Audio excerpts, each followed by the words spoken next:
Welcome to Graffiti Blueprints, Cityscapes of Creativity. My name is Dr. Marielle Barrow-Megan, and I'm the curator for Big Conversations. Today, we welcome a panel of distinguished guests who are establishing and mapping creative cities across the Caribbean, from Barbados to Trinidad and Jamaica. We are really delighted that this panel has come together. And I just wanted to give a few words of introduction. A creative city is never built on art alone. It is the outcome of many moving parts working in harmony. Artists, designers, musicians, of course, and cultural producers bring the vision, while urban planners, architects, and technologists provide the infrastructure to hold it. Policymakers and local government must champion enabling frameworks, and investors and businesses need to commit to long-term cultural economies instead of simply short-term gains. Equally important are communities, educators, and researchers who nurture participation, knowledge sharing, and intergenerational exchange. Together, these stakeholders weave the social, spatial, and economic fabric of a city, where creativity is not ornamental, but structural, transforming public space into shared heritage, innovation into daily practice, and cultural identity into a driver of sustainable development. It is my pleasure to introduce Ms. Debbie Estwick, a design strategist, an expert in the economics of innovation, and founder of Flourish by Design, who will be moderating the conversation today, and she will introduce our other panelists. Thank you. Thank you so much, Dr. Barrow. Here we have on our panel Andrea Dempster-Chung, co-founder of Kingston Creative, Jamaica; Dr. Deborah Thomas-Austin, town planner from Trinidad and Tobago; Deborah Hickling-Gordon, cultural economy policy specialist, Jamaica; and Israel Mapp, architect, multidisciplinary designer, and founder of Union Collaborative, Barbados. Welcome to Graffiti Blueprints, Cityscapes of Creativity, Innovating Sustainable Urban Spaces for the Future. In an age of climate urgency, population shifts, and the digitization of life, how do we design cities that are culturally vibrant, sustainable, inclusive, and economically viable? What does it mean to build livable, resilient cities powered by creativity? This big conversation brings together architects, artists, urban planners, and policy visionaries to prototype futures where art, culture, and infrastructure can co-create well-being. And today we'll explore how creativity can come together to shape Caribbean cities that are not just livable, but that are lovable. And this is Graffiti Blueprints. When we think about creativity and what we might imagine for the future of the city, we might ask, what does it mean to build livable, resilient cities powered by creativity? And when we start to ask those questions and let our imaginations run wild, we can start to see possibilities for the future where we experience new things that we haven't thought of before, that delight all our senses, that can engage us, entertain us, keep us safe, and do so much more. Visualized here is it's used with permission, a future vision for the city of Bridgetown, brought together under the Barbados Investment Development Corporation's, now Export Barbados, Blue Flame Innovation Challenge, with a team visualized by designer Lex Carrington, where we have right in Bridgetown, persons having a kayaking race through the city. We haven't done this yet, but when we imagine it, we can put the things in place to make it happen. We might also think of what could happen with some of our historic buildings when we start to rethink their use even if they're not buildings that we can actively use every day, can we entertain on the grounds? Can we see culture and art and socialization and people connect with each other in new ways in our cities? So, this is an activity for all of us, panelists and audience. Let's take a trip into the future. We're going far into the future, so forget the things that hang us up today. Let's go further. The year is 2050. It's a Friday afternoon, much like now. And let's say it's 12 p.m., high noon in this future, and you're in town, in your island's capital city, whatever island that is, and it is a good day. Who are you in this vision? What do you see? What do you do? I encourage you to be imaginative, and you're free to shift your identity, your occupation, and more. Are you an 8-year-old child? What are you seeing? What are the smells that you smell in that town? How are your senses engaged? You could be a teenage fashion enthusiast. What's that experience? An elderly city dweller. Your experience might be different. Or a physically challenged entrepreneur. I welcome you now to imagine, and feel free to share what you see, what you dream of, what you think in this future city. I'll start with our panelists while the audience is thinking. If you want to engage, you're free to do so, but we'll start with our panelists. Well, since I'm sitting right next to you, Debbie, I'll jump right in. So it's 2050, and I'm in Kingston, and I'm just a girl, right? I've just graduated with my digital media, which is art and technology, because in 2050, there is nothing without technology, right? So I've gotten my AI and art degree. And perhaps what I'm doing on that Friday afternoon is meeting up with friends for a premium in real life experience. I feel that in 2050, with the advent of AI, certain things connecting with real people is gonna be at a premium. So what we're doing is we're hosting actually and curating an in real life experience that people from around the world have come to. Because in the age of AI, where so much is replicable and so much is imitated by technology, culture that is, driven by actual human interaction is now at a premium. So that's what I'm doing on Friday. I'm hosting an IRL cultural experience in my city of Kingston. And I will be the elderly city dweller, which will be very true in 2050. And I'm thinking of myself as an elderly person trying to navigate the city of Port of Spain where I live. Is it a safe space for me to be as an elderly person? Can I go to public events, go to public places and feel welcome and feel safe? I also imagine how do I get around the city as an elderly person? Not as mobile as I used to be in my youth, not as fit as I used to be. How do I get up onto these sidewalks that seem to be a mile high? The sidewalks that are not level, if I'm using any sort of assistance to walk. So I imagine a society that provides barrier-free access for all persons, regardless of age and disability, and also provides safe spaces with activities that are age-appropriate for people my age. I don't want to be in a nursing home sitting down waiting for Basil to knock. I want to be able to engage in activities that are relevant to me and my age with my other friends, and to be able to do that in a safe and comfortable space. And I'm a mother of young adults. 2 young adults, all of whom have been taught that they are able to match their artistry with their technology, and it's okay, that they are legitimate, that there are opportunities for them that exist within that city, and that they are not excluded, that they are included at every level financially, that they are seen and understood, and that their creativity, as Andrea says, is at a premium, and they should be proud of it, that they are Caribbean, and that of itself brings a premium, and that of itself is something that they need to develop, that maybe they will work in Jamaica, maybe they will work in Belize, maybe they will crisscross from Trinidad to Barbados, and that will be easy. It will be simple, because we're all going to be working together to ensure that they feel legitimate and understood as artistic Caribbean people? I don't know if I can even stand in the shadow of that. That's amazing.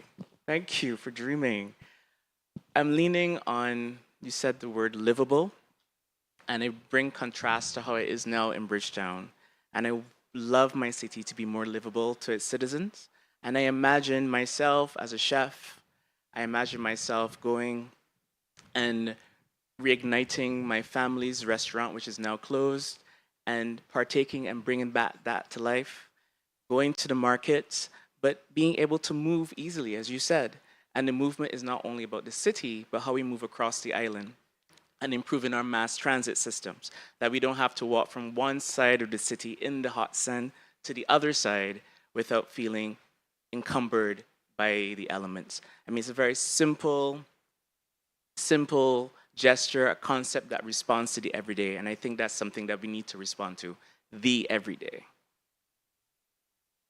Thank you so much. These were some amazing visions. I might say that what we've heard, we're picturing a future where we're seeing artificial intelligence come in. So we're in touch with what's happening in the world. We're globally connected and we're visionary, we're progressive. We're seeing safe spaces for the elderly. We're inclusive and we're thoughtful and we're empathetic. We want them to feel safe. We want them to be able to navigate that future city. We're seeing artistry and technology and inclusion and Caribbean pride. And I might think of something that our Prime Minister, the Right Honorable Mia Mottley, calls cultural confidence. That's part of what we're seeing in this future city and how we're shaping our way in getting there. We're also seeing, I would say, with Israel's vision of the chef, we're seeing reviving of life in our cities, where some of our cities have had some declining numbers in some of our islands over the years as people leave, they die out and these kinds of things. We're bringing life back into cities. And he spoke about legacy. We're leaving a legacy and building a legacy for the future. And we're being practical. Take a cool walk through the city. Today's hot.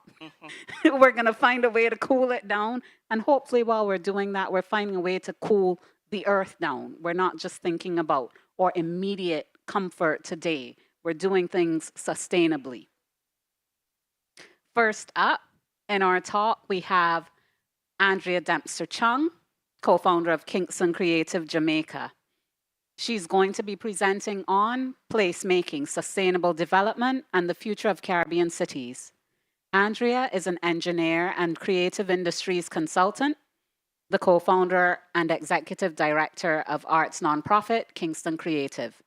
She is a member of the Global Creative Economy Council, sits on the board of the Global Cultural Districts Network, and has held senior roles within the government of Jamaica and Caribbean corporations like Grace Kennedy and Digicel. During her career, she has served on boards of the Jamaica Conservation and Development Trust, the Jamaica Social Investment Fund, the National Land Agency, and the Public Health Committee. Andrea managed the arts portfolio of the British Council in Jamaica and founded Bookophilia, a bookstore and cafe in Kingston. She holds a Master's of Science in Structural Engineering, a Bachelor of Science in Civil and Environmental Engineering, and is also a Prince 2 certified project manager. She studied art and finance at Sotheby's School of Art and was featured in Forbes magazine as a woman leading the charge for a sustainable future for Jamaica. Ladies and gentlemen, Andrea Dempster-Chung.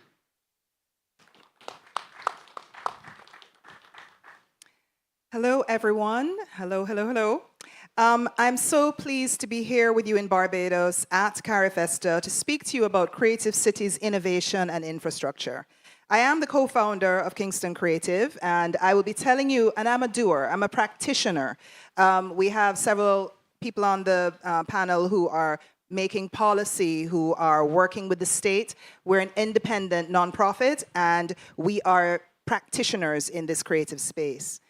So I'm going to share some insights from our on-the-ground doing, and hopefully that will help to inform our thoughts on how we can develop Caribbean spaces for culture that sustain the Caribbean creative economy and, by extension, creative people. So, creative placemaking, what is it? Where did it come from? It's really emerged as a very simple but powerful tool. On the left, you can see a space. On the right, creative placemaking has taken place. It offers a way for urban and community development, a way to weave culture, creativity, and innovation into the physical and social fabric of cities. Essentially, it is taking the authentic identity of a place, working with the community that owns the space, and making it into a place that attracts people, that can grow the economy, that can educate its populace, that can preserve the built heritage, that can increase social cohesion, identity, and ultimately safety.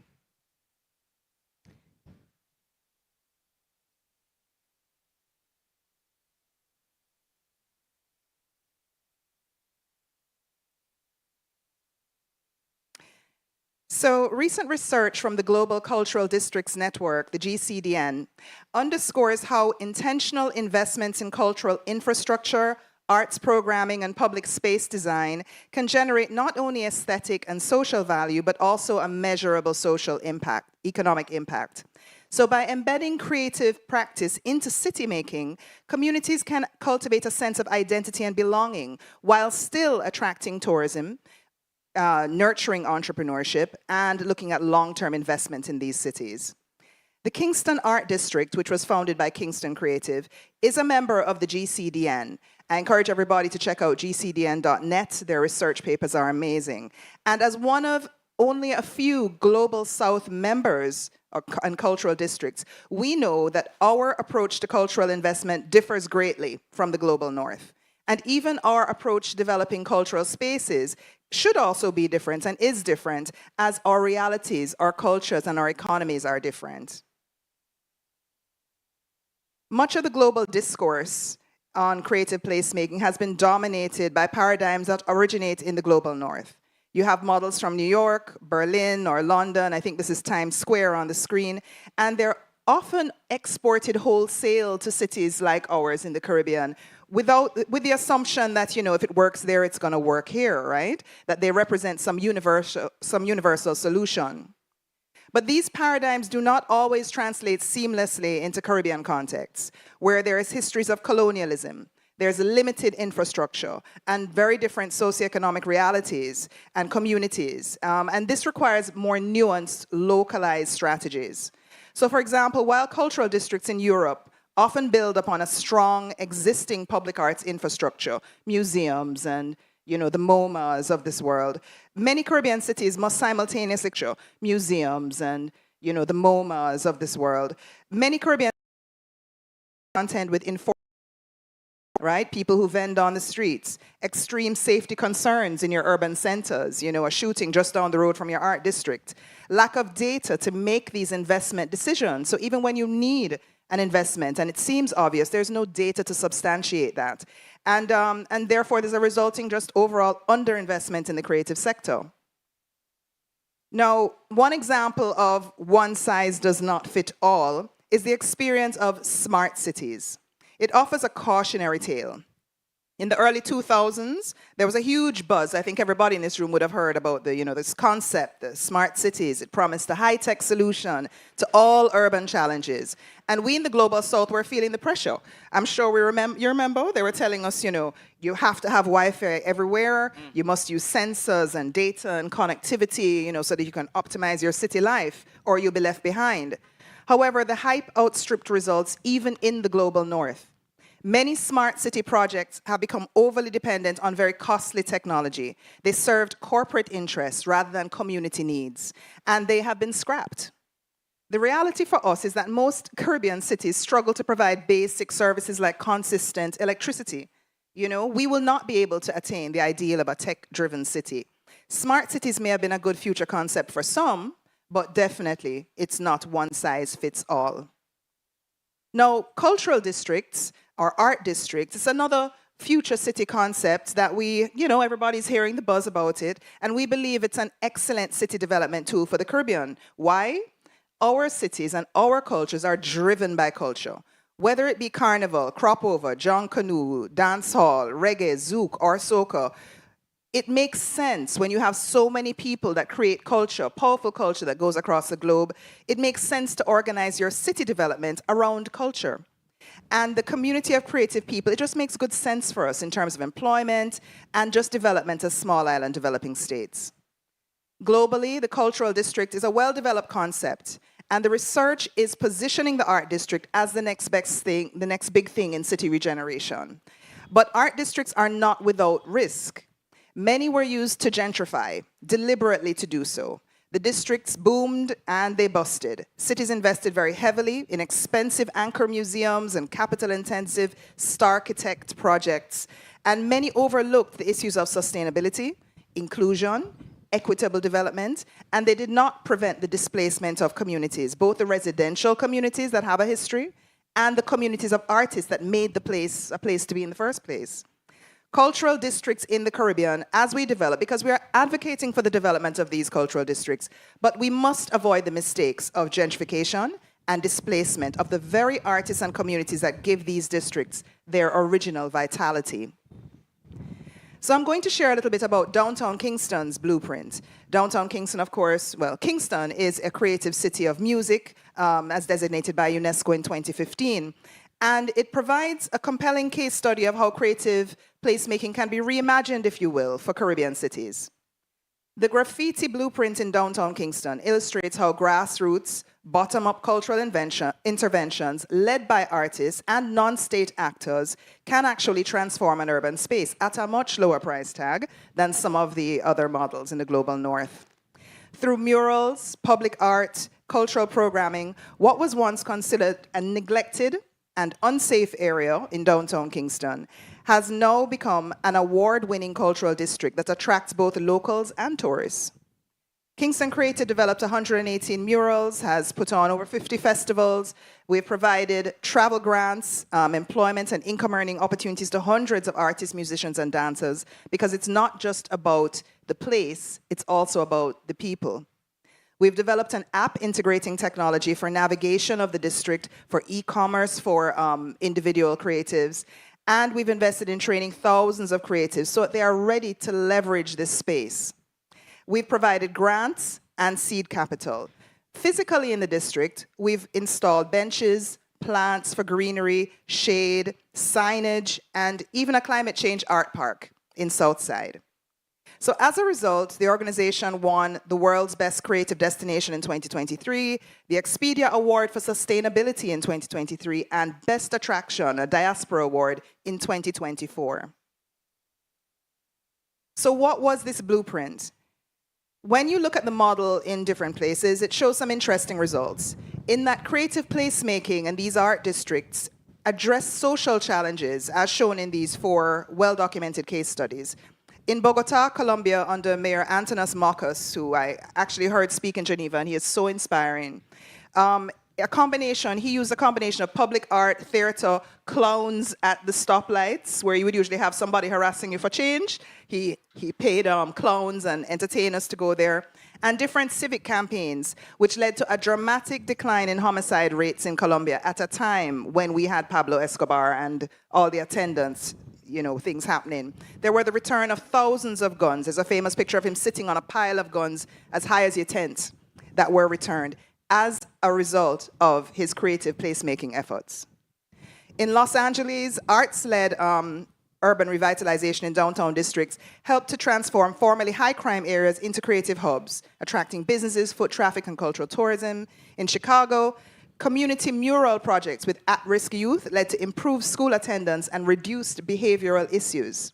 And then in Philadelphia, one of the most famous examples for street art, the Mural Arts program found that neighborhoods with murals experienced a decrease in violent crime and property damage, particularly when paired with community engagement.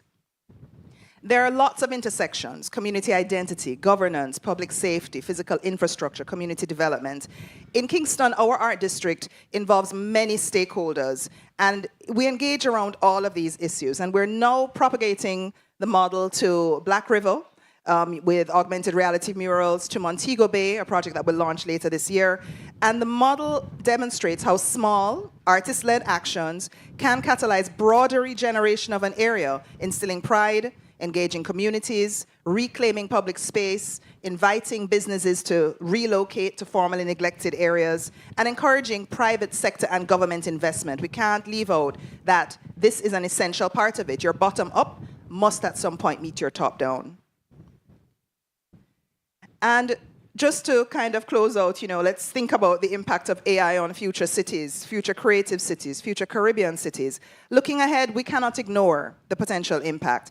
This isn't another smart city fad. AI is going to affect all of us, and it's particularly creatives. It's going to affect how creative work is produced. It's going to affect how your urban spaces are managed and how citizens engage with culture. So we will have to keep a close eye on this as Caribbean cities and ensure that our cultural district designs, our placemaking interventions are adaptable to this new paradigm as things are moving fast. What we expect to see is AI-driven tools that help Caribbean artists to create and distribute their work in different ways to the globe, predictive and analytics that can guide tourism flows of culture seekers to our shores. The technology offers opportunities for us, yet it also raises concerns. Is it going to deepen the inequities between artists and creators? Will global platforms powered by AI be available to the Caribbean? Will AI further marginalize Caribbean voices, or can we harness it to amplify them? So I'm an optimist, and my money is on the Caribbean cities really leaning into the opportunities and positioning our cities to become an alternative space for people to plug out, the global traveler to come and experience authentic culture, with in real life people to experience the vibe that exists in our islands, very special and very unique. And in a world that just due to the laws of supply and demand, it's likely to value human interaction, creativity, and connection at a premium. So when we talk about creative placemaking, the last thing I want to leave you with is the economic linkage, because decision makers do not care about a set of pretty walls, right? One of the most pressing things for our decision makers, as you can understand, in a developing economy is the economy. So linking creative placemaking and the broader creative economy and the sustainable development agenda is crucial. Culture is not an add-on to these concerns. It can be a driver of economic diversification. It can be a driver of job creation and of social cohesion. And for the Caribbean, a region that is so vulnerable to climate change and global economic shocks, embedding the cultural industries into development policy represents a path towards resilience. So the creative economy, supported by localized placemaking initiatives, it really has the potential to anchor sustainable and inclusive growth for our islands. A quantum approach to development might be useful in thinking about these challenges. Just as in quantum physics, where observation it influences the outcome. In development, where we place our attention can influence the results. If attention is just focused narrowly on GDP growth, cultural vitality and social cohesion will suffer. If instead our attention is focused on fostering creativity, inclusivity, cultural identity, I believe that economic benefits will follow, and we've seen that in downtown Kingston. So in this sense, hopefully we can, the conversation is to look at development as not just being linear, but relational. And really what we as a society choose to value and call for and prioritize will really determine the quality of our outcomes. And in the final analysis, determine who benefits, hopefully the creatives and the regular people in our society. So ultimately, the lesson is clear. Caribbean cities should place creative placemaking and cultural districts at the heart of city development, but we must resist the temptation to copy and paste these imported models wholesale. Instead, let's talk. Let's learn from each other. Let's craft our own blueprints. Let's be honest about what has worked and what has not worked in our own local spaces. And I believe that it's not a silver bullet, creative placemaking, but it is a low-cost, high-impact strategy that when combined with the proper community participation and social programs, it can meaningfully contribute to crime reduction, perceived safety, social cohesion, and urban regeneration, which is what we want for all our cities. So it's not just about beautification. It's really about reimagining sustainable development itself. Thank you so much.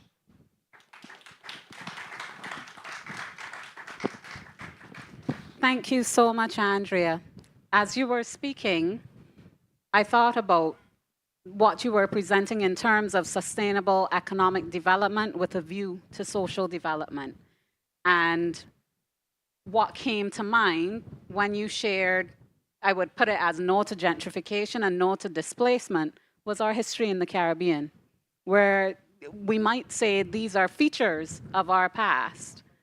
But because of that, what you shared is a vision of a Caribbean where everyone can belong and where we're considerate and where we have learned from the horrors of the past so that we don't perpetuate them. Thank you so much. If we can pop back up so that we can move on to our next presenter. We're going to have an opportunity at the end to be able to just discuss further, but I want to make sure we get through our presentations. We're moving on to Dr. Deborah Thomas Austin, who will be presenting on crime and public safety in the built environment, strategies for safer, livable, and culturally vibrant cities. Dr. Deborah Thomas Austin is the former managing director of the East Port of Spain Development Company, a special purpose state enterprise established by the government of Trinidad and Tobago, a position she held since the company became operational in 2006 until 2024. Previously, she also served as assistant coordinator and town planner with the Town and Country Planning Division of the government of Trinidad and Tobago from July 2003 to March 2006. She holds a Bachelor of Arts Honours in Planning Studies and an MSc in Urban Planning from Oxford Polytechnic, now Oxford Brookes University, UK, and a PhD in Land Economy from the University of Cambridge, Wolfson College, UK. Dr.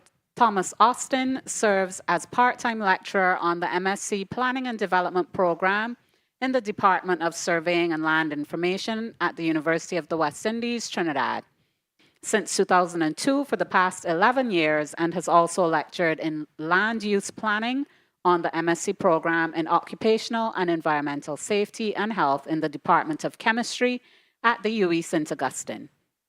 She is also a former president of the Trinidad and Tobago Society of Planners.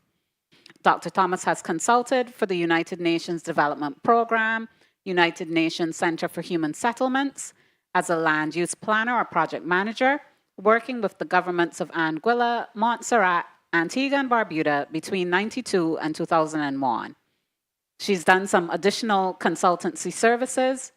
And lastly, Dr. Thomas she served 2 terms as president of the World YWCA, a global movement of women and girls with a presence in over 125 countries, advocating for, defending, and promoting women's rights, leadership, and empowerment, and working for justice, peace, health, human dignity, freedom, and the environment.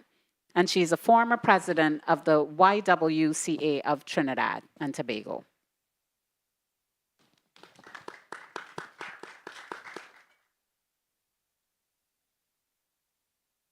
Thank you very much. Good afternoon, everyone.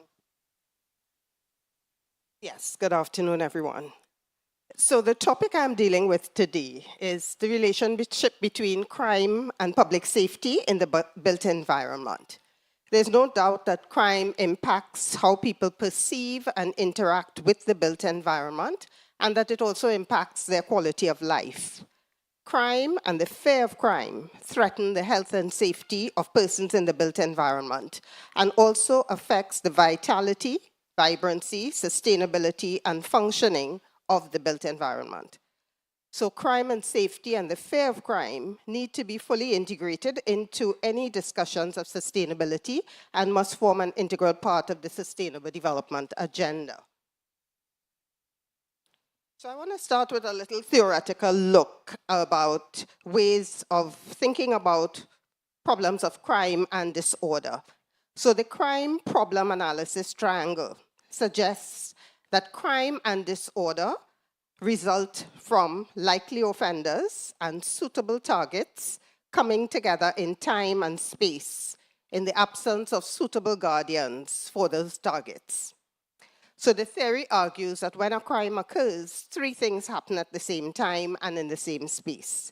First, a suitable vulnerable is a presence of social eyes exercising surveillance and control. And the attractiveness and the aesthetics of buildings and landscapes, the visibility through lighting, the way we lay out buildings and so on, And also the citizens, the residents of that area have a responsibility in terms of managing the use of that space. So if we think about the physical environment, when we refer to place, we mean the physical environment that includes buildings, streets, roads, parks, etc. And also accessibility routes, because we're thinking of how people get to places, but it's also how the criminals access certain places and how the escape routes that they use. And these are all variables that urban planners try to address. The crimes we refer to may include burglary, murder, vandalism, robberies, street violence, any sorts of crimes. And then we have the issue of the fear of crime, which refers to the way we feel as we move through the built environment due to the fact that there is crime present in those communities. So effective problem solving requires us to understand how offenders and their victims come together in places, and to understand how those offenders, targets, and victims and places are or are not properly controlled.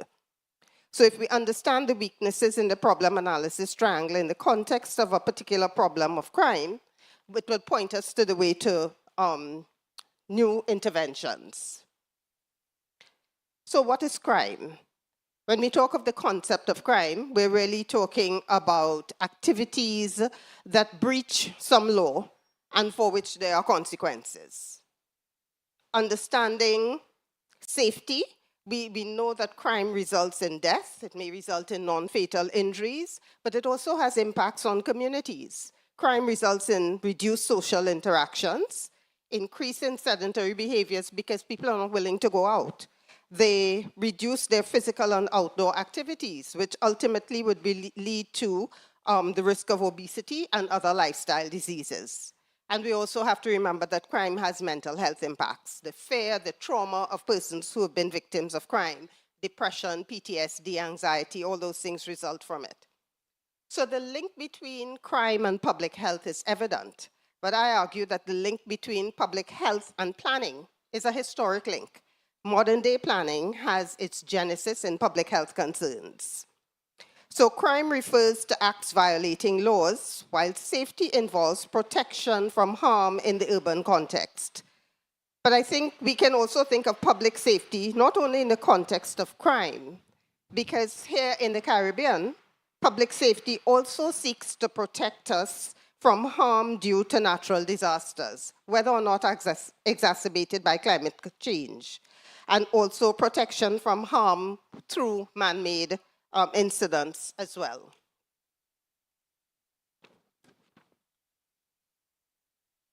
So the concept of livability, and I would argue that the way we build, rebuild, and maintain our communities affects the behavior of people. And behavior influences public safety. So the degree to which public safety exists affects the livability of communities and the quality of life of the people living in those communities. What are some of the key factors that influence urban safety? Physical design is certainly one. Good lighting and visibility in urban design help to deter crime and enhance public safety, especially at night. So as a planner and a policy maker, site development standards, land use policies, building codes, all those things impact physical design. Social dynamics also influence urban safety. Strong community cohesion and mixed land uses encourage social interaction and reduce opportunities for crime. If we have access to employment and services and other opportunities, that also assists. And perceptions of safety and fear of crime, as I said before, are important. And of course, urban safety is also influenced by the criminal justice system, but that's not my focus today. So we require effective policing and law enforcement and official judicial systems as well. Just to highlight some of the impacts of crime, we talk about social and health impacts. So crime erodes social trust among residents. It weakens community bonds and cohesion and reduces interaction and networking.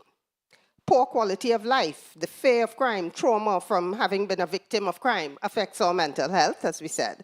Social stigma, so those places that are considered high crime districts have to battle social stigma. And of course, the loss of life, property, and injuries to persons. There are also economic effects associated with crime. We have reduced economic vitality in communities that are impacted by crime. There's low investment, business growth. Businesses close and migrate out of the area, and there's an impact of lower property values as well. These things result generally in urban decline, a depopulation of communities, an increase in vacant abandoned lots. Urban decline and social segregation also impact residents' quality of life. And these things also lead to an underuse of public spaces if people don't feel safe going into those spaces. And I will just highlight the cost of safety. So there's a high cost to some of the safety and security measures that we have to take to protect our homes and business places, replacing assets that have been stolen, health costs that we incur. But these integrated safety measures are essential to revitalizing urban areas and improving people's sense of safety. So we'll talk a little bit about principles of urban planning, because urban planning offers tools to help us design safer environments. And in particular, I want to highlight one particular tool, crime prevention through environmental design. It's also known as CPTED. And it basically says that the way we design, layout, and use the built environment can reduce opportunities for crime and the fear and incidences of crime, and as a result, improve the quality of life. So the term CPTED, you may also hear other terms like designing out crime, defensible space theory, situational crime prevention, also environmental criminology. The basic tenet of all of these is that safety in urban spaces will increase when people feel a sense of ownership and responsibility for their space, that concept of territoriality. We know that crime is also very often opportunistic. So if we can reduce the opportunities for crime in the built environment, it can be made much safer. Some of you may be aware of the broken window theory, which establishes a link between visible signs of urban decay and crime rates. So if you have a lot of urban decay, lack of maintenance, it sends a signal. It says nobody cares about this place, and it's an opportunity for crime to infiltrate. We can, though, design out crime through environmental planning and design, improving visibility in public spaces by increasing natural surveillance and awareness. So from an architectural perspective, you're designing homes and buildings. You want eyes on the street. Where do you place your windows? How do you construct fences and hedges? You don't want something that just creates a solid block, because something could be happening to you on the inside of your property and nobody can tell. So the idea of visibility and bringing eyes to the street is very important. Controlling access. The way we design access can tell people where they should be and where they should not be. What is a private space? What is a public space? That is important when we think of how criminals interact, how they get into communities and how they leave communities with all your belongings and nobody can know and follow them. So thoughtful layout and maintenance are also issues that will be helpful. So the CPTED principles are basically natural surveillance. That does not rule out artificial surveillance, because we still rely on cameras and other measures such as territorial reinforcement and access control. Very important elements in the CPTED strategy. And just to touch on the importance of integrating safety with urban mobility and accessibility. So I spoke about my vision as an elderly person in 20 plus years time, but even now, how do we create safe transportation networks with transportation systems that reduce vulnerabilities by prioritizing security and accessibility across all modes of travel? Appropriate infrastructure that provides barrier-free access to all citizens, including persons with disabilities and the elderly. Pedestrian-friendly designs. Well-designed pedestrian routes enhance safety and encourage walking, improving community engagement and health. And of course, it's important to segregate pedestrian and vehicular traffic as well, and creating accessible transport hubs. And since we are in the Caribbean, I just need to touch a little bit on enhancing public safety against natural hazards. It's important for us to identify and assess the local hazards to which we are vulnerable, and the impact of those, so conducting hazard impact assessments is important. Implementing resilient infrastructure and buildings, and that could include undergrounding public utilities so that we don't have all these electricity poles that blow down at the first sign of high winds and then the costs associated with that. Developing early warning systems and promoting community preparedness, and overall integrating natural hazard safety into urban planning through land use policies, development and design standards, and building codes.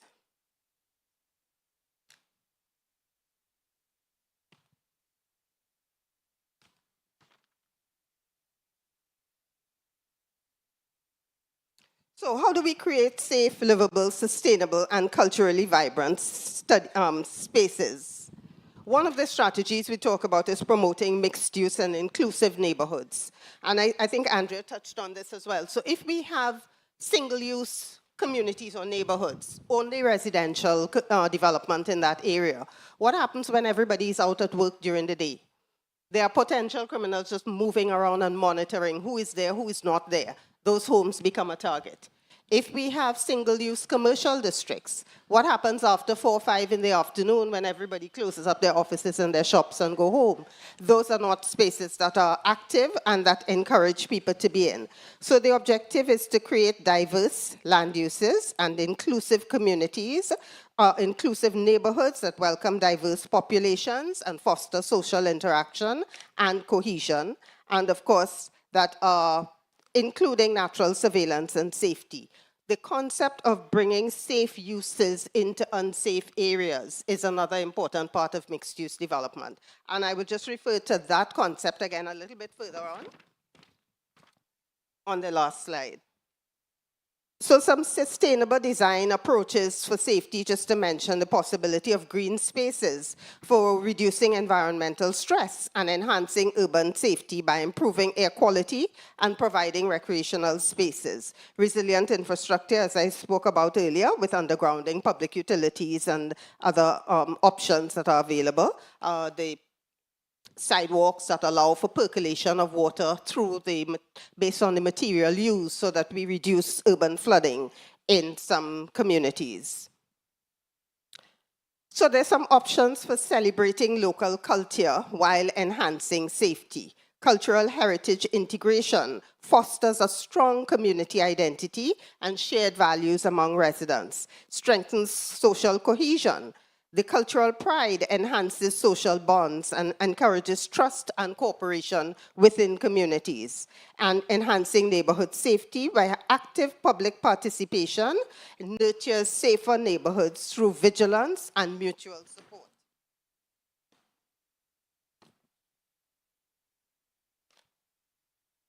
And of course, it's very important for us to focus on community engagement and participatory planning, to build trust through the residents in the community being involved, making sure that we address local needs and that we are empowering communities.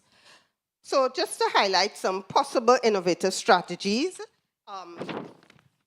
that could be used to create safe communities with a cultural focus. So if I think of Trinidad and Tobago, I noticed in the Carifesta village, the banner behind the Trinidad booth spoke to the land of festivals and the capital of culture. So what if Port of Spain were fully reimagined as a creative city built around its carnival and steel band heritage? It could become a dazzling fusion of music, movement, and urban artistry. So Port of Spain has also been declared a creative city through UNESCO. So we could see Carnival as urban pulse. Streets transformed into year-round parade routes with vibrant murals, kinetic sculptures, interactive light installations that echo the Carnival themes. Public squares designed as open-air stages hosting spontaneous performances. What if we use the steel band not just as an instrument of music? What if we see steel band in our architecture, building sculptures and public art based on the steel band? What if we design buildings shaped with the curves and metallic textures inspired by the steel pan? So we can have the concept of steel pan in our music and our culture, but also in our architecture.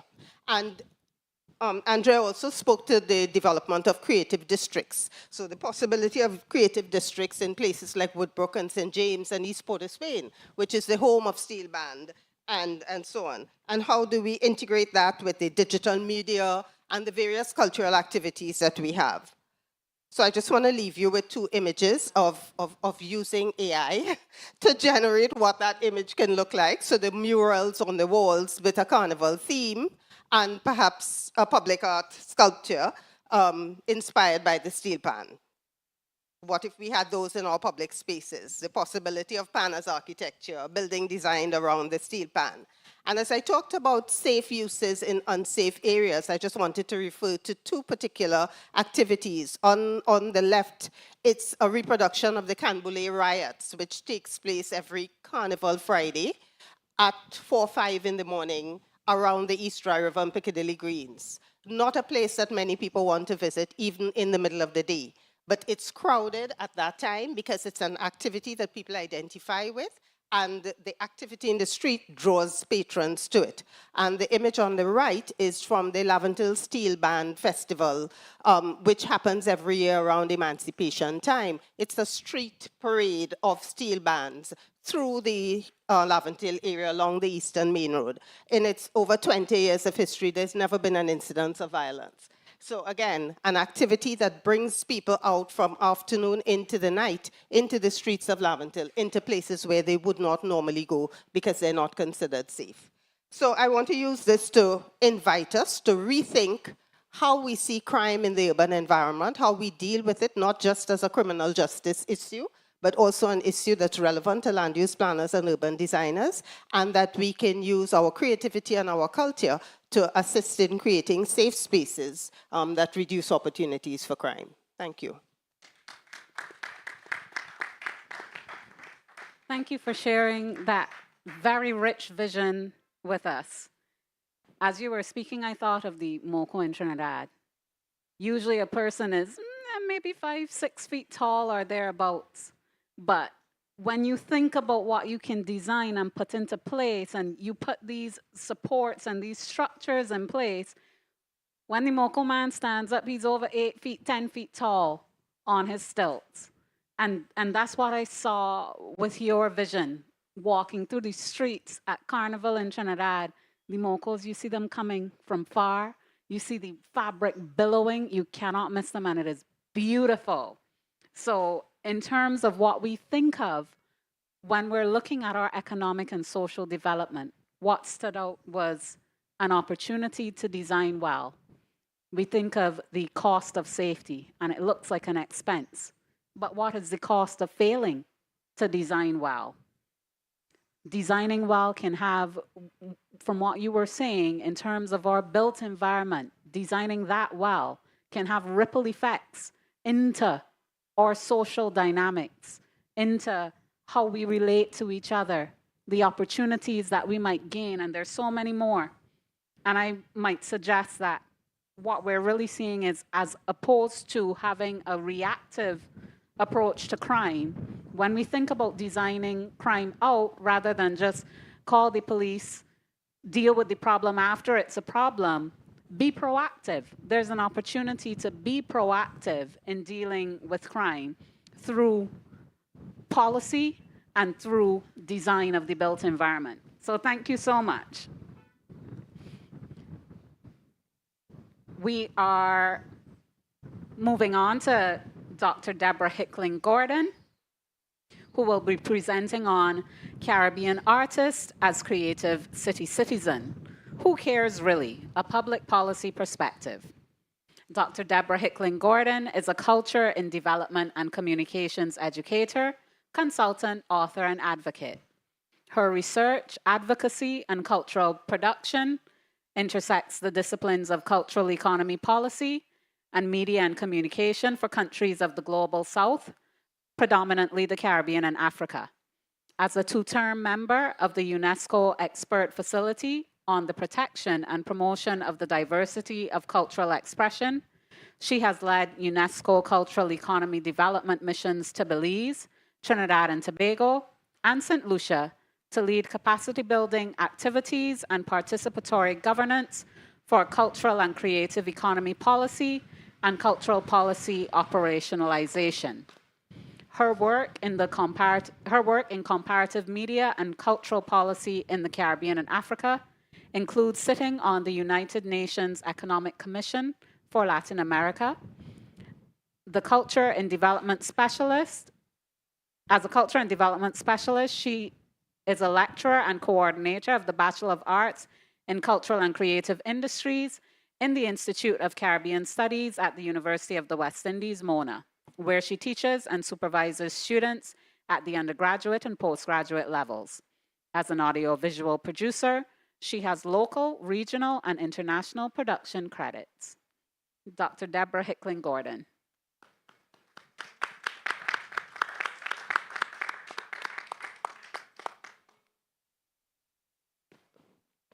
Good afternoon, everybody. I'm really delighted to be here in Barbados to be able to share some thinking on the development of cities of the Caribbean. On our way here, we drove through some spaces that evoked memory. We saw relics of plantations, which we described as we came as sadly beautiful and beautifully sad. On August 1, 1838, and I want to take us back there. I want us to imagine ourselves on the night, midnight, August 1, 1838. The Africans were displaced in the Caribbean. Those of them who had been here for 500 years, for the first time became citizens of the respective countries they occupied. Three things happened at that time. The first was their citizenry. The second was the establishment for the first time of Caribbean cultural economy. The formerly enslaved were able to make choices, exercise decisions for themselves about how they worked and how they engaged in or interfaced with leisure for the first time. Cultural economy is where social, political, and economy overlap with the cultural fabric of a nation. And that was the first moment that we saw cultural economy for all people of the Caribbean. The third thing that happened on that August morning, in a split second, the Caribbean's informal economy was formed, with unattached workers seeking to find their way. Many migrated to cities. People make up cities, and policy serves people. Recently, Stephanie Thomas Gilbert Roberts and I, a Jamaican colleague from Europe, we worked on some funded research, which was funded by the EU, and we focused on public policy for Kingston as a creative city of music. I'm also, in Jamaica, the opposition spokesperson on culture for the People's National Party. And while campaigning and supporting other candidates, because I'm not running, we found that each of the communities within each city, and the rural ones too, had its own heartbeat, its own cultural style, and its own cultural offerings. And we came up with a concept for the policy which I was asked to design for the PNP of community creative districts across urban and rural spaces. But today is not about politics. It's about people.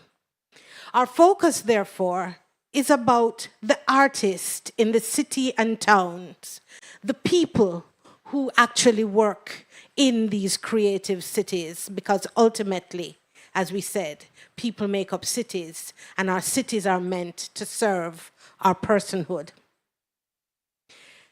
I was simultaneously working on another project, and this is and the pieces come together as we see where we're going. I'm working in Belize on delivering the roadmap to implementation of their cultural policy through UNESCO. And I was able to do some comparisons based on some other work done in St. Lucia, Trinidad, and also in Belize, and also being on the periphery of the Jamaican Cultural Policy Project. The ultimate mission is to develop new policies for our cultural economies to help our artists, our creators, our storytellers, not just to survive, but to truly thrive. It's a noble pursuit. And I've been traveling from island to island, meeting with brilliant minds, seeing incredible talent, and envisioning a future where our culture is not just celebrated, but is a cornerstone of our prosperity. And I found that the realities in the Caribbean we may not necessarily have faced in the discussions that we're now having about cities, is that we really have more small towns and hamlets than we do cities. And some of these small towns and communities exist within cities. And that must be the unit of analysis, the unit of development that we must start with, the community. We also have larger cities across the Caribbean that take on international designations. But it's not enough to take on the designation. We must then use that to develop the policy to help the people who work within those cities. Very often, we get stuck at the designation. So as I worked, a disquieting pattern emerged. It wasn't about a lack of talent or a lack of passion. It was about systems. We found that our cultural policies, our frameworks, our well-intentioned plans were suffering from a collective illness, a five-fold disease that was slowly but surely holding our artists back, and by extension, holding our creative cities back.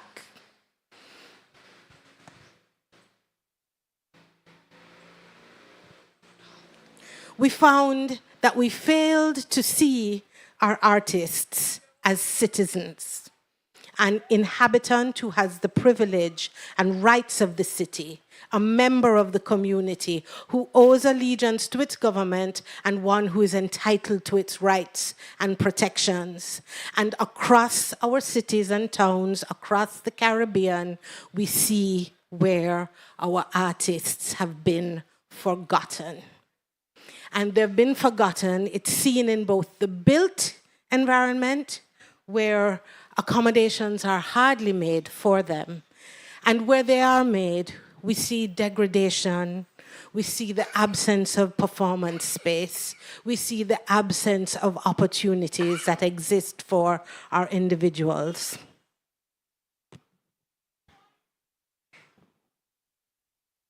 So today we want to talk about the artist as citizen. And there are 5 things that we saw in the Caribbean, and that I've seen in the Caribbean territories that I've worked in.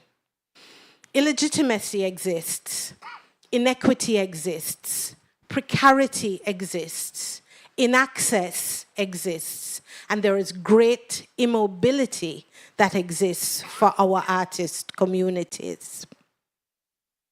Now, we've decided, as we're looking forward, to flip the script. We found illegitimacy. Artists are often not seen as professionals or entrepreneurs, but as hobbyists. Their work is not taken seriously enough to warrant formal investment or legal protection. Their contributions are seen as nice to have, but not a necessity. So we must address illegitimacy.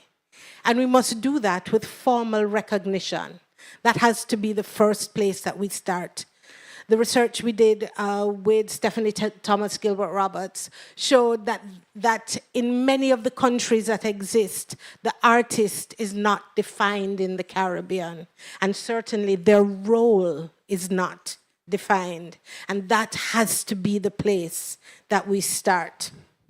We need to create comprehensive legal frameworks that protect intellectual property, simplify business registration for them, integrate cultural statistics into our national accounts, which Andrea also spoke of cursorily.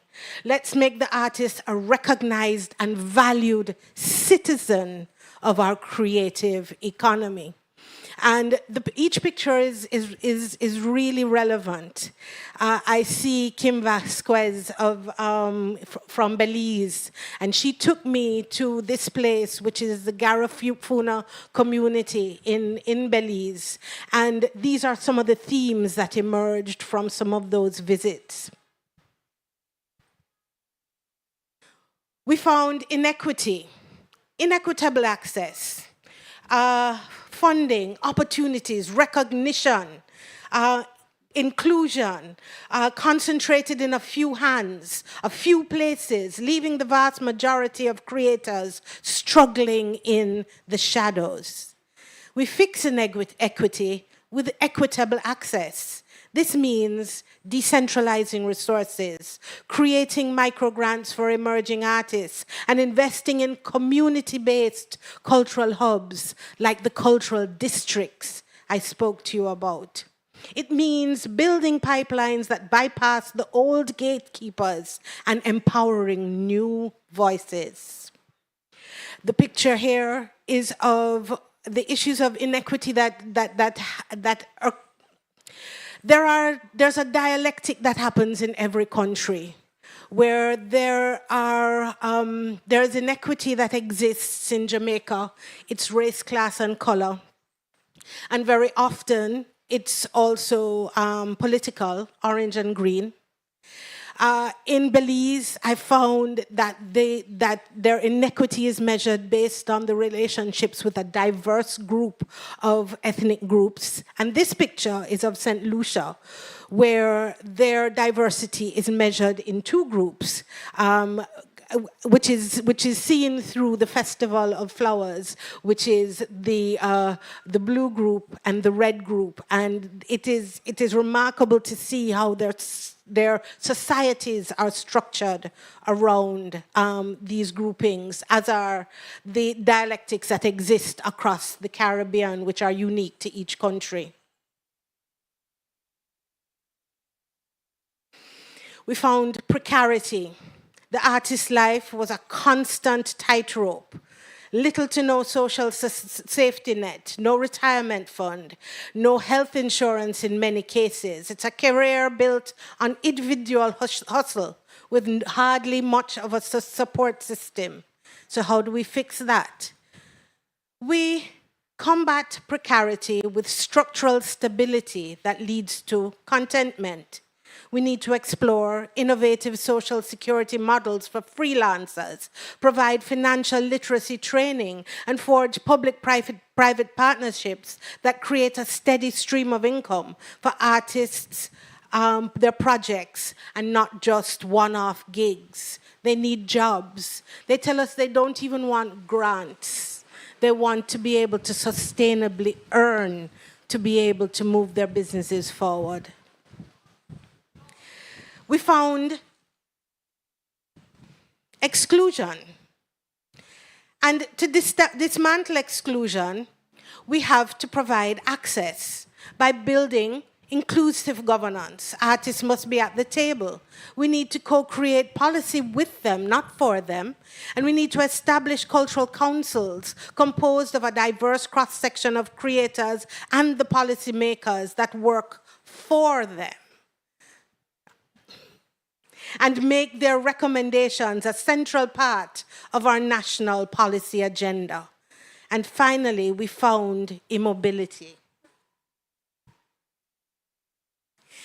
And to overcome immobility, we have to provide mobility and fluid exchange.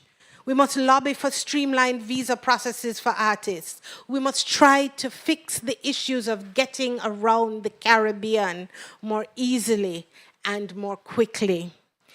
I remember a story someone told me Someone told me a story once of the 1940s or 50s when the university had just started and they literally had banana boats.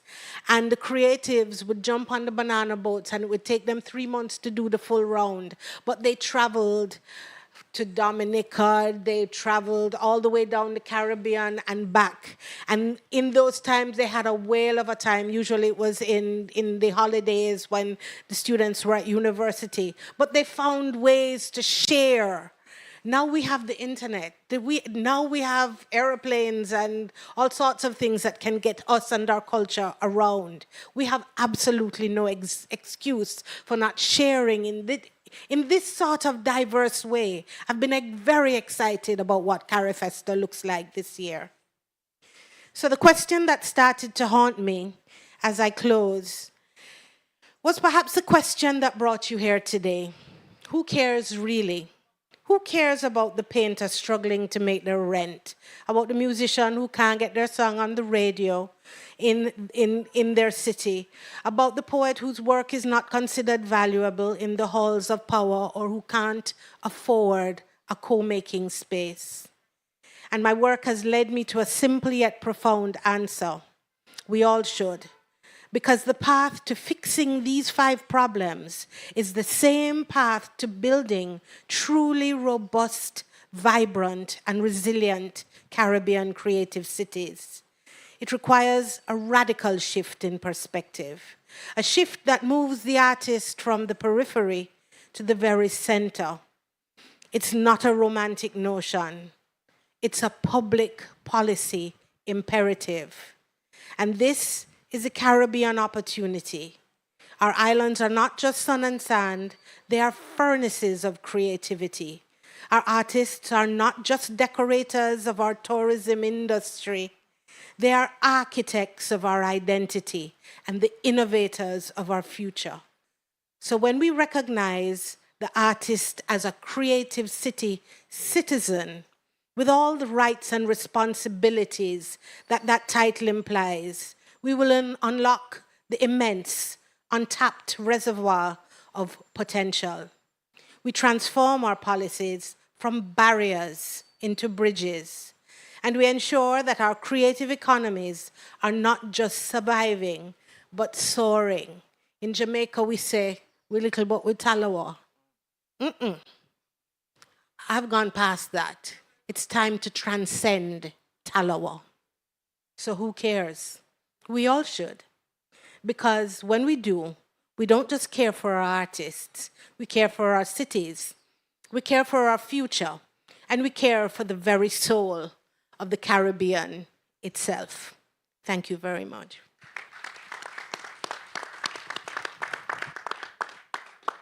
Thank you so much. I love that thought, not just surviving, but soaring. As you were speaking, I love the title, From Chattel to Citizen. I thought of the Chattel House.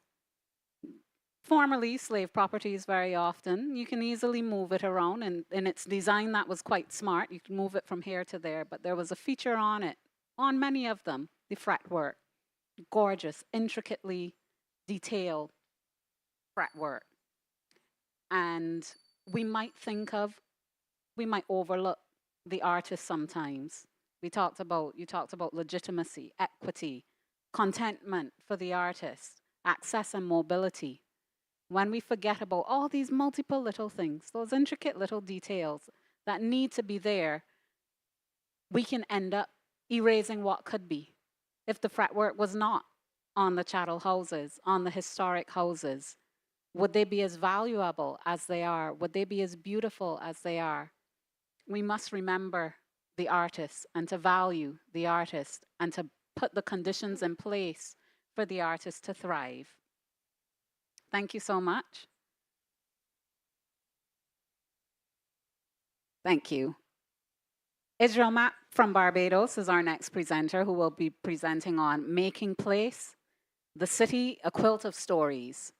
He's a multidisciplinary designer, excited by the creation of great things out of nothing, from placemaking towards successful live work and play spaces to a new useful object of beauty Israel has design ethics that synergize thoughtfulness, beauty, function, and performance. In addition to being the principal designer at Archipelago Architecture and Epoch 11 Product Design, he co-founded Barbadian creative startups, the Artists, Designers, and Makers Collective, Tandem Movement, and nonprofit Union Collaborative, Inc. He's the 2023 Tilting Axis Fellow. Israel explored ideas intersecting materiality, intangible heritage, innovation with co-creative spaces. He is currently the Cultural Impact Fellow with the Clara Lionel Foundation. Israel. Thank you.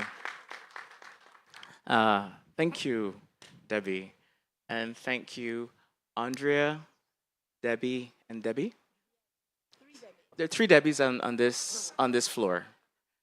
You guys set this table so well. Andrea speaks about being a doer. I am a doer. I'm all about praxis. Debbie number 2 spoke about people. I'm really about people. And specifically, Debbie number 3, I'm really about creative practitioners. Everything they said today, this afternoon, aligns, resonates with me so fully. I'm so happy to tell our story from Bridgetown, Barbados. I'm going to present to you the city, a quilt of stories, and it's really stories about people. I'm going to start off, but I need at least 2 volunteers from the audience who loves to read. Anyone out there? Who is this? You'll go?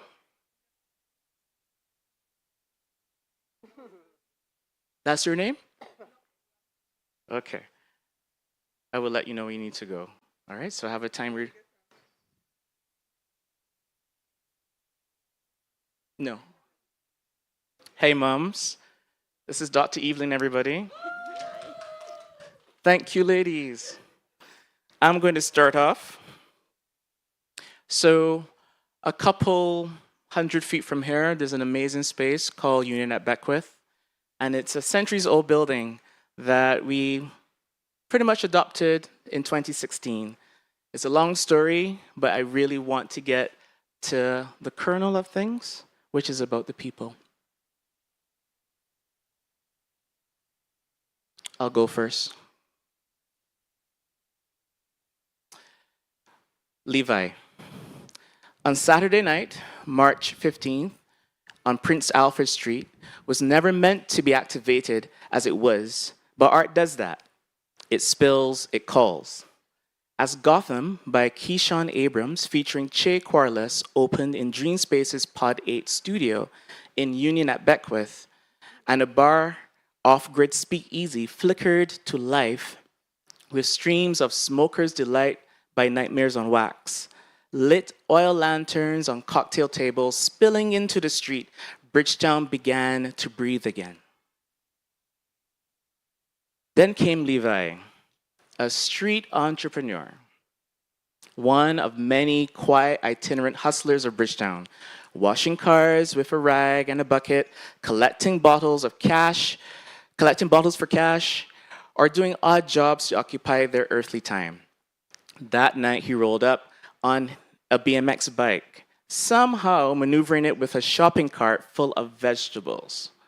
A man with a mission, hawking sweet potatoes, chives, cucumbers, onions, limes, and Scotch bonnets. The only thing missing, he said with a grin, is the pork. Then this would have been pudding and sauce. So Barbadians in the audience, I listed out the ingredients for the pickle in pudding and sauce. He placed 4 modest sweet potatoes on the bar. These were $5, he told the bartender. Would you like to buy a cocktail with those potatoes? Asked the bartender. You, sir, Levi replied, are an intelligent man. The drink was mixed, trade was made, and Almost House was christened. The street usually quiet, closed, and emptied out by sunset and sometimes disturbed by dust and noise raised by cars, trucks, buses, and motorcycles whizzing through, became a marketplace again, not from the memory of bygone 18th century Beckwith, then filled with butchers, but from an opportunity of possibility. Art cracked the pavement, and life poured in. In a moment that echoed Gabby's Bridgetown, where the people used to gather, talk, and laugh the whole day long, a new verse was written. Sorry, I couldn't sing it, right? This is what happens when creative placemaking meets lived experiences. When an art residency unintentionally regenerates a city block. When value is measured not in dollars, but in exchange. When a shopping cart becomes a cultural artifact. Bridgetown, you're still alive. I like to credit Che Quarles, Amy Mayers. They provided some of the photographs, as you all can see. You've had time, you studied the photographs? Yeah? All right, we're going to the next one. So you're up, Ade Labou.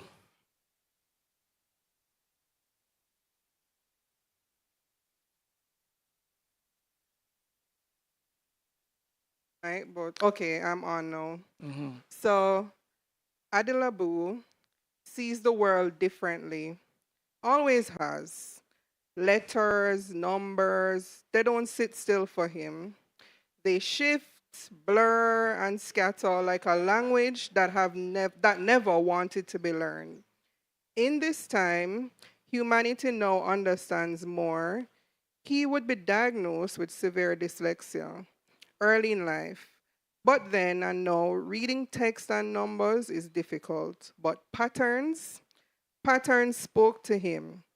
He could see symmetry, rhythm, repetition instantly. Now a retired carpenter, following 40 years at the Ministry of Education in Barbados, he built by intuition. Blueprints were a challenge, but spatial logic, natural. He didn't just measure, he understood structure. For decades, Adelabu has been weaving long before his studies in fashion design 3 years ago. The loom felt like home to him, each thread a language he could understand. And now he pursues fashion. He's creating all the textiles to be used in his new collection, from yarn to garment. He's not just designing clothes, he's crafting every element that brings them to life. To support his final year project, Adelabu was awarded a Dream Spaces Residency for Arts, Design, and Making at Union at Beckwith, an emerging creative cluster in Bridgetown developed by us, Union Collaborative Inc., a nonprofit social creative enterprise that provides access to space, tools, programming, and community for creative practitioners. The Dream Spaces residency offers 260 square feet of studio, exhibition, or workshop space for 1 month, encouraging independent, experimental, and contemporary creative expression. Through the residency, Adelabu didn't just gain space, he became a part of a growing, supportive community of creative practitioners, a group that understands what it means to create with your whole self, to start again even later in life. His newest collection launched last May at the Barbados Community College, the Visual and Performing Arts Fashion Portfolio 2025, a journey of textures and tones. It's not a reinvention. It's a return to the language he's always spoken, one of structure, material, and movement. From saw to loom, from wood grain to warp thread, Adelabu is still building, only now he's weaving a legacy. Thank you, Latoya. That's amazing. So, ZOOP. Does anyone know what a ZOOP is? Okay. So, in our flagship building, Union at Beckwith, we have an amazing green space, which you can't really tell from the street edge. And we made it since 2023 to acknowledge the non-human, meaning plants and animals have the same agency and interests as the human. So we've included them in all of our decision making and the things that we do. And it's not only the green space, but also the near shore, because we're, I don't know, a couple meters away from the ocean, which you will see soon. So that is what a ZOOP is a Dutch word. So essentially, you're acknowledging the non-human as part of your community, an active part of your community. How do I make this play? Oh, plays itself.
Okay. I'd like to credit Christian Paul Gibson for taking the film. He's one of our Give Back students. We have a program here in Barbados where university students give back to different organizations. And he helped me compile and design that film. And yes, that is in the middle of the city. So, Dr. Evelyn, you get to speak on behalf of the ZOOP. Or you're speaking as a ZOOP. Right. This is Voices of the Courtyard. It's called Urbanana. We are the banana trees in the heart of Bridgetown. Rooted in stone and soil, we rise green against the gray. Our leaves have caught the wind of conky season, and now at last, we offer our first fruit. We know our purpose, to nourish, to shade, to cradle conkeys in our leaves, to mulch the earth when our cycle ends. Even when we are cut down, our spirit lives on in the suckers we push forward. Continuation, resilience, legacy. In this courtyard, we are oasis. Birds drink from our stems. Lizards skitter through our shade. Ants climb our stalks as if ascending mountains. The humans call this place cool. They feel peace here. We call it balance. The rural breathing within the urban, the slow inside the fast. We are alchemists. With nothing but sunlight, water, and the carbon humans exhale, we create sweetness. Out of air, we bend life itself. Food, oxygen, and atmosphere. The humans call it science. We call it magic. We do not ask for much, only love. And in return, we give without measure. So listen to us and remember, be like a plant, grow, give, and turn even thin air into possibility. Thank you. Thank you, Latoya. Thank you, Dr. Eveling. It's so good to hear those words coming from other voices. And you, both of you did it so well. Thank you. So I'm going to try something. It might or might not work. But we have another. Okay. Jian. So just let me cue it up. So Jian is from Switzerland.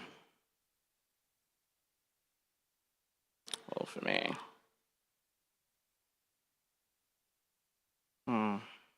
Okay, maybe I will have to read it.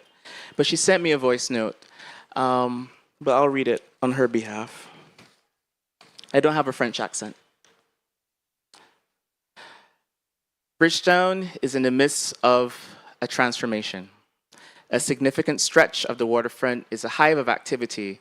Cranes are constantly in motion, while fluttering banners announce the birth of a modern new neighborhood, promising jobs, growth, and a fresh face for the city. Just a few steps away, on this quiet Saturday afternoon, Bridgetown's formerly grand colonial buildings, somewhat neglected, seem to be dozing, if not completely abandoned. Accompanying a friend, I hesitantly push open the weathered door of a building that looks long deserted. We cross a room cluttered with tools, paint, cans, and sculptures, and exit through another door. A wonderful surprise awaits. A beautiful place, square patio opens up before us, wrapped around a lush green island of thriving plants. Children are everywhere. There's a storyteller, an activity leader, crafts table, books, notebooks, snacks. The space is bursting with joy, energy, and life. It's a reading workshop for International Book Day, my friend explains. I'm instantly swept away by the magic of the place, the children's laughter echoing around me. Barbados never fails to surprise me. And yet, I still have absolutely no idea where I am. Suddenly, the creator of this hidden gem appears, Israel, a multidisciplinary designer who abandoned his career as an architect to pursue his dream, an artistic and cultural collaborative center devoted to Bridgetown's community. This complex of two-story buildings once housed a well-known Beckwith Mall, a popular spot for Bajans, before being gradually abandoned. From 2016, Israel fought for months to be allowed to adopt the site. With the help of volunteers who spent months clearing the courtyard of rubble and overgrowth, sanding, reinforcing, and repainting. Thanks to donations and grants, Israel, who defines himself as a creative placemaker, breathed new life into the space. Rebaptized Union at Beckwith and created by Union Collaborative, Inc., a nonprofit run by a 5-member board, nature has reclaimed its space, and hope has too. Israel believes in the project. Little by little, he's taken over the forgotten spaces, an old flea market, a cobbler's stall, and transformed them into creative hubs, a studio for ceramics and weaving, a library that fills features, a stunning street mural by the late renowned urban artist Azibo, and a street-facing gallery window for showcasing local work. Soon, a woman's ceramic workshop will open its doors. This ever-evolving place, growing as funds allow, now hosts artist residencies, cultural identity talks, book launches, writing workshops, kids' activities, and teen debates. The possibilities are endless and goodwill is everywhere. Only funding is scarce, but Israel keeps pushing forward tirelessly, seeking investment to fulfill his double dream, give Bridgetown residents a vibrant space for cultural expression, and above all, to preserve the soul of Bridgetown, saving the heart of the city from bulldozers. That's from Gian. So I just let the artists, I just allow the city dwellers and the visitors speak for me. And there's nothing more I really can say. But these ladies lay the table perfectly. You can see how things resonate and are weaving like Ade Labu. So that's it, making space. Thank you. Thank you, Israel, Adelabu, Zua, regenerating life in Bridgetown. Genesis, new beginnings. That's what came to mind. In design, we talk about placemaking. We spoke about that today. And there's another part, world making, Genesis. And in the world that you're creating, there's an opportunity for us to be sensitive enough to see who or what might be overlooked. When we heard to give voice and to listen to perspectives that we wouldn't normally think of or wouldn't normally hear. You know, that when you talked about capturing the beauty of nature, even in the city, and we saw the big, abundant harvest of bananas. They were bananas, right? There are bananas. We also have plantains and figs. But you don't always think of these big harvests in the city. You don't always think of hearing the voice of those that don't speak, that we don't usually listen to or consider. And it made me think of the time when we used to hear those utopian songs, Feed the World on CBC TV, Channel 8. It made me think of utopia, this opportunity for design to help us make a new world, to envision it and to build it. So while I know you refer to yourself as a former architect, I might think that maybe you're just being an architect in a different sphere, designing and building a world of possibilities.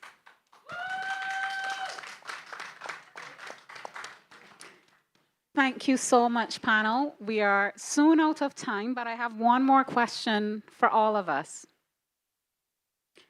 At the beginning, we pictured this world in 2050.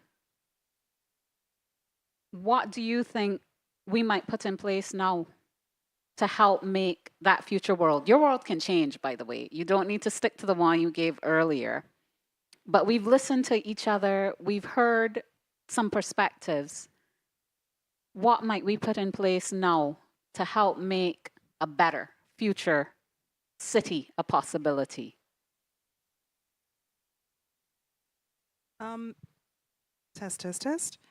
I think that there are so much effort is happening in the different spheres, from design to the artists and the placemakers to the policymakers.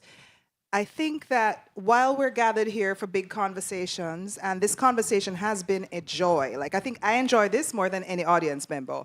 Everything spoke to the work that we do, and so I'm absolutely thrilled to have had this conversation. It was a real conversation, y'all. But I think that what needs to be put in place now is execution. Execution. We have had a lot of talk. I'm sure many of you know the things that Israel is trying to do. Understand the concepts that Deborah is trying to bring across. Get the whole safety by design issue that Deborah has been working on her whole life. I think that what we need is execution. We have to hold people accountable to making this happen. If it is one thing you do when you leave here, find a way to hold the decision makers and our leaders accountable. Otherwise, it will just be another conversation. So that's my hope.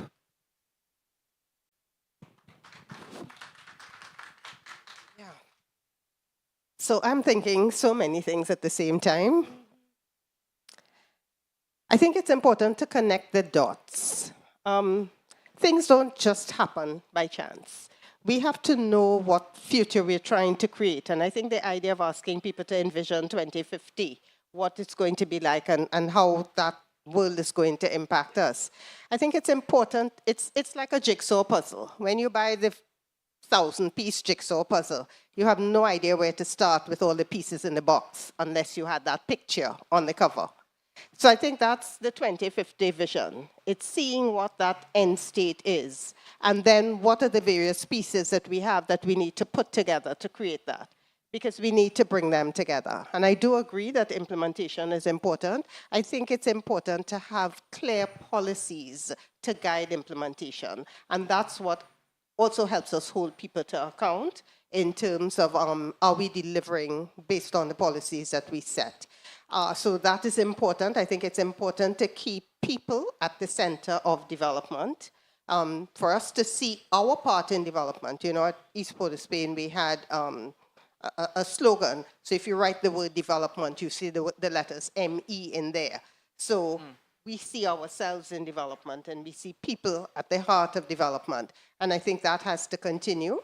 And to do what we're trying to do, we need to integrate all of that with the proper resources. What are the resources that we need to give life to these creative cities and to, yes, to create the visions that we have articulated today? I'd like to say ditto to Andrea and ditto to Deborah. I think we both need execution and to connect the dots. But I think we also need to take responsibility for that process. So just to add a little context to what Andrea and Deborah have said, we've been having these conversations about what we call the cultural economy in the Caribbean from about the mid-1990s. In 2015, our former Prime Minister, P.J. Patterson, went to the CARICOM heads, and he spoke to all of them. He presented a paper where he outlined the utopia we spoke of today. It's 2025. And we've had different countries doing different things. Some have policies and never implemented them. Some are on a path to implementation. Some are just starting their policies. Some have sat on their policies for 20 years. And I think it's time that we get up and decide that I am going to take responsibility for making this thing happen. I am going to go and gather 20 people and sit at the door of my Ministry of Culture to ask them, when does the policy come? I am going to go and write a sector policy with the people that I work with and take it there. I am going to gather and get together in a guild, a professional organization, whatever it is I choose to do, but I'm going to do it. And I think that's the only way we can have implementation and connect the dots, because we can look to somebody else to do it, and it will never get done unless I do. Thank you. Thank you. I'm going to be a little bit more esoteric. I'm calling us to be more generous. I'm calling us to build more trust. I'm calling us to ensure that we see each other, that we make each other safe, that we support each other. This CARIFESTA 15, as everyone has recognized, is special because we're all asking for that. I participated in a symposia earlier this week, and I've discovered people doing the work that we're doing. I did not know they existed. And it's comforting to know that the work is being done. We're quietly doing it, and people always wonder, like, I didn't know this was happening. I said, but we're just caught up with the work. And so rest assured, do not be disheartened. It's happening, as you can see, it's happening. So I'm giving you, that level of encouragement. That's it for me. Thank you so much, panelists. I want to thank you all for participating, Andrea, Deborah, and Israel. This is the Council of the Judges. I'd also like to give a special thanks to Dr. Marielle Barrow, Mark, Lisa, Kim, and the team, and also the audiovisual team and the Carrie Festa team, all of you. Thank you so much for making this a possibility. I might also add that as we think about how we move forward, taking initiative, making sure that we find community, have other people come with us, keeping people at the heart of things, holding each other accountable. These are all important. And I'll pull in some design language here because we touched on the full gamut of design. Generally in public, when we hear design, we might think of fashion design or graphic design and these kinds of things. And those matter, those are real design disciplines. And then we go further along the chain and we look at system design, looking at policy. And all of these can influence how we create the future. So I'd say perhaps we should challenge ourselves. When we talk about design, we often talk about the making of things, everyday things. It's a book, a design book. And we see designers who make things that we hold and we feel. But can we look to make the futures that we will live in, that we will feel, that will reshape our lives, that will reshape things for the next generation? That's our challenge for today, to move from just making it in terms of things, but to move to making it in terms of thriving in the future and making these futures a possibility. Thank you so much, everyone. This has been Graffiti Blueprints.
Good afternoon, ladies and gentlemen, and it's a great honor for me to welcome you to this panel, which is titled Yard Rhythm, Sounds of a Nation.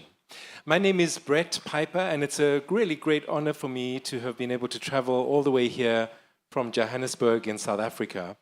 I'm a festival practitioner. I've worked with African musicians in the context of the transition from apartheid in South Africa since the early 90s. And I'm currently an associate professor at the University of the Witwatersrand, or WITS, in Johannesburg. I'm also a scholar of festivals, and I'm really struck by how the 1970s yielded these incredible festivals that were tied to processes of nation building. Carifesta, of course, starting in 1972. In 1977, we had the extraordinary festivals, Festac happening in Nigeria, the creation of film festivals like FESPACO in 1969 that continues to this day.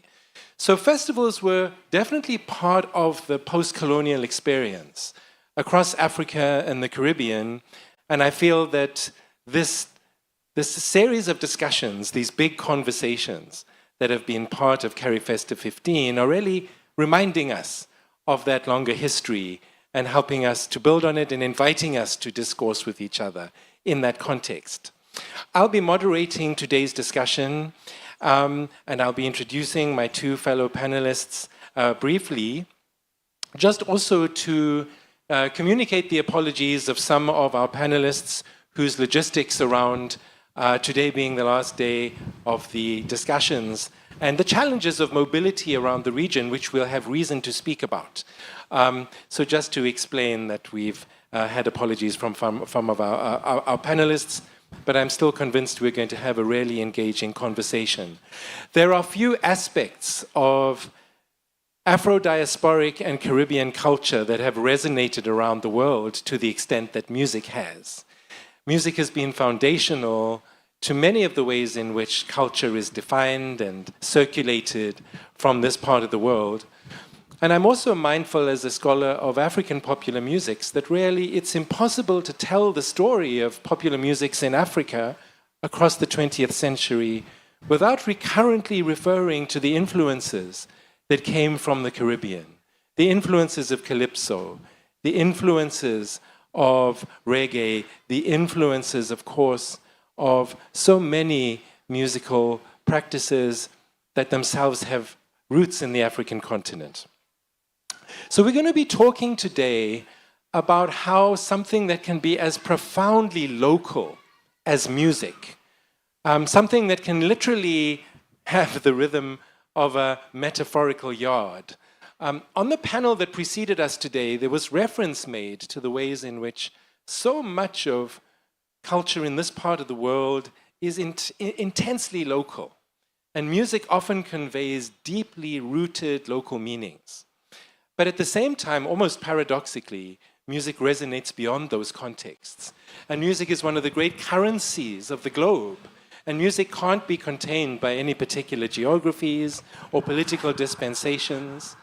I think in my own experience in South Africa, and I grew up in South Africa in the late apartheid era, we knew that an icon of South African music like Miriam Makeba had been part of collaborations with Harry Belafonte in the 1960s, and that in a sense, South African music had become part of the musics that had originated in this part of the world and had, of course, been profoundly tied to histories of anti-colonial and anti-racist struggle. And so we proudly tap into those histories today in this panel as well. I'm delighted to be able to introduce colleagues who are working across these geographies, and they're going to speak in particular ways to that experience. And the first is the colleague to my left, Bernard Sobki, who's also traveled with me, or like me, from Africa to be at Carifesta 15. Bernard comes to us from Accra in Ghana and is going to speak to his work in forging collaborations and creative exchanges between West Africa and the Caribbean. And we're going to start with a brief video. So if I could please ask that we go to video 1, and then I'll invite Bernard to introduce himself and the work he does. Thank you so much. About 500 years ago, Africans were carried across the Atlantic to the Caribbean. We lost our names, we lost our languages, but one thing survived: our sound, our drums, our rhythms, our voices. They became our music, our shared language. Today, the internet is our new ocean. It carries our rhythms faster and further than ever before. But too many creators still lack the space, the skills, and the support to thrive. That's why we built Jumbo Spaces, a creator hub in Accra, which has become home to creatives of every kind. Creators come to learn, grow, and most importantly, collaborate. Music has always been a strong arm of Jumbo Spaces, and we have a fully equipped studio and engineers to support our community. From this community came Molly, a Ghanaian singer and songwriter. She joined forces with Jamaica's Silent Addy and gave the world the smash hit, Shake It to the Max. And if you hear this sound, then go on bend your back, go on bend your knees, baby, shake it to the max. The DJ please turn up the bass to the max. Please just rewind, let me shake it to the max. Shake it to the max. This was not just a hit, but a movement, born from our shared rhythms, celebrated across the globe. This is the power of collaboration, Africa and the Caribbean building together. Because when we make music together, we don't just make hits, we make history. Let's come together and take it to the max. Rice and peas, body hotter than jollof. I feel bigger taste anyway, you see my pass. And if you hear this sound, then go on bend your back, go on bend your knees, baby, shake it to the max. Will the DJ please turn up the bass to the max? Please just rewind, let me shake it to the max. Thank you very much. Thank you. If we could jump to the slides, yeah, great. I wish the song didn't have to end. I wish I could enter this presentation dancing, but I don't want to get carried away. So let's just go straight into it. I'm very happy to be here. I'm very happy to be in Barbados.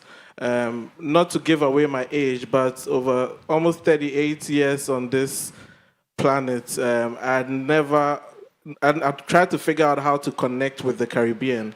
And it's been something that I've always been like playing in my head. How do I connect with the Caribbean, especially for someone who works in marketing and is curious about markets? But interestingly, because of this project I'm about to share, this year alone, this is like my 6th time in the Caribbean. And I've been to Barbados twice already this year. And it's exciting. It's an exciting time, and there's so much more to come out of these collaborations and what we are working on. So to tell you about myself, my name is Bernard Kafui Sokpe.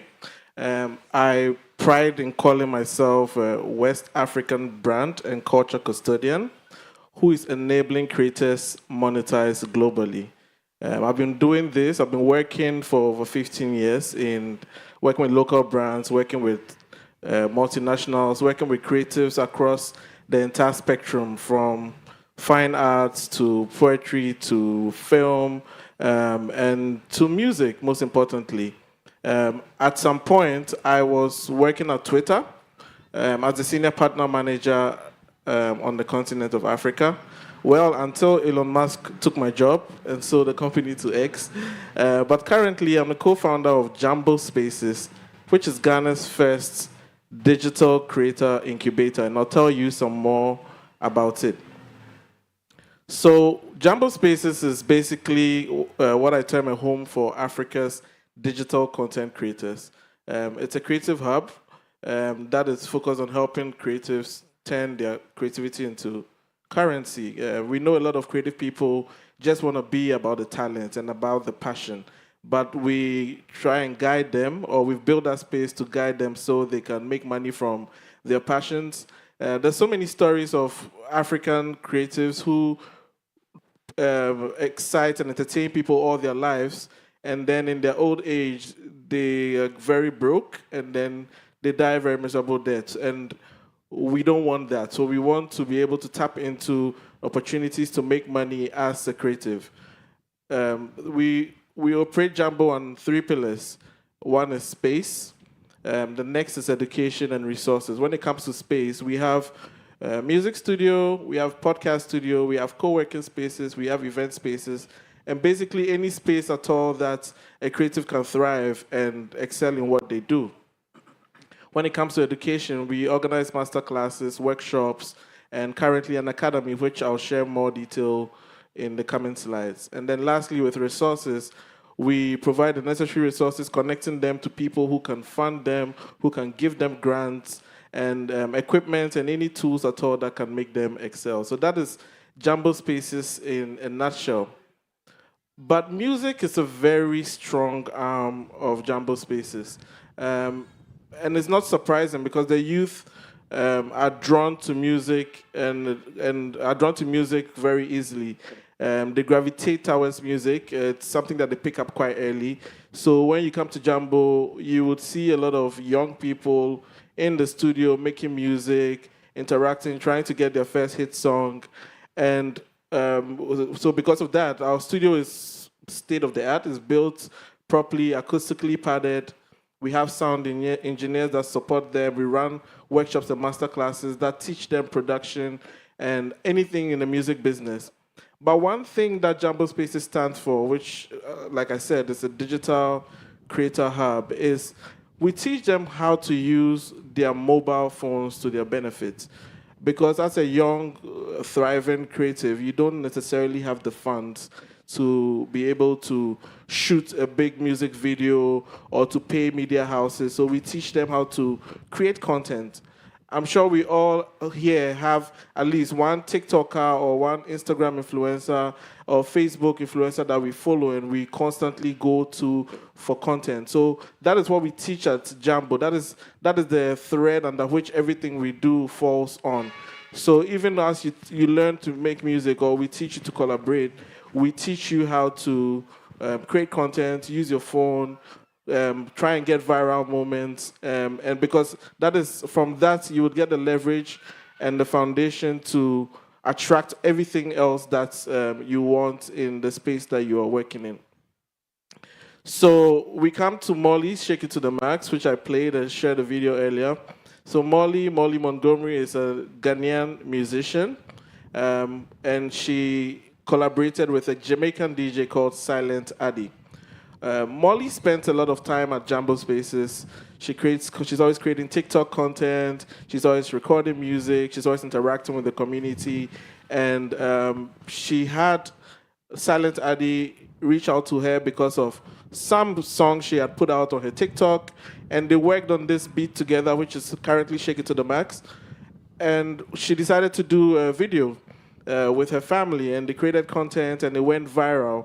And that video went so viral that it caught the attention of a lot of people in Africa and gradually seeped into the Caribbean, Jamaica especially, and then went across to all the other African countries. So Shake It to the Max is an African-Caribbean music collaboration, which is fueled strongly by TikTok, Instagram, and digital content creation. Just to say that this isn't the first of such collaborations. We've had Beenie Man work with Stonebwoy. I don't know if Brett, you're familiar with Reggie Rockstone, but like we have the legends. The legends have been collaborating for a while. We had Davido work with Popcan. We've had Shatta Wale and Vybz Kartel.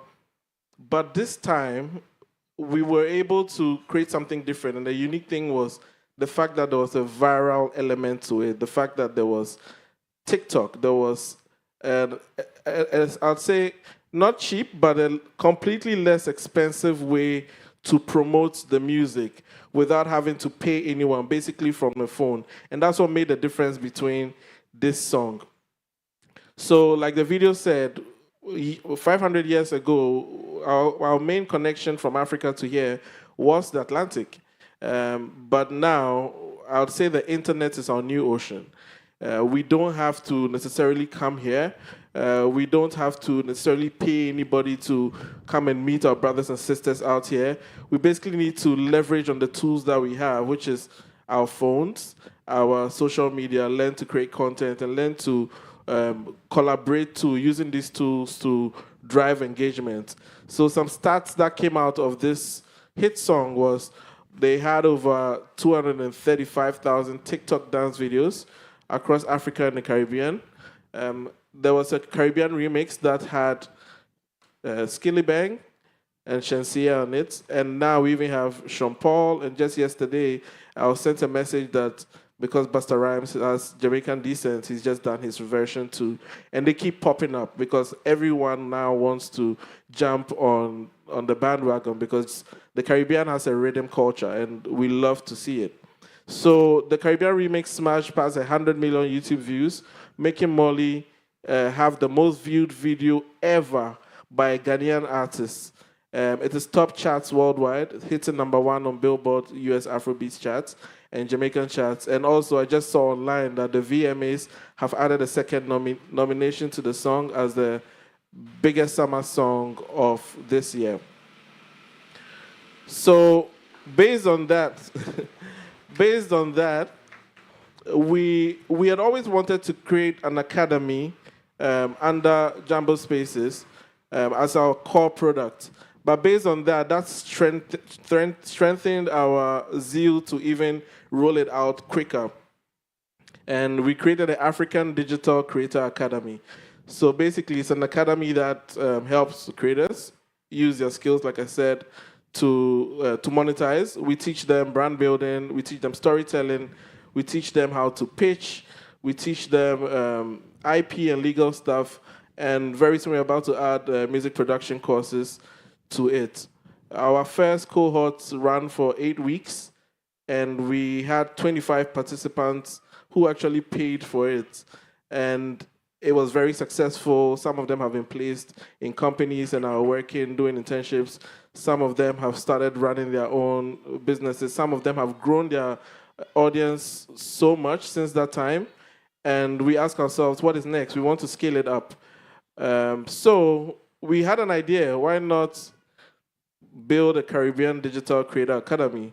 The initial one was the African Digital Creator Academy. We call it ADCA. We're going to call this one CADCA. So CADCA is going to be an extension of ADCA to the Caribbean. We're going to promote Africa plus Caribbean exchanging skills, collaborations, and digital innovation. We are going to ensure we build on the creative economy and ensure these collaborations are much more frequent and put us more on the global map. And to think about it, that collaboration was purely Africans and Caribbeans, but the whole world is bumping to it. And we didn't need to have an American on it, or we didn't need to have any foreign person on it. But this just shows that our collective effort collaborating can take us really far and make history. So, as a dreamer, how do we move this from vision to action? Currently, I am looking to build partnerships. I've been talking to Mariel already on so much that we can do together. So I'm looking to build partnerships with the Caribbean creative community, government bodies, cultural organizations, and African hubs that are interested in taking this to the next level. And then short term, I would like to do a pilot of CADCA. Even if it's not this year, we would love to do it early next year when the next cohort of ADCA starts, and run training and exchange programs. It would be beautiful to take some Caribbean musicians to Africa and also bring some Africans here and do some really cool exchange programs. And then long term, obviously scale through festivals as big as this, run digital campaigns and collaborative music projects with tech and AI, which is now a big thing. So the key things I would like to leave and also to add to the conversation that we are building on now is that music is the strongest connector of Africa and the Caribbean. Also, digital content creation is our biggest media platform. It's free. It's just on your phone. You just need to figure out the ropes around it. And you don't necessarily have to be an influencer, but you might be able to get your message out there, even if it's not related to music. And then lastly, well, not lastly, we're looking forward to having intentional collaborations because those are quite sustainable beyond policy. Those can even drive policy to be put into place just because there's no way to ignore. Like yesterday, I was telling a friend that every time I come to the Caribbean, I see somebody that looks like another person back home. And some of our expressions are very similar to Africans back home. And it's so uncanny and it's so interesting because some of us have never been, some Caribbeans have never been to Africa and some Africans have never been here. But when they meet, it just feels like we've been hanging out together. And you can see that it's years of genes and shared history over time. So why not we build a shared future together? So yeah, let's reshape our culture together with collaborations, leverage on digital content to amplify it, and let's take it to the max. Thank you very much. Thanks so much, Bernard. And how wonderful that we've been able to start with this really successful current example of what happens when musicians who are using this new ocean, as you referred to the internet, and thanks so much for this wonderful, powerful metaphor, people who are tapping into this new connectivity in ways that are really generative. So I'm going to speak to, I'm really glad Bernard in many ways has spoken to the new music economies, the ways in which digital economies are making new kinds of connections possible. And what I think is really exciting about having this conversation at this time is that these new economies have not displaced, but they've added to the economies that really are still centered on musicians playing together in real time, in person. And we're needing to think about how those economies link to each other. So I'm going to ask that we play the next video, please, and then after that we'll go to another PowerPoint, and we're going to be looking at another case study from Southern Africa, and I'll be speaking to some of my colleagues' experiences in that. And so this is a video that documents the first decade plus of a project called Concerts SA, Concerts Southern Africa.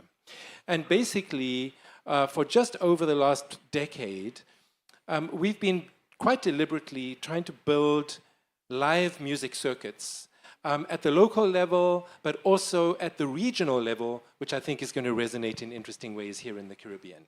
Thank you. Action.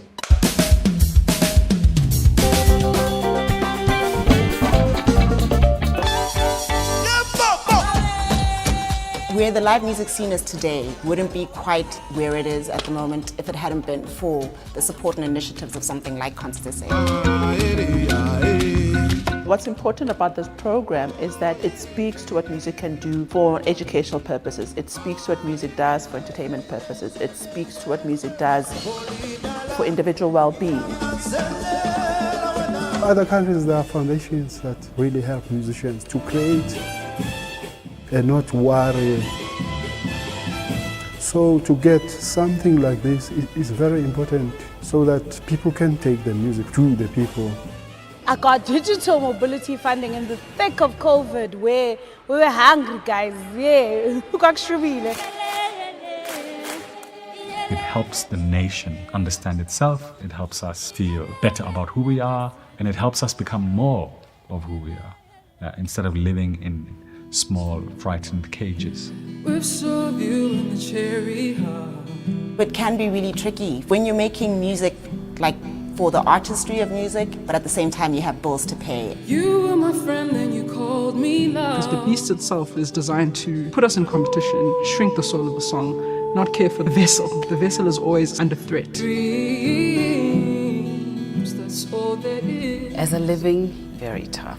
You have to be strong. It really can't be okay if you're not using your gift. I believe a gift unused becomes a curse.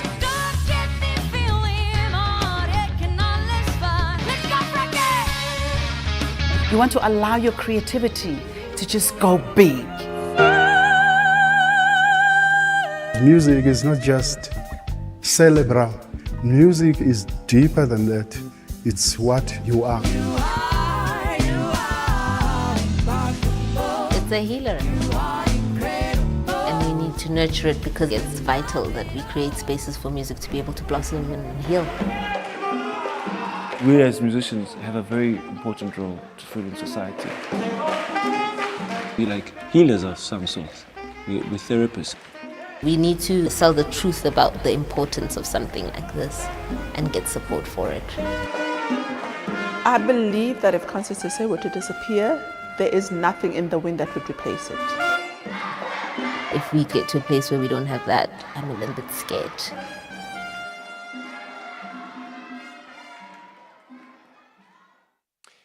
So thank you. As you can gather, it's been a really important project that's supported all kinds of music. We heard jazz, Afrofusion, choral music, classical music, and so that full gamut. So Concerts SA began, and if I'm going to see if I can just control the slides. Excellent. Concerts SA began in 2013, and it was in fact a collaboration that was funded by colleagues in Norway who had had experiences building live music circuits in Scandinavia. Africa is obviously a very different setting for that.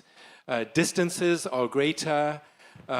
Deep colonial histories and histories of deliberate division by design in a country like South Africa had to be overcome. And live music still is, as we've heard elsewhere today on other panels, a precarious thing. One can't just assume that the venues that support it, who often do so without subsidy or without any other form of economic support, that they'll always be there. A festival is a gift because you can't ever be sure that next year you're going to have the same sorts of resources available to produce. So a project like Concerts SA set out in 2013 to try and build a more sustainable ecosystem for a range of live music performances.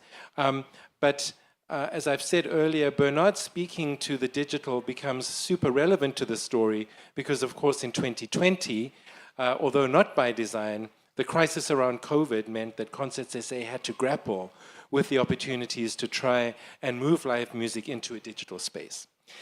So you will see that the project offered work opportunities, not only for professional musicians, but for the whole ecosystem that supports live music, technical support, media support, but it doesn't stop with the gigs themselves. You would have seen from the video that there's a very deliberate attempt to develop audiences and socially inclusive audiences, given histories of exclusion within South Africa. Digital mobility became a huge aspect of this work, especially after COVID. Supporting audience attending in small venues, in rural areas, in peri-urban, peripheral areas, and not only supporting big live music venues. And it's a project that's sustained by partnerships. These partnerships are transnational in terms of funding arrangements, but also lots of workshops, lots of local support. The sharing of skills has been an important part of this project, and it's involved all 9 provinces within post-apartheid South Africa, but also importantly for us, and I think especially for today's conversation, in the Caribbean, 11 countries in the Southern African development community. It's been very productive for a project like Concerts SA to start building networks where musicians can start in South Africa or end in South Africa, but perform in Eswatini, in Zimbabwe, in Botswana, in Mozambique, in Zambia, and in Zimbabwe, and so on. So that's what the project has involved. And over the 10 years that reached 2013 alone, really upwards of 26, almost 27,000 opportunities. We've been doing research at my university as to what the decade of support tells us in terms of how live music venues have shifted, what kinds of activities have predominated in terms of genre, in terms of geography. So close to 4,000 concerts, nearly 2,000 venues and spaces across those geographies I mentioned. Lots of educational opportunity. Nikki Sondo is in fact a very wonderful venue owner in Johannesburg. If you come to Joburg, Nikki's Oasis is a wonderful place to catch live music in. And she speaks to the ways in which schools' programs link with her work. And she recently has actually reached out to me because she wants to study as a postgraduate student her professional experience. We've also been able to move colleagues and music into digital spaces, especially at a time that artists couldn't perform live in 2020 and 2021. And we've built a lot of workshops, skills sharing, the kind of work Bernard does. And we've reached out to schools in terms of audience development.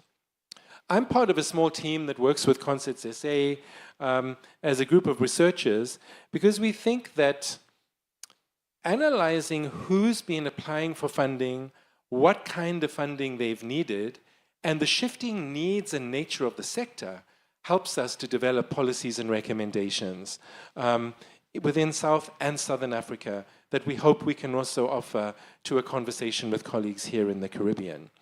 There have also been really important studies, for example, on gender representation in the music industry and the particular challenges that women face working in the nighttime economy, in a range of spaces, and what kinds of interventions can be made for gender equity in the music industry, where a lot of work remains. So Concerts SA is a really exciting project that helps us to build on the South African and Southern African experience, and especially something that I'm very passionate about in my own ongoing work as a cultural producer come lecturer, is to be very deliberate about building audiences that enable intergenerational and inter-community conversations. As I said earlier, South Africa for over 40 years was divided by design. Apartheid literally meant in the Afrikaans language separateness. And so we had cultural and educational and political policies aimed at preventing people from getting to know each other culturally. So the work of redress in post-apartheid South Africa is about being very deliberate in allowing the young artists and audiences who are coming up to see themselves as part of a greater, much more diverse and much more integrated story. And that's something we can tap into Caribbean experience in very meaningful ways. So I'm going to thank you for your attention and invite further partnerships with this kind of work. And we're so grateful to Carrie Fester and for the big conversations, for indeed inviting us to think big about being very deliberate about doing this now. In 2025 and 2026, there's so many opportunities, as Bernard has demonstrated. So thank you sincerely. And with that, I'm going to just acknowledge, I'll pause to acknowledge the work of Andre Leroux and my colleagues at Concerts SA.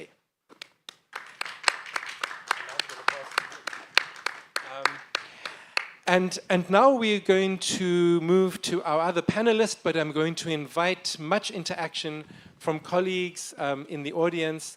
And of course, we're also very grateful that we have an online audience for this wonderful series of big conversations. So I've been delighted in the last 2 weeks to firstly online meet Nicholas and to be able to really get a sense of the kind of ways in which artists, professional artists, are navigating careers here in Barbados, and in the larger ecologies of the region and indeed the larger world. So please join me in welcoming Nicholas, who will be responding to what we've been discussing. And Nicholas, with that, over to you. Thank you. Thank you very much. My name is Nicholas Branker. I was originally born in England, but don't hold that against me.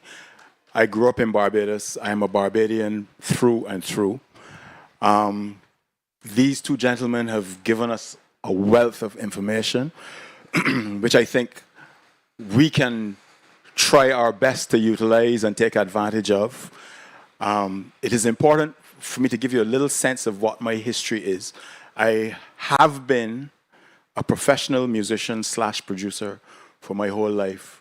I have never had what people call a day job. I have always supported myself. It is important that I say that because there are not very many of me.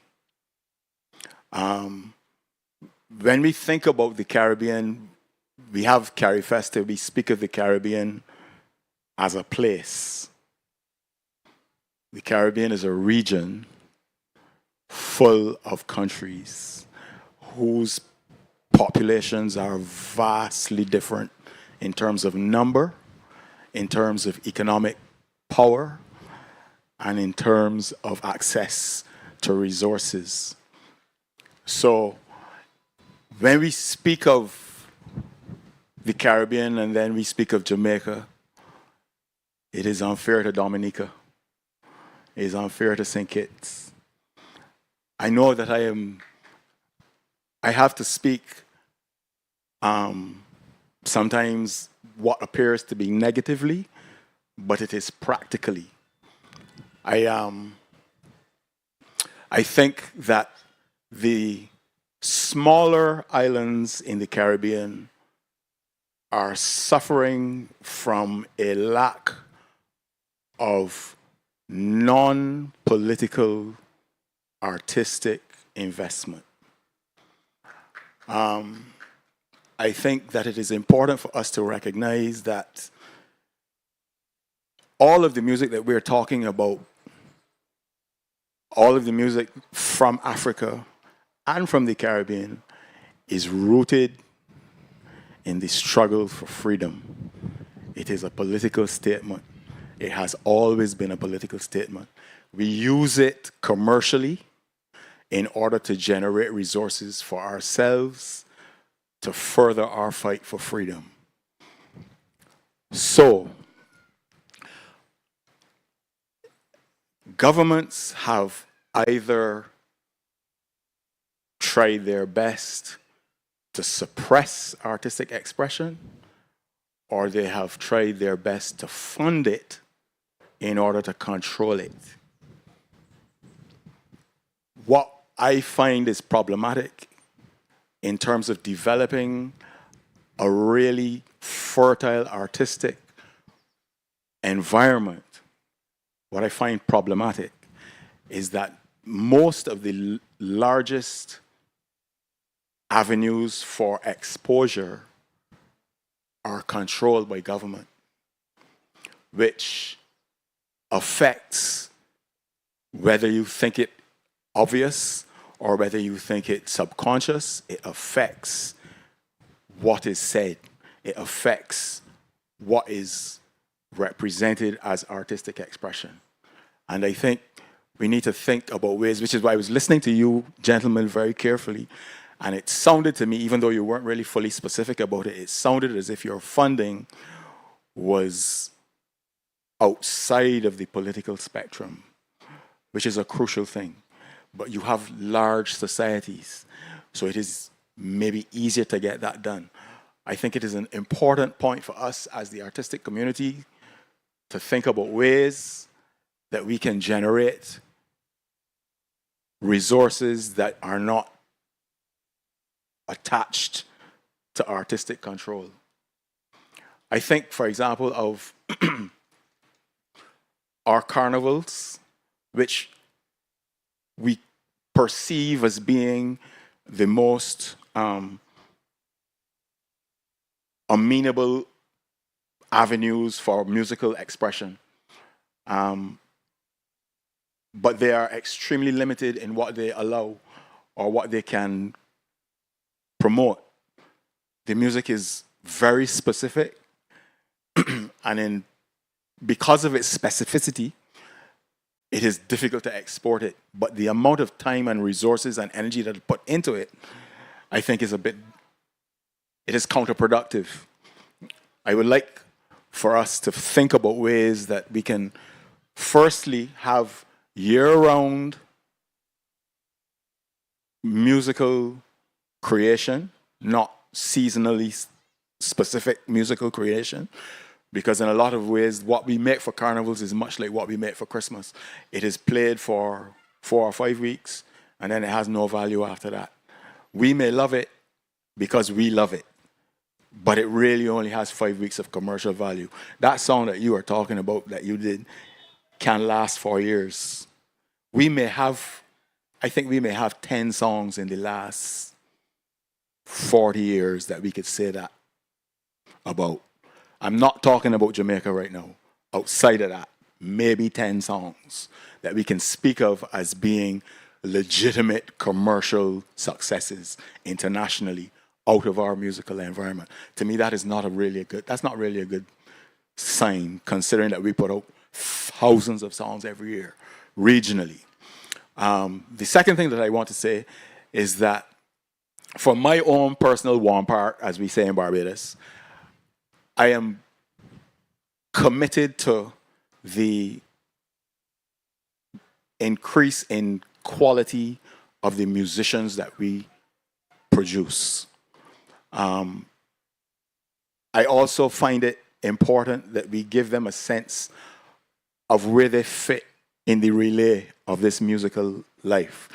A lot of young musicians in the Caribbean do not know the musicians that came before them.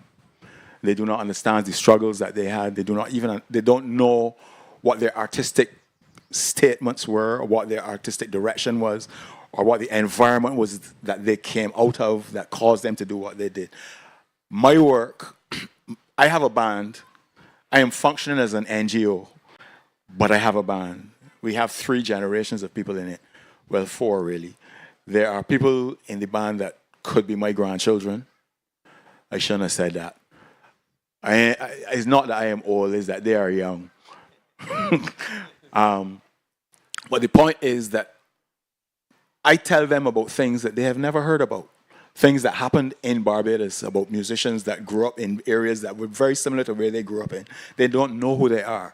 I have another kind of configuration where we have musicians from the Caribbean playing together in one unit.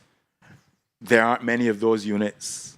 In fact, I don't think there's another one where everybody is from a different country in the Caribbean playing music. When we get to Africa, we have more to say because we have a greater sense of what makes.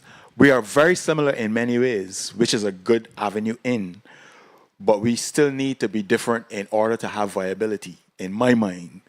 And I think that we need to spend more time in this region working on that. What happens at Carifesta doesn't happen any other time, in my mind. And Carifesta happens once every 2 years for a week. And we all come and we are all excited and we all talk about all the possibilities. And then 2 years from now, we will be having these same conversations again because we go back to our regular lives and to what we do daily. And the feelings of collaboration and togetherness that we have now, we need to find ways to sustain, maintain, and develop. We will begin to create a much artistic community that is more diverse than it is now, and therefore more scalable is the word that economists like to use, and bring more revenue into this part of the world, more attention to this part of the world. But it is a work in progress, and I hope that in my lifetime I will get to see a much more all-encompassing approach to artistic development and remuneration. So that's my point for right now. Thank you. Thanks so much, Nicholas. And so we'd really love to hear from anyone who's in attendance who may want to add to the inputs we've heard, or to ask questions, or to offer suggestions for alternative futures. And I think where Nicholas has ended up is really important for us, how the energies of something with as long a history as Carifesta, how one can build these more sustainable circuits for both live and virtual performance. That seems to be the key. And it sounds fantastic to me that you have those intergenerational dialogues and intercultural dialogues happening within your band, and that certainly sounds like something that we'd love to hear more of in Africa. Would anyone in the audience like to pose a question, offer another perspective?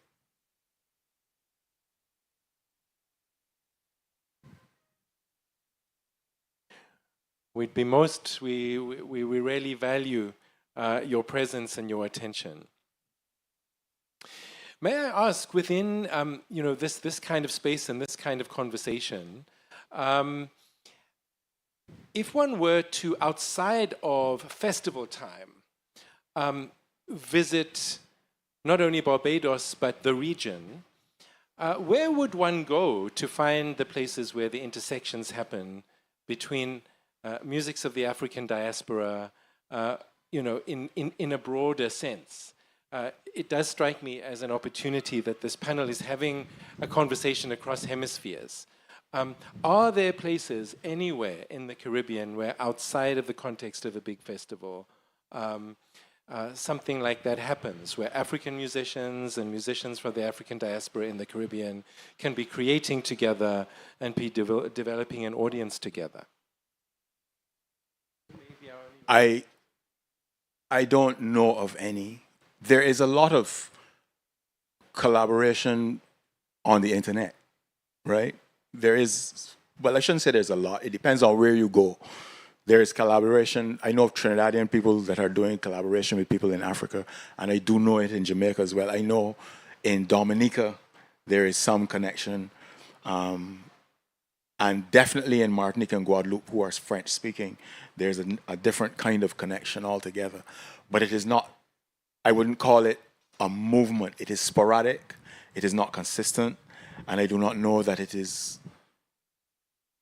like a model that can be followed. I think it is based largely on personal relationships that were developed over time, from like historical connections between musicians or whatever it is. I think the fact that it is so difficult for us to move from one island to the next makes a lot of the collaboration that we would want to do, the physical collaboration, extremely difficult. It is cheaper in some cases for us to get to the United States than it is for us to get to another Caribbean island. And that is problematic because, as you would very well know, most artists are not wealthy. And so how you do that kind of physical collaboration is difficult. But as I said, the festivals are brought into being, and they do provide a template, but the amount of resources that is required to put on like this Cari Festival, I mean, we can't do this every 6 months. You know what I mean? It is impossible to do. So we have to find ways to maybe reduce this singular expense and spread that investment over time so that it has more longevity. And that's just my thought. Very interesting. Please, Dr. Barrow. Hi, good afternoon. So, of course, the conversation has been intriguing so far. And while I am not, my background isn't solidly in music, I wanted to share some examples from other subsectors that I think are potentially instructive. So in the visual arts, we have spaces like Tilting Axis and Linked, where they do regional residencies. And this brings Caribbean artists together to dialogue, to, engage. They also share, they also do conferences at various locations at various times. But this is done through international funding for the most part. And it really then becomes about whether the individuals or the organizations that are doing this work are able to secure that international funding and what are they leveraging to be positioned in this way. Again, I don't know much about music, but that's how it happens, or how it has been happening in the visual arts over the last 7 to 10 years, perhaps. And it has been really, really effective. I mean, even on the last panel, we heard the introduction to one of the panelists, and it said, I'm a Tilting Axis fellow, right? And so he was speaking specifically to that institution that has been built around the region. So I don't know what the possibilities are for music, but I suspect that they are greater because music has more popular appeal than the fine arts and visual arts. So I think there's so much that we can draw on and build on from there. Thank you. And of course, as you mentioned that example, I think where an enormous opportunity lies is, in fact, collaborations across those kinds of spaces. Galleries are wonderful places for live musicians to play in, and vice versa. And we don't have to take the kind of canonical separation of genres as a given. That's one of the wonderful things about festivals, is that they do actually encourage us to make art of all kinds in spaces of all kinds. Good afternoon. My name is Stetson Wilshire. I wrote a few songs in my time. I've worked quite a bit with Mr. Nicholas Branca. Nicholas mentioned something earlier about the fact that there are not many like him who was able to survive only on music. What do I say to a young person about getting involved in music when clearly here in this region it's extremely difficult to make a living from music?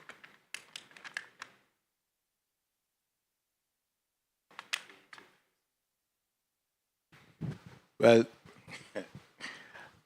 I can only tell you what I did, right? I mean,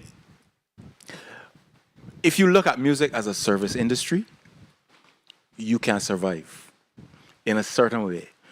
Barbados is a hotel tourist destination. There are a lot of hotels. You can get work in hotels. You can work, reasonably consistently for a large part of the year. You can earn a reasonable living.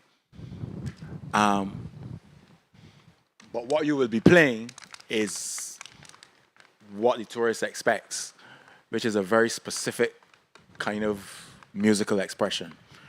It is not. You wouldn't be able to call yourself a creator. You would be able to call yourself a creative, in the sense that you'll be working in a creative industry, but you will not be creating per se. Most of the people that come into this want to be creators. They want to make a statement, and they want to have an avenue to exploit it. In this time, I think that you are really going to be having to think of yourself as a world citizen as opposed to a Barbadian. You're going to have to think about, I can't just make music for the people that live around me. I have to find a way to make what is unique to what we do palatable to a larger audience. And then we have to find ways to do like what Bernard is doing in terms of leveraging social media in a constructive and viable way, which is also very difficult from this part of the world, given the kind of agreements that we have with the platforms, where it is not as easy to generate income as it is in other parts of the world. But it is going to be a struggle, and you're not guaranteed any success. Most of the younger people that I meet say, well, I want to sing a soca song so I could get in crop over, and then hopefully I would get a hit, and then I could sing in Trinidad Carnival, and I could sing in whatever, and do that little circuit for a year. That happens maybe to 2 people, if that. You know what I mean? So what I try to encourage is that you think about being a master of more than one trade. So if you want to write music, you can write music, but you also have to be able to interpret music. You have to be able to play an instrument. If you want to sing, you shouldn't be just a singer. You should learn to play an instrument so you can accompany yourself.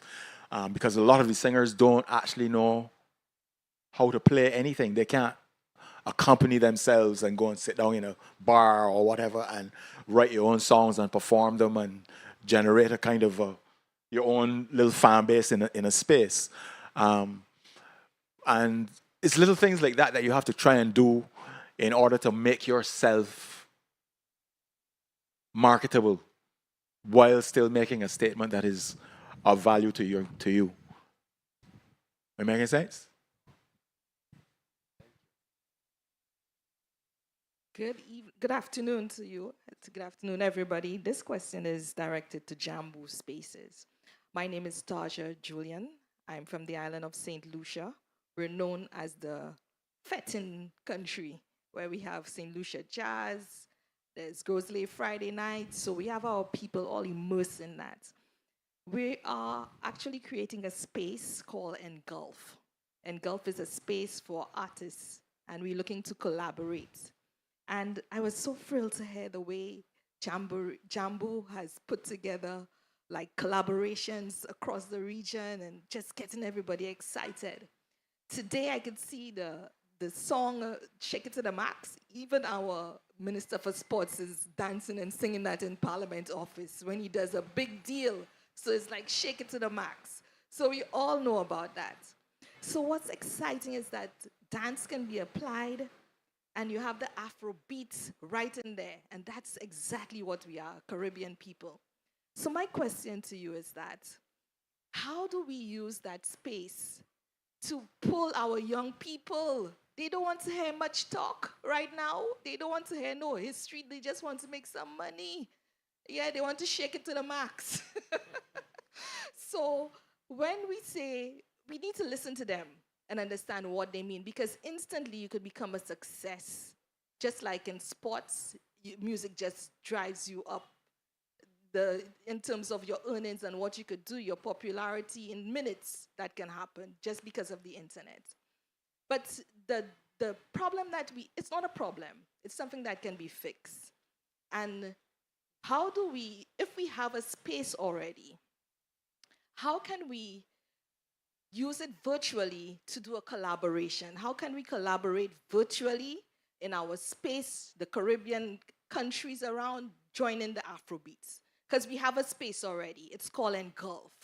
Yes?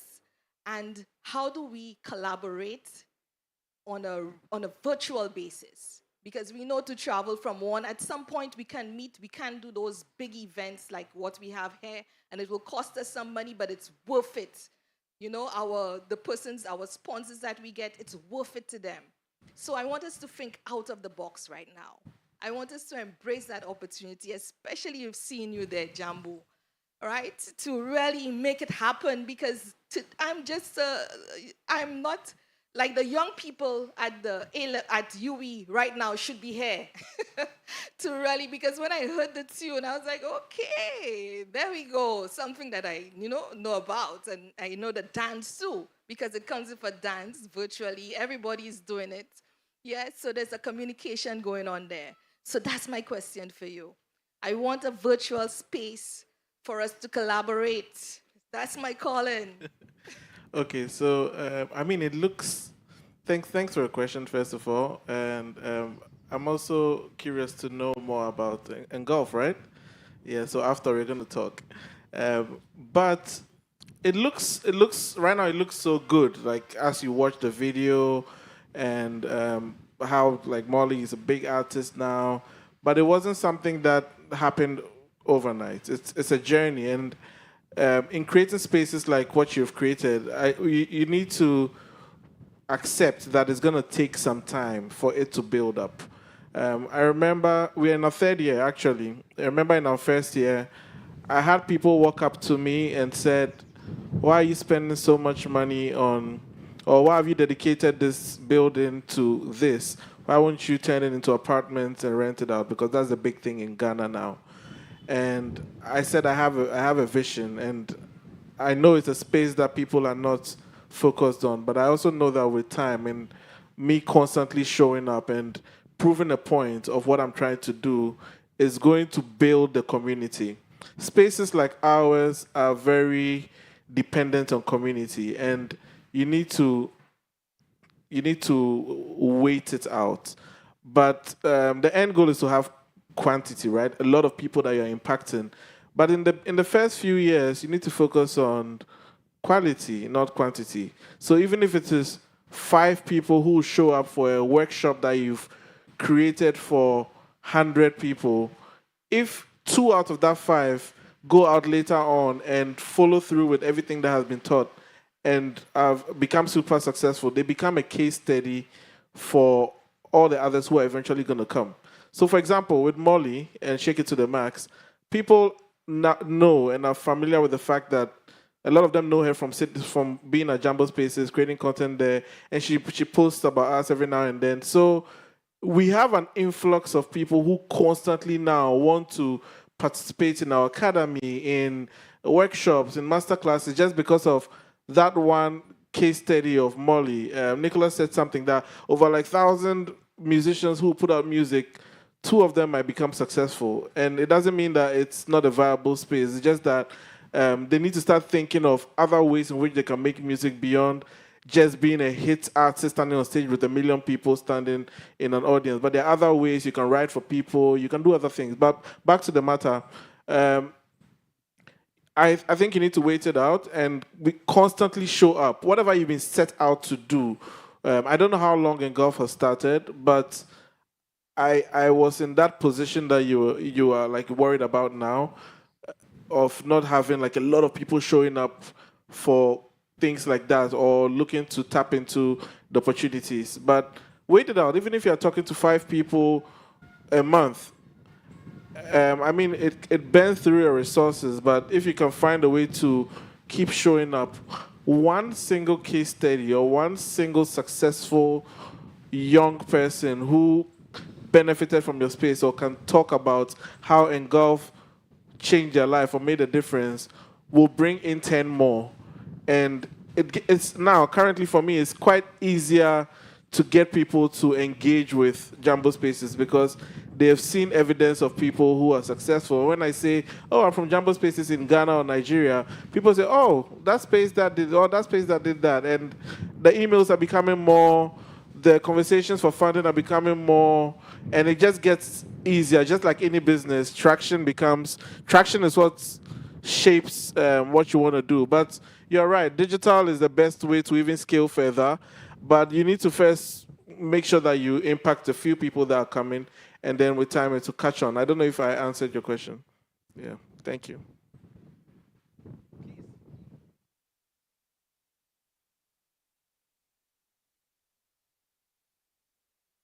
Hey, so I have 2 thoughts. The first question is speaking more to what Nicholas would have touched on earlier, where when he talked about the Caribbean, he said the Caribbean is rubber stamped as the Caribbean, but we're a very diverse region. I believe that Africa suffers the same thing. People say Africa or Afrobeats, and we kind of brush Africa with one brush, but it's a huge continent with so many diverse cultures within it.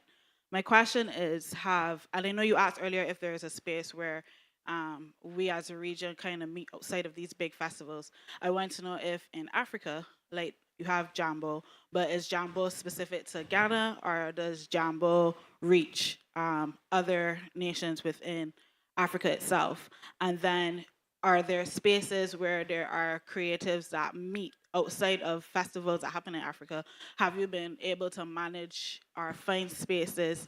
And Africa is huge. So I know that even being able to travel and all that is also difficult. So virtually, etc., is there a space outside of festivals where the creatives kind of collaborate outside of that? The second question, because I don't know who's going to answer that first one, but the second one speaks to, well, we use the example of Molly Shake It to the Max, but I do believe that a large part of Molly's success outside of having that musical collaboration that was genius was also that we are now a very visual world. And TikTok is very visual, and along with the music comes the dance. She just spoke about her minister dancing. So as big as the movement was with the music, I feel as though like the dance aspect of it also played a major role. And a lot of her viral moments happened from all the dances that she was taking to the streets, etc. And just a food for thought in terms of how do we then branch beyond the music itself and then look to work with the other creative industries, whether it's the fashion and what music we put behind the fashion, or how do you push your song with the person that's already having a collaborative space in fashion and add your music to that so that every time somebody sees that your Caribbean song is behind that, etc. So I'm just thinking in terms of collaboration outside of regional collaboration, but how we across the different areas of the arts collaborate. The first question was Oh God, I remember. I can't. About the difference if other countries collaborate. Yeah, so Africa suffers that same thing with what he said, because we are 54 countries, all of us very different, very nuanced. When I was building Jambo with my co-founders, Jambo is a Swahili word. Everyone in Ghana asks me, why are you using the Swahili word? We don't speak Swahili.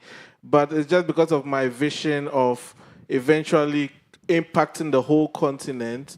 And Swahili is the biggest spoken African country, language in East Africa and some parts of the South. So in my thinking, if it blows up the way I want it to blow up, at least the widely spoken language it's going to relate more to it. So I am not even a quarter way to impacting the whole of Africa with Jambo, but it's still part of the vision. So I think it's okay to. Currently, we are 7 Ghana, but with time, I'm eager to have more Africans tap into it and grow beyond Africa and even get into the Caribbean. Also, I don't think that is necessarily a problem with sometimes people, how they call it, encapsulating the whole continent or the whole Caribbean as one. I think, this is my thought, if one country excels, it pulls the entire continent with them. If, for example, Jamaicans are, from my point of view as an African, we see Jamaicans as the loudest and most vibrant and everything. And even up to now, I'm still learning about some Caribbean countries. But when I'm thinking about the Caribbean as a whole, whether it's Jamaica that was championing something or not, I embrace the whole Caribbean as, oh, you guys are doing amazing. I don't think it's a bad thing. And I think we can leverage and ride off the successes of our neighbors to be able to tap into things that will also benefit us. When you speak about places in Africa that do things outside, let's say Jambo or festivals and stuff like that, there are a lot of things like that in Africa. Nigeria has their big thing. South Africa has a lot of big events and things that bring creatives together, and East Africa, because like I said, we are very different. For example, Ghana has something called Dirty December. I don't know if you're familiar with that, but it's like a pilgrimage of people from the diaspora coming into town and just coming to party and do a lot of creative and cultural things for like 2 weeks. When I go somewhere, when even another African goes somewhere and they say, "Oh, you're from Africa. Oh, do you know Dirty December?" and they claim and latch onto it and use it to sell or push whatever agenda that they have. So I think it will take a while for people to recognize each Caribbean country for what it is, but it's also okay for us to ride off the successes of our neighbors to be able to push our agenda, because you never know. Because someone likes dancehall, they might be drawn to soca and be drawn to something that is unique to a specific Caribbean country. What was the second question? Before you go on, the reason why I brought that up was not specifically as y'all are describing it. What I was talking about was the fact that, Dominica has less than 100,000 people. As a nation, it's 100,000 people. So there are musicians in Dominica that need to survive off of 100,000 people, right? And that is what I was talking about. So if you talk about the Caribbean, economically speaking, there's a wide disparity between what is demographically big and what is small, so that you can't think of the opportunities in the same way. The possibilities in terms of what you're speaking about actually do exist, but the average person who wants to just survive has a different challenge. And that's why I was speaking about it, because we don't always think about what impact the size of the geographical space and its population does to the possibilities for success in the business. That's what I was really talking about. Because I'm sure that festival you talked about for 2 weeks more people go to that than live in Dominica and St. Lucia. Yeah, true. You know what I mean? So it's like when you think about the scale, it's a whole different way of thinking. And we have to try to think about that, but also be realistic about the environments in which we are functioning, because we just don't have those types of resources. But we have to think about how we would kind of allow for that and compensate for it, you know.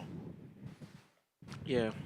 And to touch on the last thing you said, I totally agree with you about the cross-selling of various creative arts and how they can support each other. I don't know if any of you have gone to see Mansa Musa. Mansa Musa, the theater thing that's showing by Chief Movement. Chief Movement is from Ghana, very good friend of mine, and he's been doing this for years. An example, Mansa Musa is a good example of how poetry, fashion, music, and film come together in one production. And that's a good example of how we can cross-sell each other. Because, for example, if Mansa Musa goes to the kind of heights where it's on Broadway and is being shown in like beyond even like in like bigger markets, it can get to a point where labels might come to him and say, hey, we want to plug in maybe this song by Beyonce in one of the scenes because your thing is so big and people are constantly watching it. And that's an avenue for him to make money. That's an avenue for him to also amplify other people's music in the space and his commercial approach. So, yeah, I think we should be creative. We are creative, so we should be creative about how we can tap into other avenues. If it is fashion, whatever it is, that can push whatever agenda that we are pushing as a creative person. So, yeah, I totally agree with you, and I think it's something that we should explore. Yes, sir. Thank you very much. I wanted to say something about the scale issue that Nicholas is referring to. One of the things that I perhaps would like to ask of the others is, are there not musicians who come from small towns or villages who face the challenge that Nicholas described for people from a single country, in our case, a sovereign state, but who are operating on the same sort of scale that a small town in one of the bigger countries have? And I presume what they do is they migrate to the urban center because it's all within one sovereign state. So is it not just a question, Nicholas, of mobility within the region that hampers somebody being able to grow as a musician when they originate in one of these very small states? I mean, so there are musicians in Barbados who are from other islands who work here. It happens.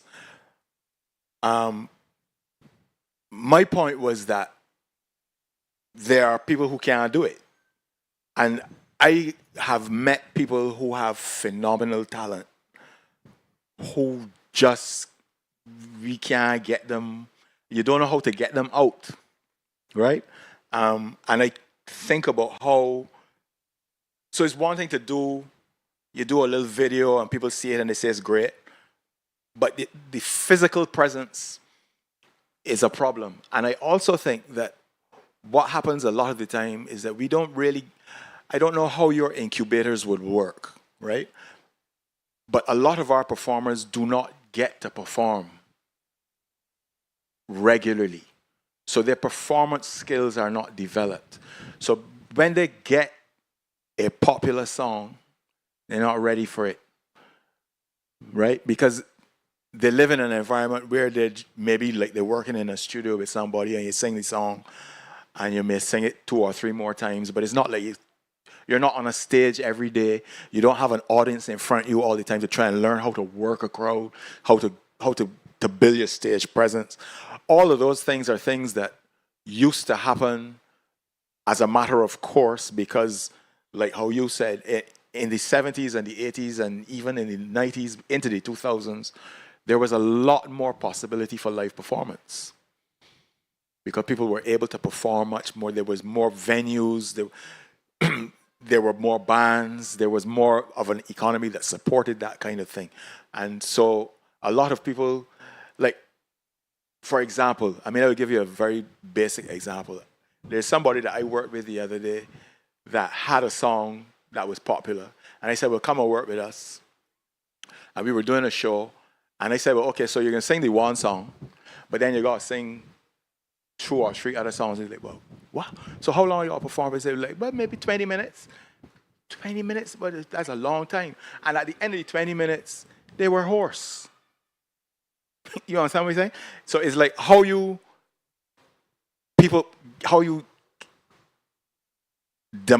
democratize the resources across the Caribbean so that people in islands that don't have opportunity feel like they do and can develop the skills that are necessary. You know, it is that I'm thinking about. And if I could perhaps just ask a different question, and that's about diversity. Because one of the things I think we've had in the region is quite a significant diverse creation of different genres of music from the different communities and cultures that all find themselves in this region. But I'm not sure that there has been as much cross-collaboration between those cultural genres as there probably could be.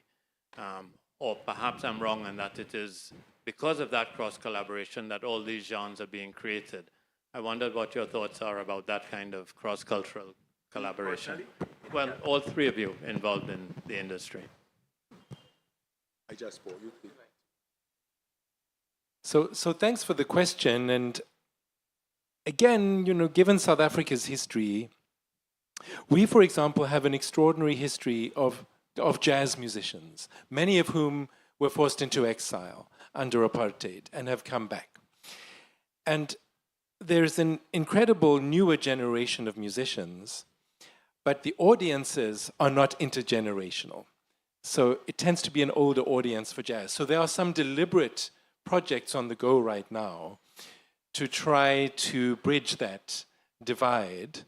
And of course, the full range of improvised musics can talk to one another musically.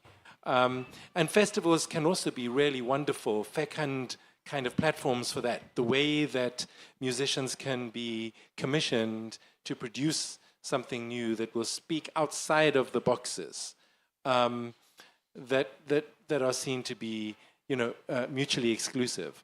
Most musics are families of other musics, but the ways that they're marketed and the platforms for them tend to be quite segregated.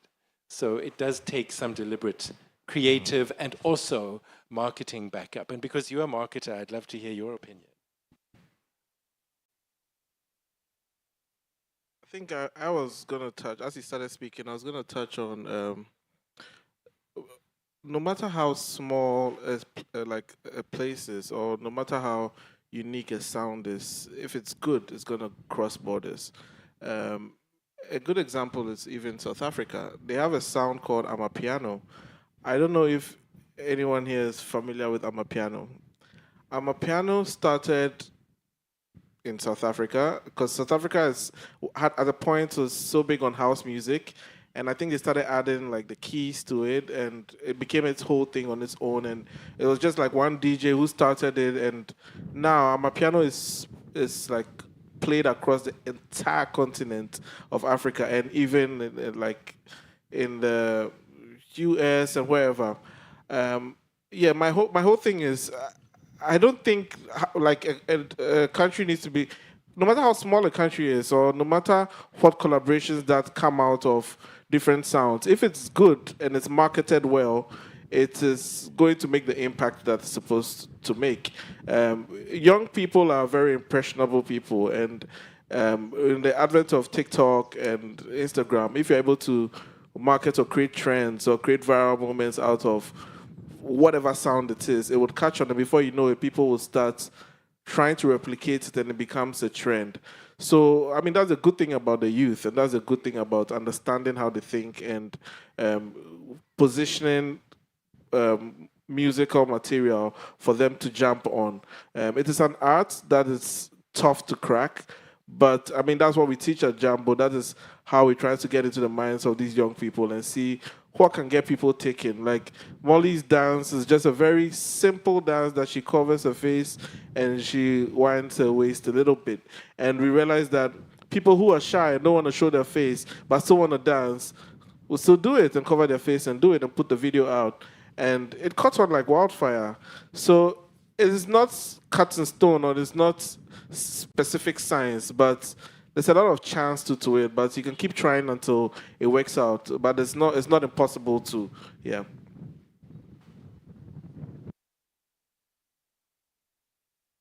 Okay, so I would like to ask a question. Yes, please. So I'm glad that Bernard spoke about music crossing boundaries or borders. You can hear me? Yeah. So my question is to Nicholas. So Carnival was born out of resistance and of the enslaved people against the brutalities of slavery. And so it carries a deep history of defiance and resilience. So you know when Bajan say, if you say A, God say B.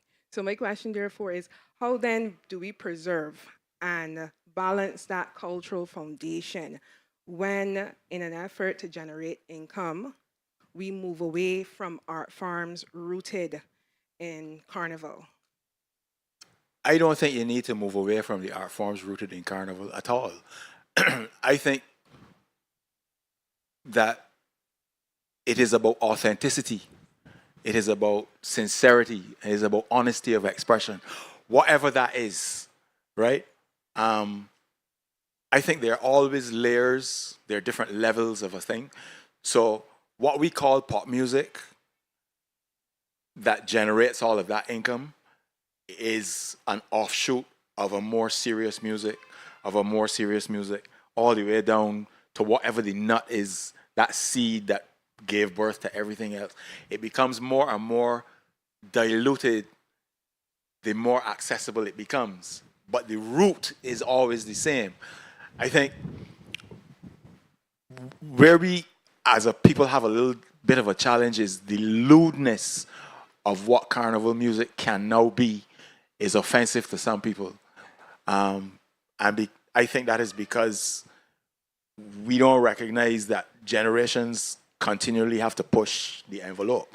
So if we as adults don't have no problem wearing skimpy costumes and walking up, and then the younger people who come after them have to do something more, because that's just how it works, right? And so I think that we need to encourage, and this is why I was saying earlier, with everything that I said kind of comes back around, about how involved the leaders or the governments are in what is being expressed, because they can't really be involved in promoting excessively lewd lyrics. But there is a market for it. And we can't say that you can't make it, right? But if that is what is selling, because I was reading up to yesterday in the Guardian in England, they were talking about some of that bouillon music that is a little bit risque, that is doing, like, had Notting Hill confused, but it's not something that people can talk about, because it's like, well, you can't really say that you're promoting this kind of lyrics. But it is a natural thing for us to express ourselves in that way, because that too is part of the resistance. It is about us being comfortable with ourselves and with our expression and the way that we feel about our sensuality and our sexuality. You know, people are pushing boundaries just because they feel it is important for them.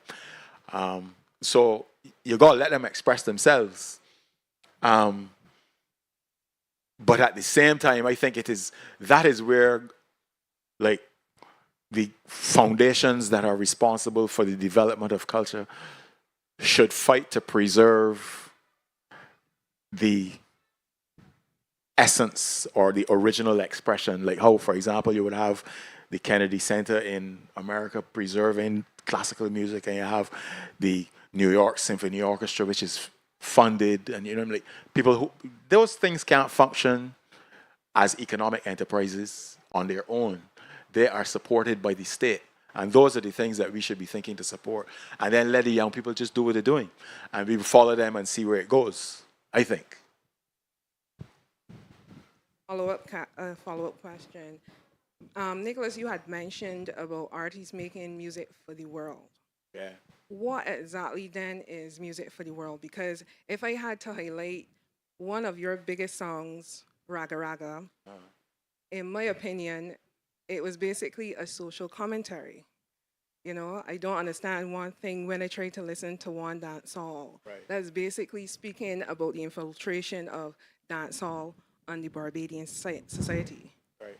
So then what is music for the world? I said it just now. It has to be authentic. You gotta be saying that people believe you are saying. That song is 32 years old. It is. It was a whole different time. The way people listened to music was different. What people expected from music was different. What is big now is a whole different kind of music. And you have to sell. You gotta sell a culture. You gotta sell a way of life. You gotta sell an aspirational kind of existence. And so I'm not caught up in what the song should be about or how it should be structured. I am caught up in the authenticity of it and the sustainability of it, the ability to try and harness it into a movement. So you don't just have these one song here and another song here and another song there. You try to do it in a way where there's a movement, like how hip hop was a movement. Like you had a whole set of people that just were doing this thing, and it became, like the voice of the world in a way. It is really about trying to harness that kind of creative potential and make it feel like a movement, so that it has a certain kind of lifestyle surrounding it, and people then buy into that. You know, like reggae music is not just about reggae music. It's about, the way they dress and the way the hair is and the herb and the Rasta thing. It's a whole existence that, we have to think about how you package things. So I think that Nicholas has, in a way, brought us full circle to where we began, thinking about how deeply rooted musical expression can be, even as it circulates transnationally now in the blink of an eye on that digital ocean that Bernard so beautifully described. It's clear that there's enormous vitality, but still depth and history in these practices, tied to histories of resistance and histories of self-liberation. And I think that message the music carries in ways that are forever fresh and new and compelling. So I want to thank you all for your attendance, for your participation, for your thoughtful questions. We certainly would love to continue to dialogue with you. Since those big festivals that I mentioned at the outset, since Carifesta began in 1972, and we had these big Pan-African festivals happening, like FESPACO and like FESTAC, festivals were spaces of play and creativity and art, but they were also spaces of discourse, of reflection, of taking stock of where we are and where we need to be. So it's really wonderful that Carifesta 15 has reinforced that aspect of the festivals. Thank you to Dr. Barrow and to her team for curating this really important series of big conversations for us. We're clearly touching on big issues that need ongoing engagement. And we thank you, and with that, let me thank you all and wish you well for the remainder of Carifesta 15.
Good afternoon and welcome to Big Conversations. Today, our topic is Open the Playing Field, AI, Access, and Open Source Futures.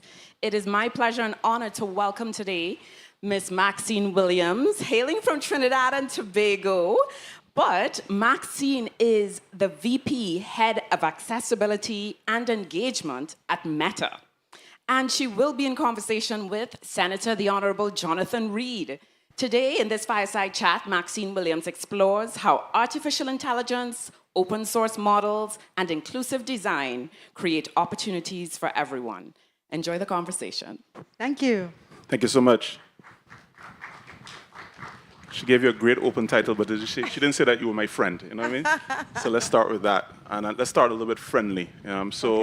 Heavy title, lots of work, lots of responsibility, but I really wanted to understand you, the person, right? Okay. So I told someone I was doing this chat, they said, that's Maxine that used to be on Westwood Park? Yes. And I said, I think so. And I Googled it quick, all right? So let's talk about origins. How do you move from that start in Trinidad, acting, and then heading up now the role that you have at Meta? I think it actually makes sense. You know, in Trinidad, we're very creative, dynamic. I think the diversity of the population is the fuel for that. And so we have all kinds of skills. You can't find us in any place. And so I went from being a lawyer, but also a human rights activist, an actress, a television host, a soap opera star, to working on things. All jokes aside, everything that I've done has been something that, to me, has been in service of bringing us closer together, Right. in service of justice, fairness, trying to build a better society. Right. Even the creative stuff, how we express ourselves, what it means to put ourselves out in the world. And ultimately, what happened is that I was working on issues of diversity, representation, opportunity, and a place called Facebook was looking for somebody to come and do that type of work there. Right. And I put up my hand and I went. And again, I felt that being from where I was from, ironically, put me in a good position. I think you come from these countries that we come from in the region, which people consider small, sometimes they consider inconsequential. Yeah. But some of the skills that we learn being on the other side of that equation is how to look out there. Yep. We are looking out, and we are learning, and we are taking in, and we are understanding, and we are applying, and we are creating. And so I went from being from a small place to being in a big position at a big company in a big place, but feeling very much able to bring my skills or assets to the problems that we were trying to solve.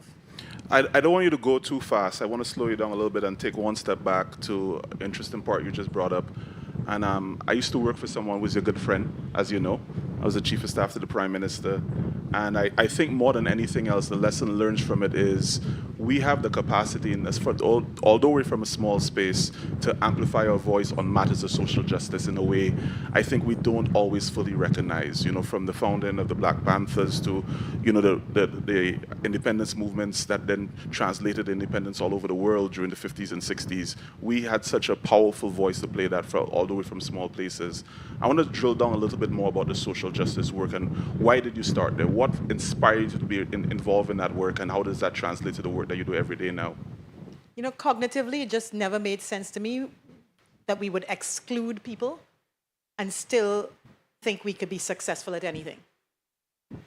That was like the bottom line. I had an early experience once where I went with my brother who was signing up for a cricket club in Trinidad, and I must have been about 8 years old. And he was signing up, and I went with him, and I said, you know what, sign me up too. And the people looked at me and said, oh, no, girls don't play cricket. Right. And I remember in that moment going, well, that's stupid. Right. Why would you, how you know I could be the best cricket player there was ever going to be? Why would you exclude me? That's a very Trini attitude, by the way. I just want to put that. I just want to put that on the record. You mean my reaction was very Trini? 100%. Well, that's my point, is that we learn how to question things, to be analytical, to apply your cognitive sense to it. And it didn't make sense. So exclusion, injustice, unfairness don't make sense to me, and never did.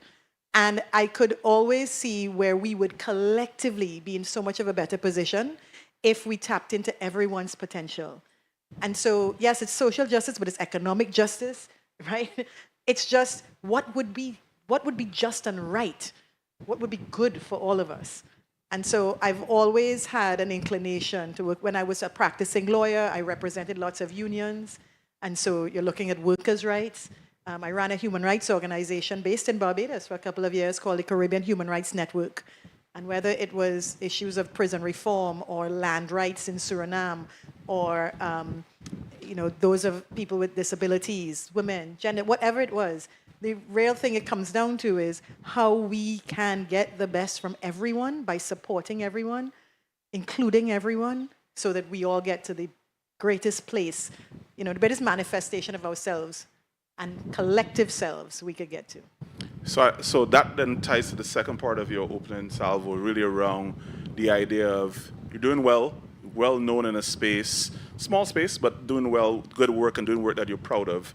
You go to a large space that has its own culture, its own way of operating, but you arrive as yourself, Yes. to represent yourself and to represent a region and represent a group that is not as well taken care of perhaps in the global space as it should. And so when you arrive in this space, are you daunted? Are you coming with a sense of, what are you coming with? How are you feeling when you first arrive at a very large space doing a very big job? I'm curious. And that's what I say about, I think that's something we get coming from these places that are left out, because we're curious about the other. Okay, you say that's great, well, what about it is great? And we are learning about them, right? We're learning about the world all the time. So I come with curiosity always. I come with an interest in solving problems. That's where I talk about the cognitive development and the approach, which is analytical. I come with that. Then I also, though, do have a little dose of, can I do this? Yeah. But not because of do I not have the ability to. I've now walked into a very technical space. Yeah. And that is something that I do think we can get back to talking about, where I'm with people, we will. Yeah, who are, in those days it was like coding, developing a type of software, talking about things that I just hadn't heard about, right? Just want to be a software engineer, but do you know about data structures and algorithms, processing big data, and the type of, I didn't grow up with that exposure to those types of sciences, to that type of, they talk about makers labs. That was different. And being in a space where I didn't understand the language and the discipline, that was a little challenging. But then you get to realize that, you can't know everything. Yeah. We have people who could do that. They have other things I can do. And applying my mind to the problems that they were trying to solve with those tools was something that I could uniquely do. My perspectives were unique because of where I'm from, because of what experiences I've had. We all come with unique experiences. And so you kind of then have to come around to recognizing that and reminding yourself that you are bringing something that nobody else has and that it will contribute to the greater good. A friend of mine, doing well, executive in St. Lucia, tells me this thing all the time. He says high-performing Caribbean executives are the best executives in the world because you operate at a pace of such scarcity that you have to become a high-performing jack of all trades, right? So you have to be able to do a little bit of everything very, very well to succeed at a high-performing level in the Caribbean. And when you go to global organizations, you find yourself being so incredibly well valued and able to go through the ranks very, very quickly and get more responsibility that, people who are pretty siloed about their skill sets are always surprised by the range of things that we can do. Was that your experience? Yes. And I think, you mentioned something before about the Trini personality. Yep. So there's a way in which we, for better or for worse, and sometimes it's for worse, don't box ourselves into anywhere. We don't really follow rules. We question everything, which creates commerce, but it also creates a mindset of, well, what the hell, I could do that too. Of course. And so that confidence, when you bring that helps. There's a way in which you don't fear taking risks or trying something. So I remember the first time I met one of the biggest executives at Facebook who was running the whole business.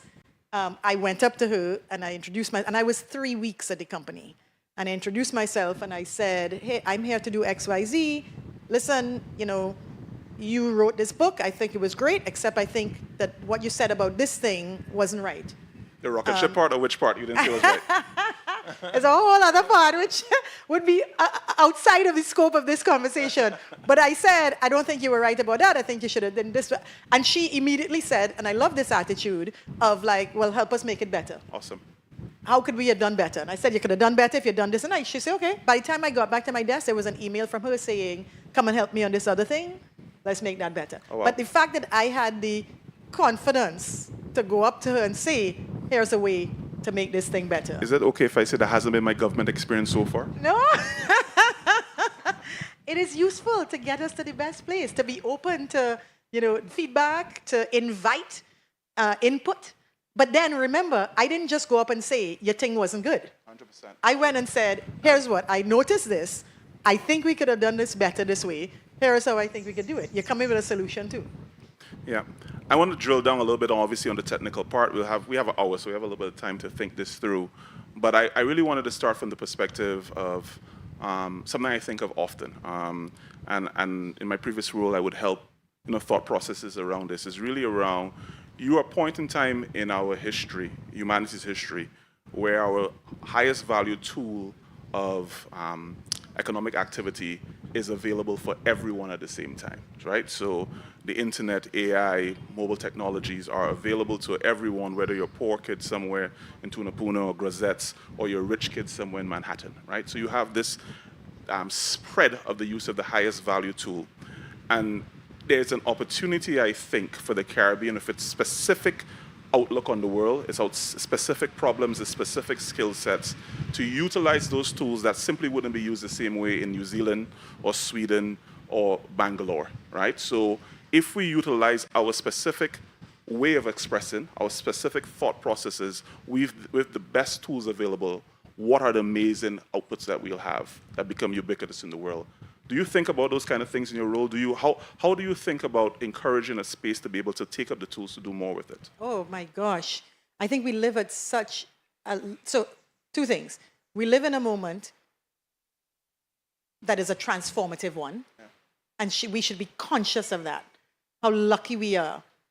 The other thing is that we, as Caribbean people, what you said just now, one should not take for granted. You said we can access X, the internet, AI, these tools, as much as somebody in Manhattan. But everybody can't. We in the Caribbean, maybe, we have a high penetration of electricity, right? Basic. Yeah. A lot of people in a lot of places don't. 100%. So they can't access it. We can. So we have plenty of opportunity here. Accessibility hitting me on my wrist, no problem. No, it's true. So we have a lot of opportunity to use the same tools that others have, to which we can apply our interests, our desire, whether it's a business interest you have, an artistic one, to create things with these tools, to reach markets, to reach people, to build communities. There's so much we can do with these tools. And they have been made available essentially at a very low access point in terms of cost, right? Think of other revolutions, where the Industrial Revolution, where they've created new amazing machines that transform agriculture, but everybody can't buy that machine. And everybody doesn't have access to that machine. But now in this revolution, actually, people like us do have equal access, almost. And so we have the opportunity now to do and to build and to create in ways that we just didn't have before. Yeah, I agree 1,000%.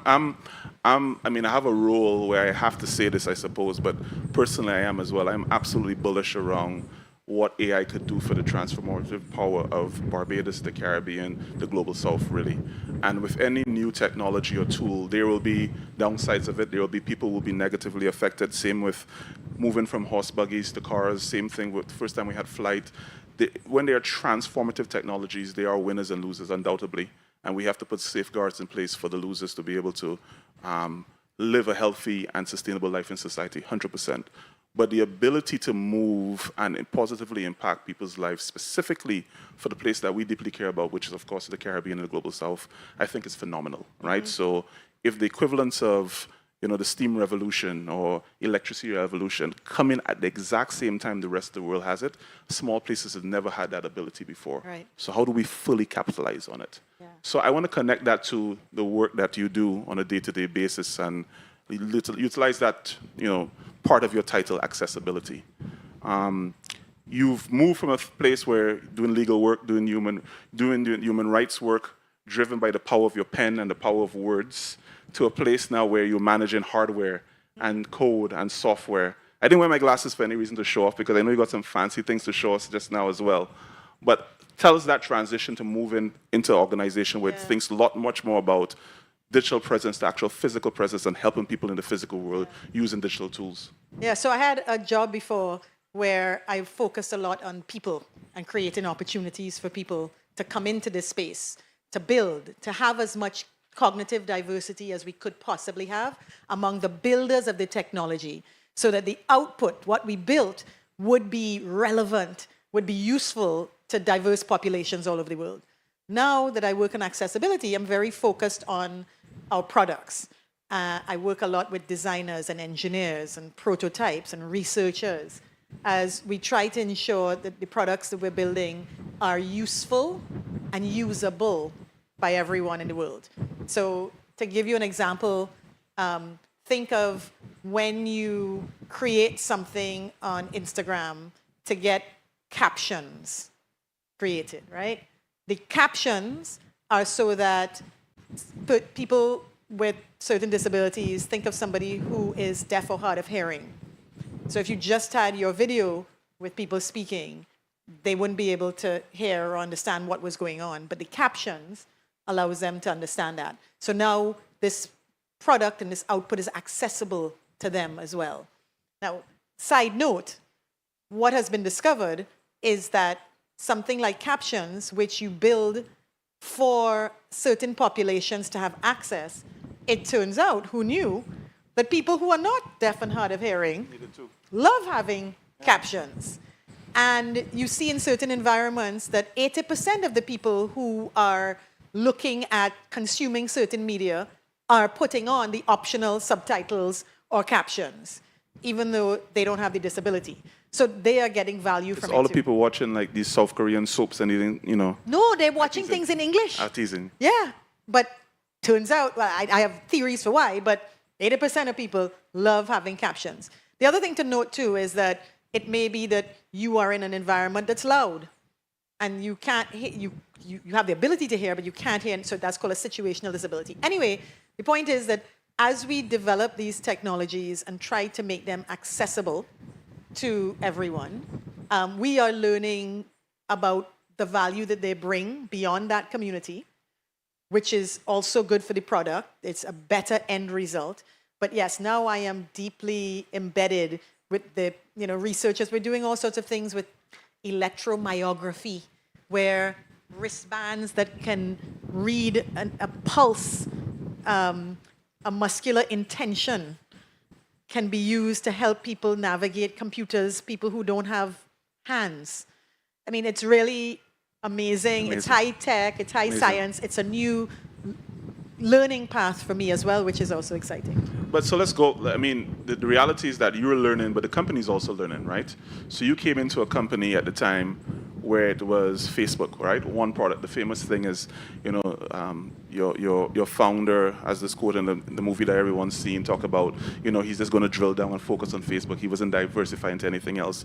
Eventually, of course, he has, right? You've evolved what you think of it, purchased other platforms which are also ubiquitous in terms of Instagram and WhatsApp, and then obviously moved on into the physical world as well. So the company has evolved, right? Very much so. So not only has your role evolved, the expectations of its executives, incentives, the expectations of the global market has evolved. Talk to me a little bit about that, because I mean, we're from a space that the scale of Facebook is unimaginable for a small Caribbean space, right? The amount of PhDs you have, the revenue lines, the customers you have, the daily considerations, the range of expertise, all the matters that you have to come with, I guess, when you're in your executive bullpen. Tell me a little bit about transitioning from Facebook, the company, to Meta and all the pillars that's under it. Yeah. So I've been at this company for almost 12 years. And the company is only about 20 years old, and that is counting from a dorm room. So when I joined, we still used to talk about it being a social network. You haven't heard that phrase in years, because we've moved so far beyond that.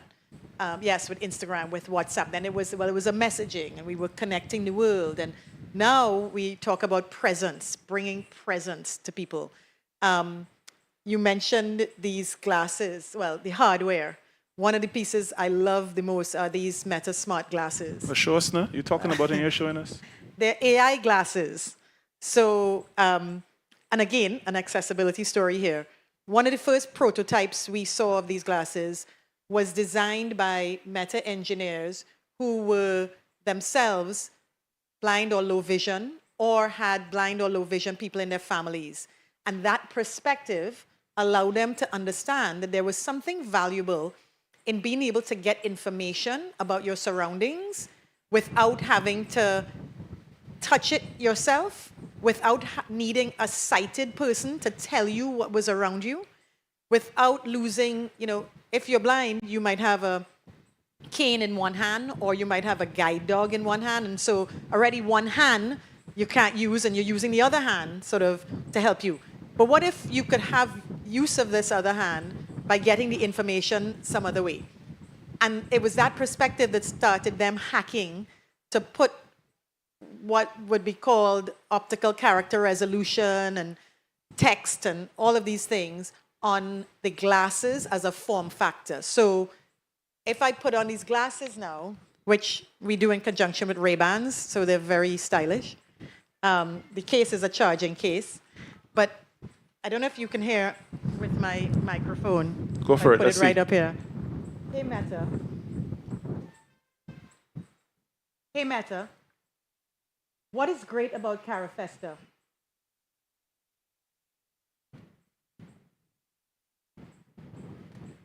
This microphone is not the best to do this. Yeah. Hey, Meta. Oh, no. Meta, can you all hear it talking? No. Oh, sorry. Okay. Not a great demo. If I had a lapel mic, I could put it up there inside and you'd hear. But basically, the AI is talking to me and telling me what's great about Carifesta. I could ask it now, describe my surroundings, what's in front of me. It would tell me there's people sitting on chairs, they're this, they're da-da-da. I have been out with a group of blind people, and it is the first time in their lives, and they're wearing glasses, that they don't have to ask me as a sighted person at the table what's on the menu, because this is going to read the menu for them. It's going to tell them what currency is in their hand when it's time to pay the bill. You can't feel the difference between a $5 bill and a $10 bill, but these glasses will look at the money in your hand, and the AI will tell you there's a 5 and a 10, how much you need, 20, put this one and that one together. They can go shopping in the supermarket by themselves because the AI will look at the shelves and tell them where the dog food is. They read their mail through this thing. Like literally, people have talked about how it's revolutionized their lives. But as a sighted person, I went recently to Malta, a country I've never been to, and I used these glasses and navigated the whole place. What's this building? Oh, it was a church built in the so-and-so century. Who are the Moors? And it is going, and I am deep in an area that I am interested in, learning, exploring, using this hardware with the software, with the AI. So what we've seen is what it can do for everyone, but with like supercharging what it can do. You mentioned before, there have always been people who've been left out. Yep. So people with disabilities have often been left out of a lot. And the idea that people are saying this has made them feel for the first time included and able to live an independent life of value is... How does that connect to the work that, I mean, the origin of your work really around a lawyer and human rights, and you have things that are driven by the law, your advocacy, And now you're in a space where your advocacy has this physical benefits on an individual basis. Mhm. Do you tie those things together? Do you see a connectivity? Do you say, well, I wish I had that tool back then? How do you process that? Yeah, I think of it as a macro and a micro, where, when I was doing human rights work, I felt like on a macro level, you were trying to change the way people thought, the way people treated each other. But when I would represent people in court, then it felt very micro, like, okay, for this person, I'm going to try to make a difference in their lives. But then I didn't see it had a macro impact. Now, in this company, I feel both. So I feel like on the macro level, because of the scale, we impact so many people's lives. I remember when I first joined, I would get random complaints. Like, people will try to find you, however, right? And if you have half of the world, which it is, 4 billion people are using our products, a lot of people will reach out however they can. So people might write me on LinkedIn and say, oh my gosh, my Facebook page is broken and this is ridiculous and da-da-da. They're screaming, we're going to tell the president, I am driving right there now, I'm going to... And I'd be like, why are they so concerned? It's a free thing. They don't have to use it. Like, they're getting it like if it's basic healthcare. And then I came to realize, actually, it was. Like, this is what people were Entire relying identity is tied to it. Yes, but also their businesses. Yes. In fact, yes, people were getting health information, and this is where the internet and penetration, like people, like if I told you some of the apps that people are building on top of the AI, there's something called Jacaranda Health in Kenya, where they've built an app using our open source AI models that gives pregnant women who live in areas where they cannot get to a doctor, they don't have consistent medical care, but they're getting through this the updates on what they're supposed to be doing during the course of the pregnancy, when they have a complication, what to do, how to reach. Like, it really is actually changing people's lives on an individual level and then at scale. And similarly, you had asked me a question before, which I feel I didn't really explain or answer well, about Facebook versus No, you're Meta. going good. You're going good. And the Facebook versus Meta thing is, yes, going from focusing on one thing, which was connecting all of the people of the world, to this like really distributed, think of Instagram, which began as like art and creativity, people sharing their art. And then, now in the hardware, seeing how literally these individual lives and lives of groups are being changed by this thing that they can hold in their hand, which is giving them presence. Yeah.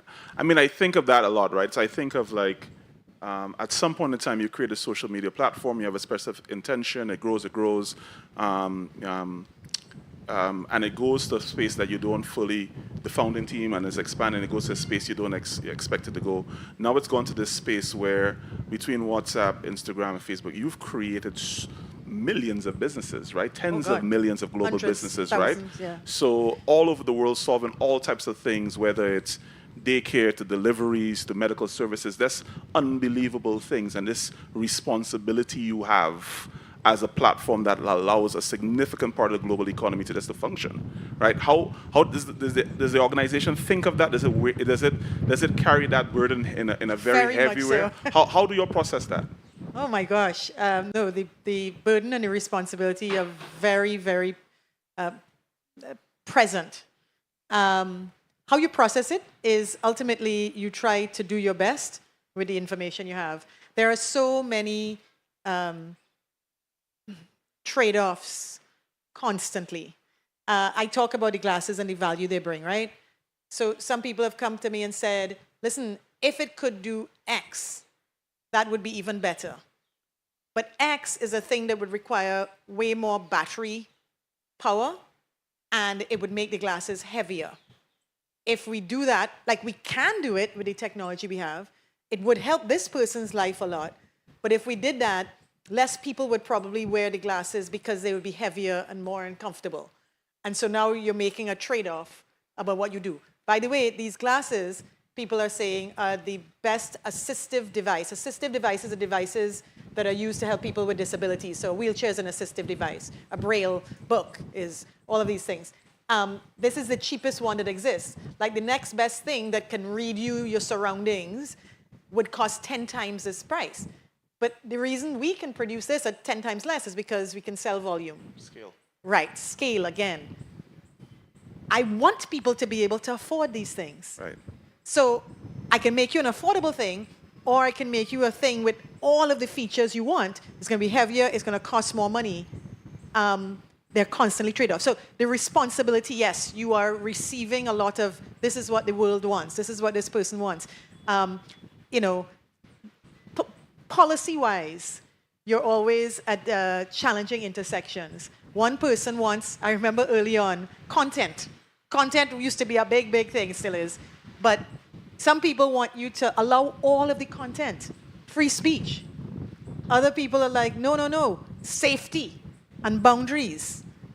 You can't have both. I remember once somebody posting a picture. It was a famous picture of, you know, the photo of the young girl who is, it's in World War II, and she is running away from the bomb that's been dropped and all, she's naked. And it's a famous picture, and somebody posted it on Facebook, and somebody reported it for nudity. And yes, she was nude because the napalm had like burnt off all her clothes. And we took it down, and then like a very high official in a northern European country was like, are y'all crazy? How you taking down nudity and in a historical photo? So the like balancing, because the world is diverse. 100%. And because we are serving so many people in the world, and our goal is to serve everyone. You're very aware of the responsibility. You know, people are using the tools during times of war to find safety, to find food. And people are using it in times of war to find people, but then also people are using it in times of war to maybe misdirect people. You know, different governments use it different ways. Like, it is a challenging thing that we're very aware of. And in the end, the way we deal with it is trying to be thoughtful, trying to apply a diversity of thought, views, considering different angles to then come up with what we feel is the best thing to do. But the principles might sometimes be at odds. Yeah, so I asked a question about responsibility from a kind of corporate business level, and I'll ask you from much more of a personal level. Right? So you are this Caribbean person through and through, in a senior ranking position at one of the world's most powerful companies. What is the sense of responsibility you have as a social justice warrior, as a creative, to bring forward a generation of Caribbean thought, leadership, products, experiences to the global market? Do you carry that? Is that heavy for you? Is that a burden? It's not a burden, it's a privilege. And that's why I'm doing things like what I'm doing now. That's why I come back to the region. I'm in the Caribbean Film Festival, and I'm doing stuff in education and supporting the arts. And I'm trying to bring as much as I can in terms of the understanding, the exposure. I want people to take advantage of these tools that exist, and learning more about what they can bring, what they can do is the first stage to then being able to take advantage of them. And then on the other side, I bring to them an awareness that we are here, that we exist, that we are meaningful, that we create, and that we matter. So I want to connect that directly to the framing of the conversation is really about open source futures. And what open source ultimately represents for a small region is the ability to build on top of, right? So your framing, I like around the origin of the glasses. I'm just finishing Henry Ford's book, his autobiography, and obviously he's done a couple of things that we don't love. But there's some incredible insights in terms of this thought process of someone who obviously changed the world. And thinking about from his assembly line process, he says, listen, I hire everybody, right? If you have no feet, no arms, I'll find work for you. And I'm not doing it from charity. I just think ultimately everyone has a specific skill set that they can do at optimal level, and I could pay you for that work, right? So if we think of the Caribbean's contribution, building on top of open source platforms, what was really the thinking about the idea of making it open source? Like, where were you really thinking of that? And then let's get some more specificity. How do we as a Caribbean region benefit from that? What's your thought process around that? So we are a company who have long stood behind the principle of open source. And should I break down a little bit what we mean by that? You must. So you can build software, you can build anything, and you can put a gate around who gets to use it. And that gate could be, well, people who pay for it, right? You could license it. And if you pay the licensing fee, then you can use it. You could make it only accessible for people who you choose, right? It's only privately accessible. Or you could make it accessible to everyone by having it open and essentially free to use. Now, the companies may make different decisions about this. They may be like, but I invested all of the research and development money and time to build this amazing thing. Why would I just give it away for free? Our principle has been, that is where, A, you will get the benefit of allowing people everywhere to create with this tool, these tools, if you make it available to them. We will learn and see things created in this world we could never have imagined by making it available to everyone. We can't assume that we are the only people who know what the best thing is to do with this. And the other thing is that in that creativity, you also get collaboration. Yep. We open source our code. We've done this for a long time. So what we're talking about right now is that with the sort of surge in AI use by consumers, we have something called large language models. These are AI models which can understand natural language and respond and create. So you will hear people talk about generative AI, where you can generate something. You can create something based on your prompt with the AI, right? Design a picture for me now with two people in a tree, and it will create that. That is generating something from your command. These large language models, which are the base of this, and we can talk about multimodal as well, so it can understand language and it can interpret photos, voice, different media, voice, etc. Like, it's really complex. But once you have that model, you can then build something on top of it. So think of it like that being the engine, and then you build a truck, I build in a car, the next person build in a helicopter, using this model. It is very expensive to build these models. Very, very, very, it is prohibitively expensive, right? Certainly for individuals, but even, for most companies, for most countries, to build these models. We've built some of the biggest, best models, and we have made them open to everyone in the world to use for free. What we then see from that is, as I said, like I've seen all over the world, I met somebody recently in Nairobi who was building 3D prostheses for amputees on top of the model. We see people solving agricultural issues that are affecting cassava. We see apps for dyslexia. And people are all over the world using their own culturally specific understanding, needs, interests, and then building on top of that model to produce something that is good for, right for, that serves their needs. So you move away from, well, this foreign company built this thing, to, but I am using it to solve a problem I want to solve that is relevant to me, to my people, etc. And all of that is available to us now. And because it is open source, you don't have to pay. So you get the advantage of that. And it's back to the issue of access.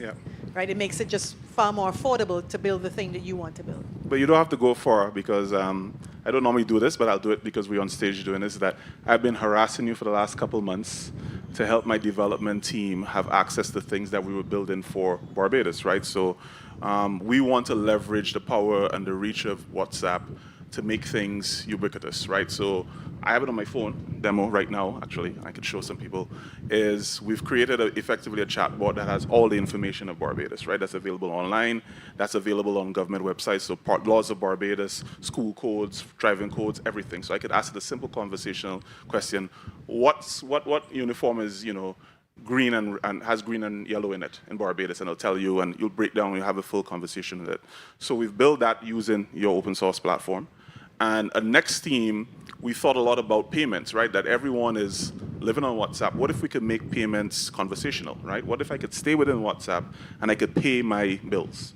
So we have a demo of that as well, also on my phone. So I'm a living testament to it. Yep. Yeah, so we could do some cool. The idea is then your problems are nuanced in a Caribbean space. You have a particular lens. You have a particular approach to a problem you might want to have. You now have platforms and access to tools in a way that we simply didn't have 20, 30, 40, 50 years ago right. in the comparative decades of development. How do we fully leverage that? I mean, what are some of the things you say to yourself, I wish I saw from the Caribbean? I know you're a Caribbean baby. I know you like Carnival. I know. What are you thinking that, yes, and I wish I saw this thing come up from?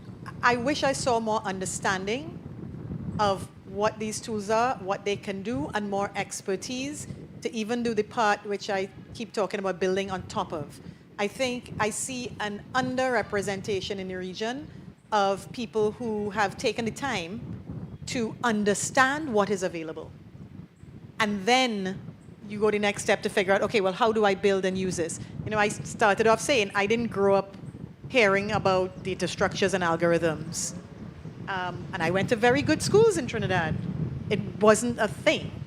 I know people who did grow up, Mark Zuckerberg began this whole company, you could say, when he was like 14 and he got a computer, or he started using the computer in his father's dental office. And he started like breaking down, okay, how does this thing work? What's going on behind it? What is this code thing, right? And started writing code. It's not that hard. Right. You'd need the exposure to it. Now we are in a place, AI, in fact, is making it even easier. Yeah, you don't write code anymore. You don't have to write the You code. prompt The AI it. will write the code for you. So what we need is to have the intent and enough understanding. I think we know what our problems are. I don't think we have enough understanding of what tools are available to help us solve them. Yeah. So you knew that, oh, there's a functionality here in WhatsApp where the AI is now built in that we could feed it all of our data. This is the on top part, right? Making it personal to you. All of our data for Barbados, and it will be able, using this natural language understanding, etc., to analyze things and produce results which will be helpful to the citizens, to consumers, etc. You knew enough to know that. I don't think enough people in the region have taken the time to understand where we are and what is available. And then the next step of, okay, how do we build on top of it? You do need a little technical skill to build on top of it, right? And we need to have at least that. Yeah. I mean, I want to go to a couple parts a little bit ticklish, and I'm intrigued by your thoughts on it. I have a lot. I think about it a lot. Is the idea of intellectual property in the age of AI, and what does it mean to? Has that evolved? And I think the natural answer is yes, right? So. I almost think of it, and a friend of mine is in the crowd right now, we talk about this a lot. It's almost like the prompt is now your IP, right? The prompt is the conversion of the concept that you have that spits out the results on the basis of your thought process, right? So the AI is an aggregator of information, but it's not a creative original thought, right? Correct. So how do you then think of, how does you as an individual and a lawyer and the company think about IP in this age of AI?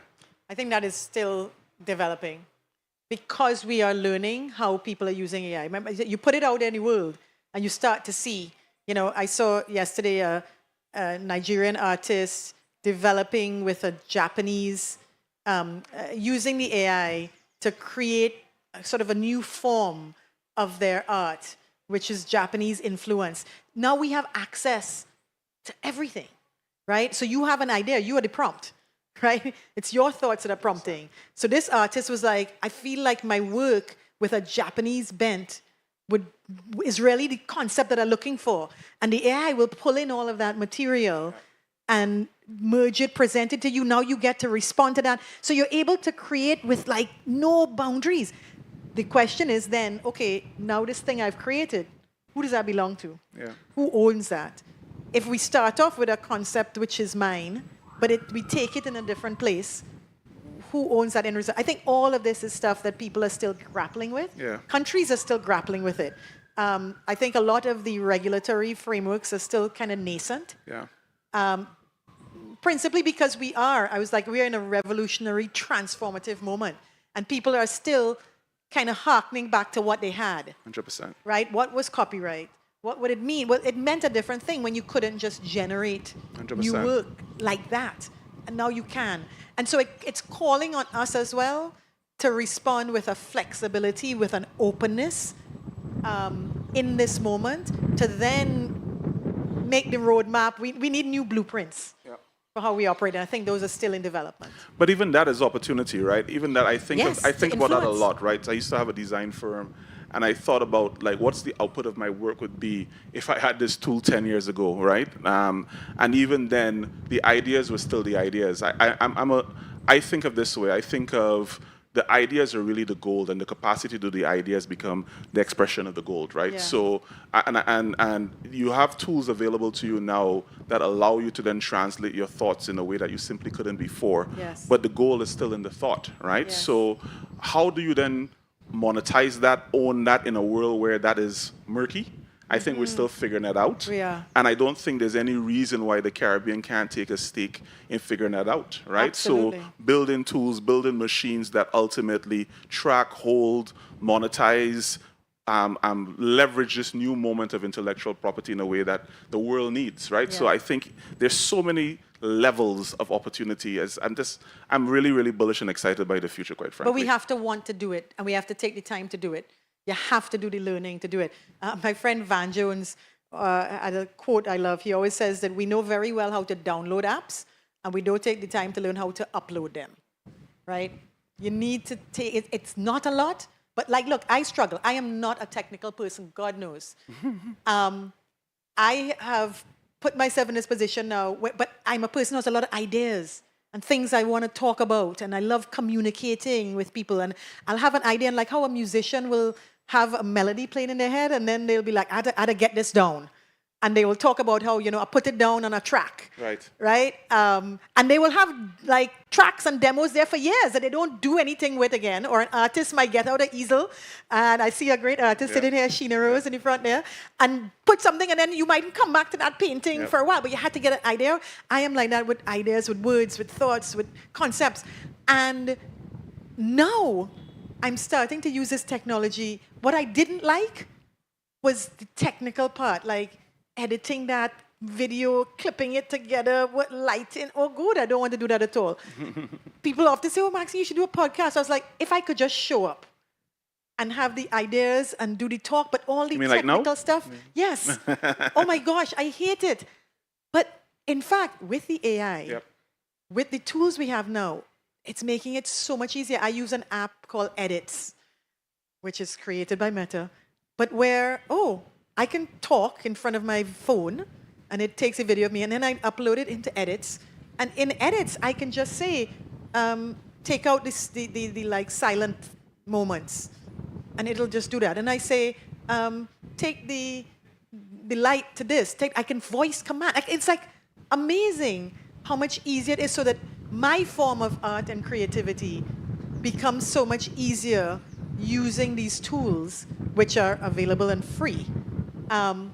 And who owns the output of that? Well, in this case, me still, right? But I am collaborating with a technology, with an AI, to help me do that. Yeah, I mean, so a couple of things. I think there's a rabbit hole that sometimes you go down seeing new apps, and and new AIs, and there are thousands, tens of thousands of millions of them are awesome. And I use a stack of them every single day, right? So I use a couple of your competitors' things. I love the one where I throw a 200-page PDF and it gives me a podcast. Or I think about the ones that allow me to convert my Microsoft Word document into a presentation in seconds, right? So I think people's resistance to AI is exactly how you frame it, that you don't have the education around its functionality, its usage. You control your use of it. You control your input into it, and optimizing it for your life, right? I think really there's going to be a wave of that's happening over the next couple of years. And I have a role where a lot more of the work that I do is around public education of those things, so I'm going to be ramping that up. Well, personalization is one of the treasured pieces of AI. Is this can be tailored to what you want, but also, and I think this is important coming from the places we come from in the Caribbean, we have been challenged forever by the size of our nations. We've been challenged by the fact that a lot of us, not everybody, so shout out Guyana, for instance, but a lot of us live on islands, little rocks surrounded by water.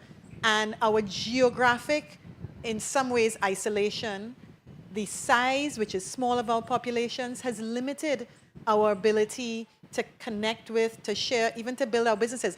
As an artist here, you would have typically shown your art to whom, right? Just the people in these surroundings, and if some fly in. Now, A, with the internet, where it can reach. B, with the technology. I have met artists who say we didn't even talk about Quest and the metaverse, but using our Quest headsets, which give you this immersive experience of presence, they have built galleries for their art in Quest, in Horizons, that people from all over the world can come into and experience, like you're walking through the gallery, the imagery is right there. And they have been able to sell their art to these people who they could never have reached before. Absolutely. With the AI now, to go on top of that, you can find people, no matter where they are in the world, who have an interest in the type of art that you do. So you are no longer limited in your market to the people who are in your physical surroundings. Now you can find the people wherever they are who have that interest, who like that style, who can connect that style with another style. Absolutely. But it works for you if you participate in it, of course, right? And participating means you have to understand how the thing works. You have to know how to bring your stuff into the atmosphere, and then how to use the tools to connect with others. But that's when we talk about democratization, when you talk about globalization and personalization, right? You can personalize what is the type of art I like. And I can literally find out that the AI is exquisite in helping you get to just exactly the nuance that you're interested in, and vice versa, you can find the people who are interested in you. I mean, absolutely. So, I mean, the context under which we are here, obviously, is the Caribbean Arts Festival. So, naturally, a lot of the conversation around AI tended to was the idea of arts. But I mean, it's ubiquitous in every sector, every industry, right? Manufacturing, transportation, housing. That's the range of its usage, and what we optimize as a result of this technology that has been built is just phenomenal. I mean, health is, of course, we haven't talked about that, humongous. I don't know if you all know, like, you know, you're using the AI to analyze x-rays. I just went and did a mammogram last week, and I was like, are we still doing this in 2025? Yeah. Where I have to go in this prehistoric machine and squish up my body, and it's uncomfortable. And I called somebody who is a top AI researcher, and I was like, sorry, are we still going to have to do this in 2026? And he was like, nah. The AI superintelligence, I'm like, they're going to figure out how to do the scanning for cancer with probably not having to use a machine. Some already have. I mean, we have this partnership. The government of Barbados has this partnership with NVIDIA, which I know is one of your collaborators. And they have a program called Inception, where they track amazing startups all over the world. And the main focus of the Inception program that we have the partnership is with the health division. So we get extraordinary AI health companies coming here and demonstrating things from mammograms to cancer research to that's the radiography. That's the range of things that you could do. They're doing surgeries in the metaverse to help surgeons practice. Like the things that they're able to do is just phenomenal. So I mean, like, I wish I was born in 10 years' time, right? So the that would be native. Yeah. 100%. So and we didn't even talk about education. Oh my gosh, what it's doing for education.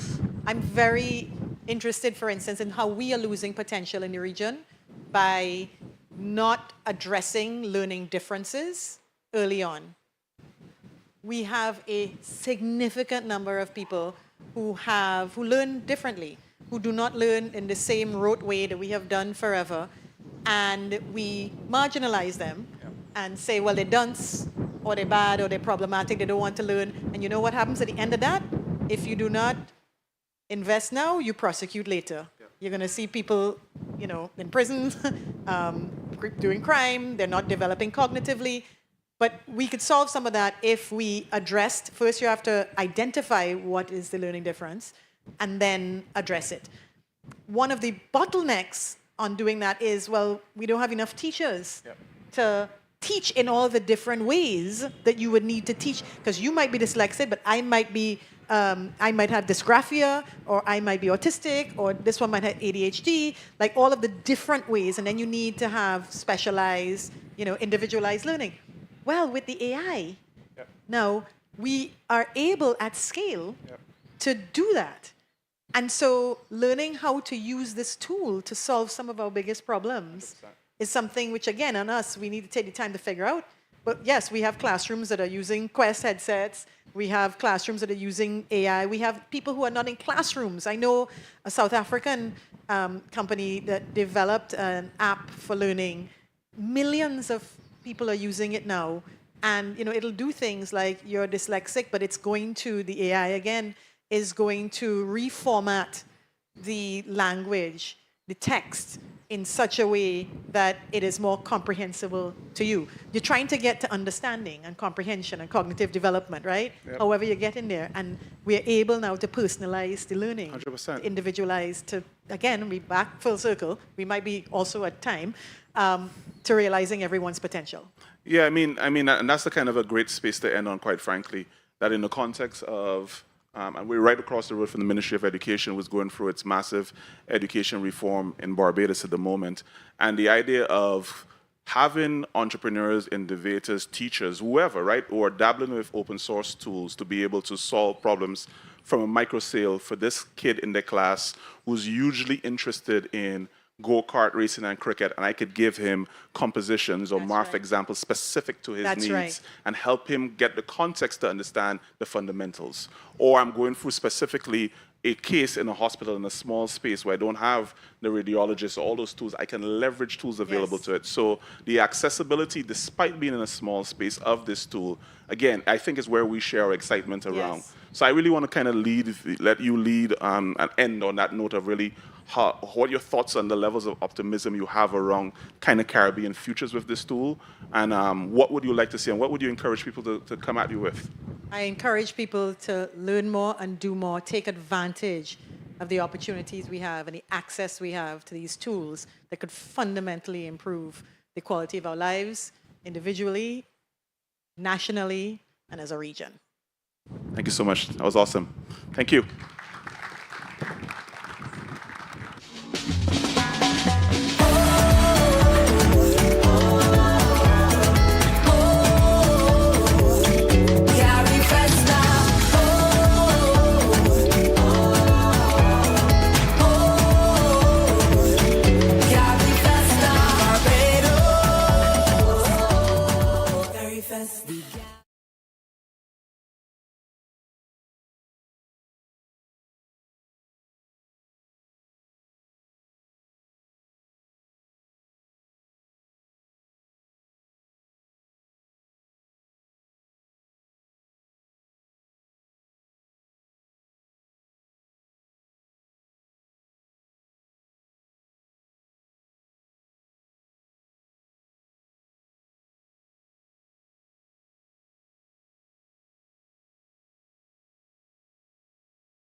Good evening and welcome to our penultimate big conversation, Haiti's Cry, Our Echo, a people's reasoning on Haiti. And Haiti has a very special place in my heart.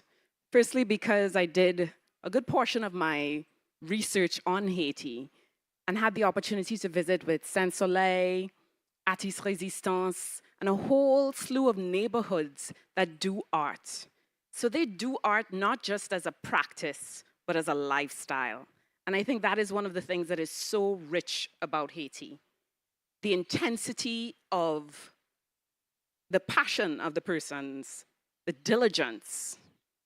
Haiti is not just a story, it is really an experience, and I invite you all to consider joining us in that experience. Haiti was not only the first Black republic forged in fire and resistance, but also a beacon of radical imagination. From its birth, Haiti charted a course for freedom, dignity, and Black sovereignty, rooted in African memory, spiritual knowledge, and unyielding belief in human possibility.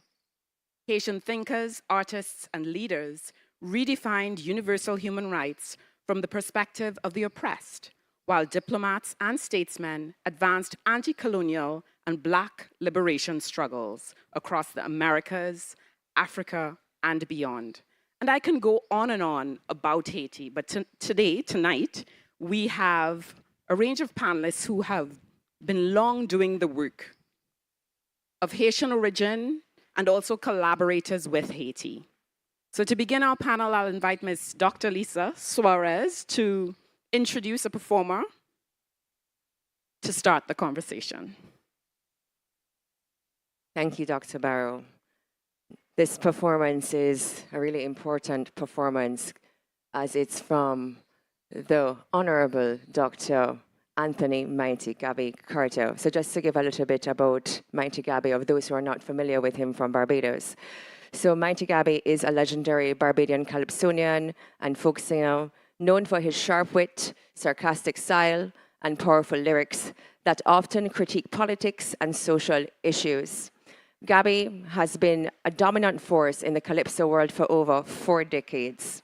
Some of his achievements include Calypso Monarch titles, Crop Over Road March titles, Folk Singer of the Year, and he's also one of Barbados' prominent cultural ambassadors.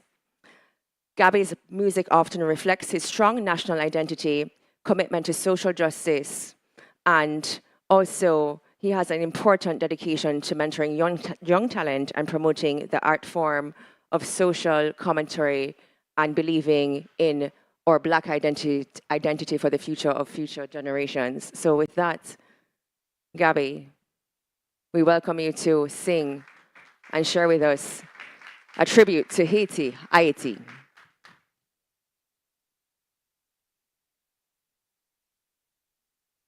Good evening, everyone. I haven't sung this song in quite some time, but I believe I should still remember the lyrics. Thank you, and thank you for coming. Blood, sweat, and horror, veiling in sorrow. That is the picture I see. A nation mourning, in pain she groaning. I cry for Mother Haiti. They make Haiti believe massive aid she would receive. Don't know why. They tell Haiti another lie. That's why I cry. Haiti, oh Haiti. You make me shed a tear. How much more can you bear? Haiti, oh Haiti. After all the wrong they do, they turn wrong and blame the whole thing on voodoo. Haiti, oh Haiti. Whatever you do, my heart goes out to you. I know that you will pull through. My heart goes out to you. lie. Bam bam bam bam bye dum bye.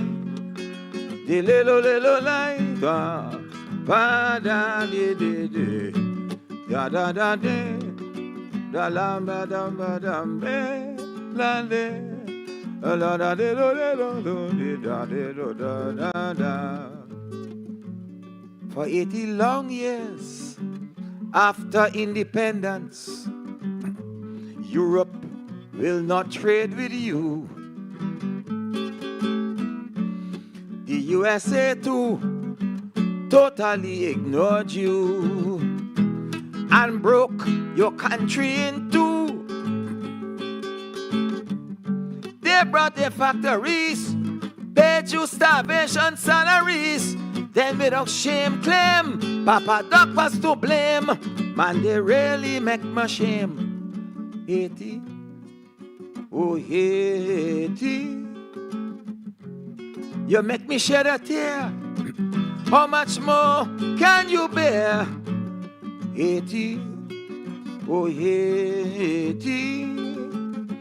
After all the wrong they do, they turn wrong and blame the whole thing on voodoo.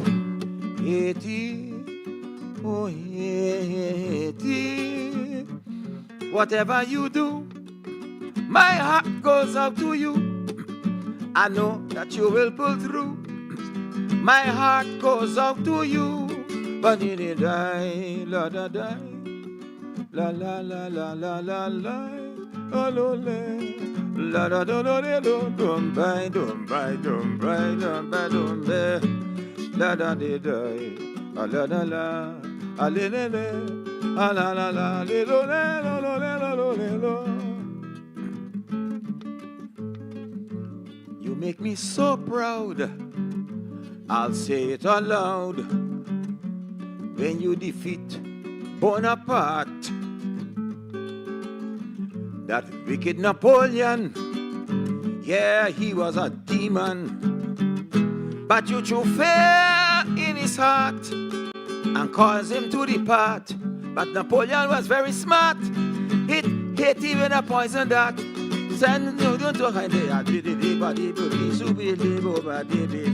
Yeah, I say that wicked Napoleon, yeah, he was a demon.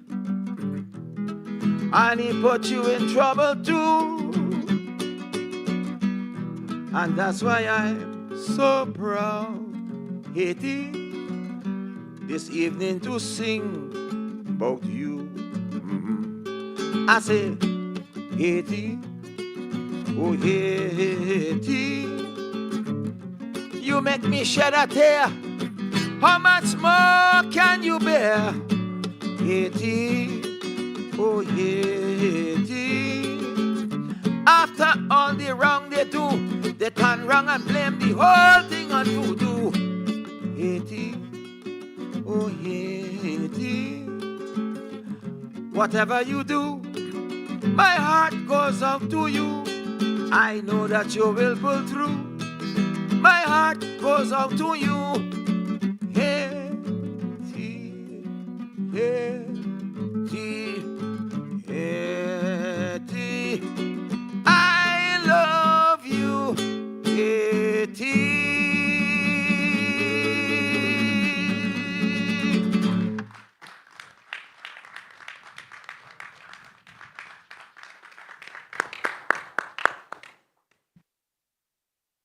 Absolutely breathtaking performance. Thank you. Can we please give another round of applause for that? Haiti, I love you. Good evening, everyone. My name is Shaina Silva. I'm Haitian American, based in Washington, D.C. I am the founder and CEO of the She Builds Global Initiative, which is a platform that aims to equip women entrepreneurs and creators of color with the tools, networks, and capital to scale their impact in local and global markets. I have the absolute pleasure of being the moderator of today's panel and touching on a topic that is deeply personal to me as a Haitian, which is Haiti's past, present, and future.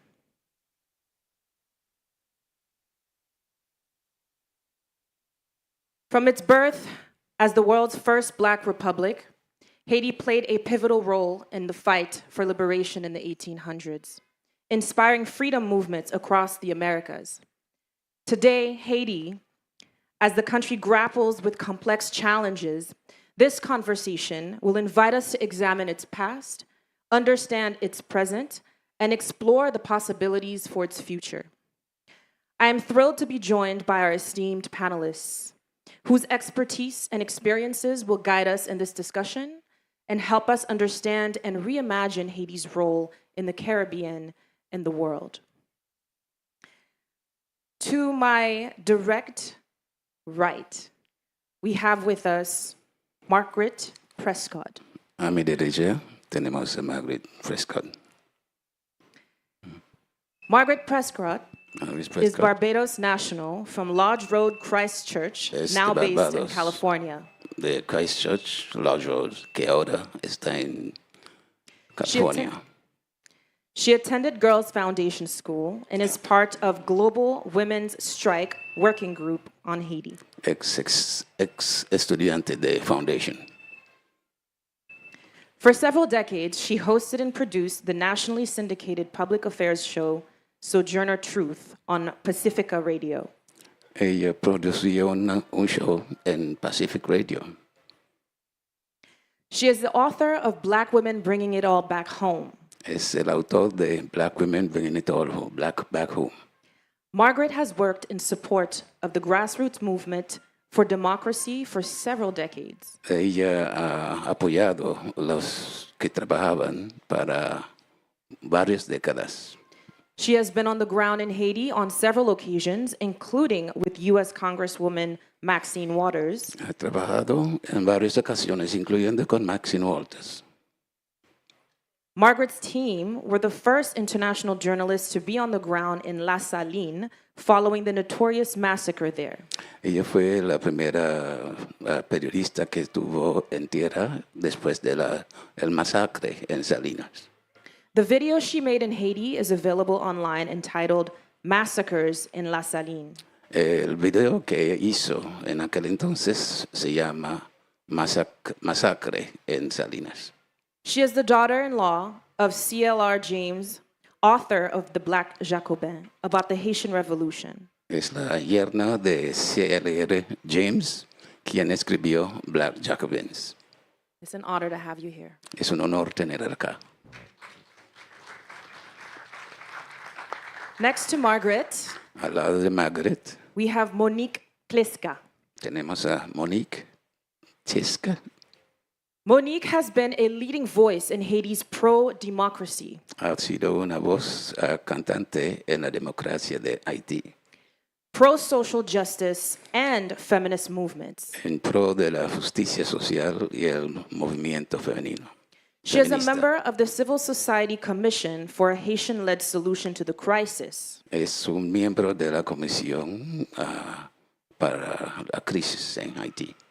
She is a member of the Montana Agreement Monitoring Bureau and a co-founder and spokesperson for the Haitian Afro-Descendant Collective. Ella es un fundador del colectivo de los afrodescendientes. She also launched Fuck Yo La, an initiative promoting women in political leadership, and serves on the board of Equipop, an international NGO advancing youth and women's rights. Ella también es director de Equipop. Her career spans over 25 years of experience in international development, crisis communication, human rights, youth and women programming. Tiene más de 25 años de experiencia en varios movimientos para las mujeres. Ms. Kleska was appointed representative of the United Nations Population Fund in Niger in 2012. Ella fue la representante del Fondo para los Pobres en Níger en 2012. After serving as its regional advisor for Africa in New York and regional advocacy and communication advisor for 22 Southern African countries. Después de servir como la consejera para 22 países africanos. During her time in Niger, she led national efforts to end child marriage and launched Ilimen, an award-winning girls' empowerment initiative later adopted across West Africa. En su tiempo en Níger, ella trabajó con el movimiento para terminar con el matrimonio de los jóvenes, de las jóvenes. For this work, the president of Niger awarded her, as commander of the Niger Order of Merit in 2016, the country's highest honor in the Niger Order of Merit. Por eso ella recibió el mayor honor en Níger.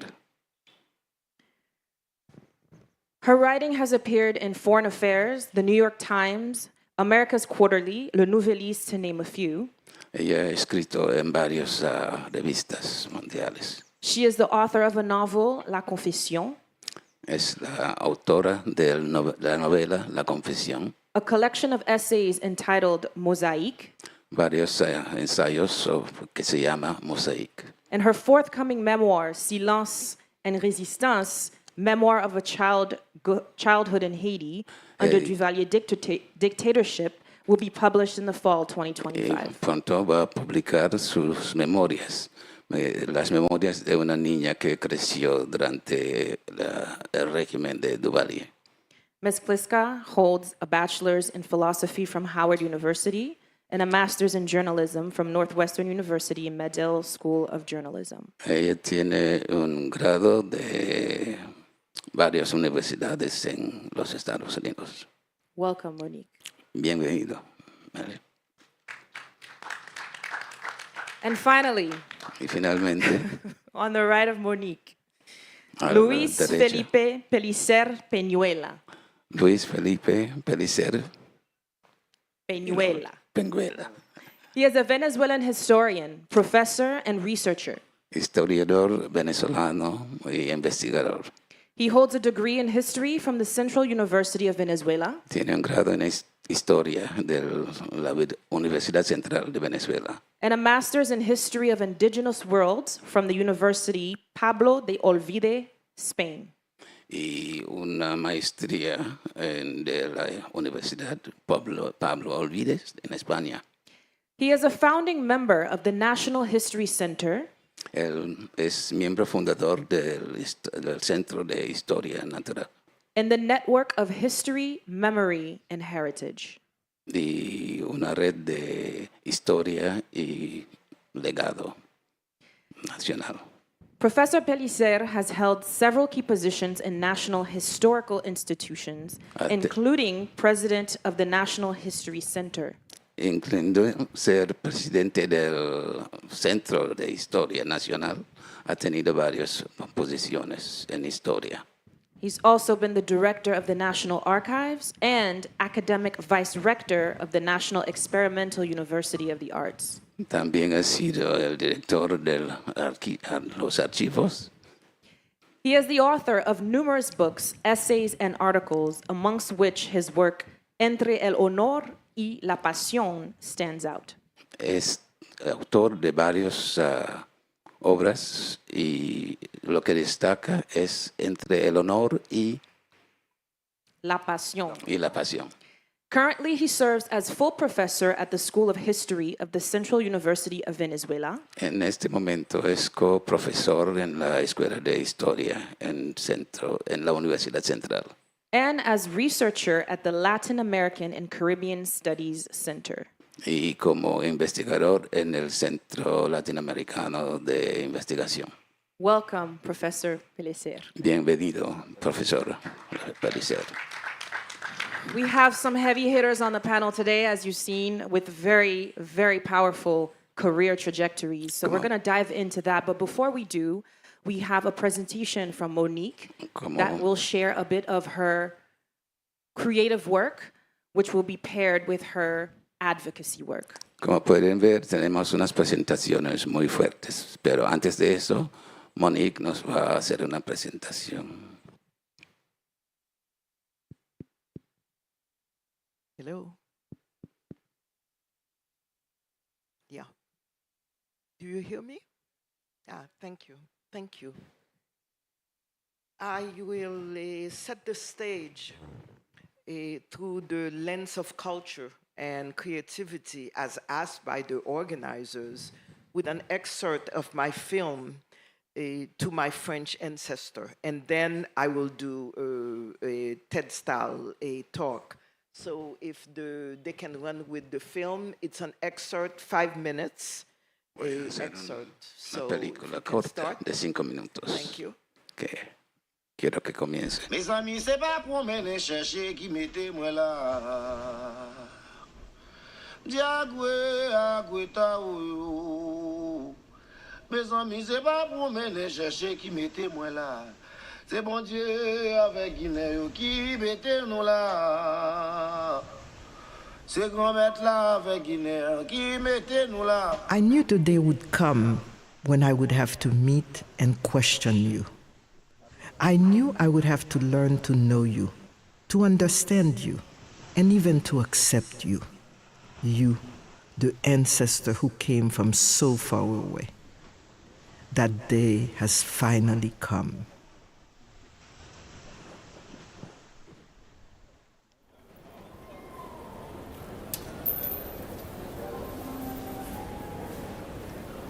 Mesdames, Messieurs, le TGV 1901, destination de Saint-Nazaire, départ 7h23, partira pour la numéro 4. Alors, où est-ce que tu vas là?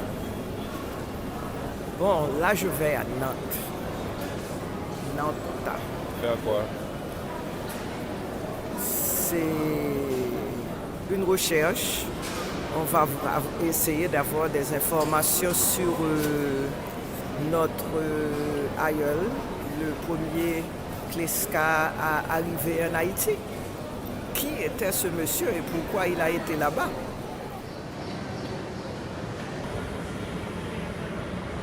Joseph Kleska, tell me, why did you leave your motherland, the country where you were born? Why did you, my ancestor, white as cotton, want to cross the Atlantic Ocean? Why did you come to Haiti 40 years after our independence? While crossing it, did you see the mass underwater graves containing the bodies of the brave African men and women kidnapped by your ancestors? Or did you come because you were simply curious to know us, the daughters and sons of the slaves who had, after many bloody battles, won their freedom from your country? Joseph Kleska, for a long time, something about having your white blood flowing in my veins disturbed me. When we arrive in Nantes, before going to meet you, we make a detour to walk on the banks of the Loire River. It's to visualize the site where thousands of slave ships had sailed towards the slave trading ports in Africa. Afterwards, they had crossed the Atlantic with their human cargo towards the slave-selling counters in Haiti and elsewhere. It is also here, on the banks of this river, that these ships filled with cotton, sugar, and coffee produced by the vile human traffic of slavers had docked, contributing to the immense wealth of this city. I look all around me at the capital of the French slave trade of Africans and ask myself if the people of Nantes bear a burden of shame as I bear the burden of sadness of the stories inherited from my ancestors. At the memorial to the abolition of slavery, I trample on the glass plates that bear the names of the slave expeditions. Where are your monuments, your battles, your martyrs? Where's your tribal memory? Sir, in this gray safe deposit box, the sea. The sea has imprisoned them. The sea is history, writes the poet Derek Walcott.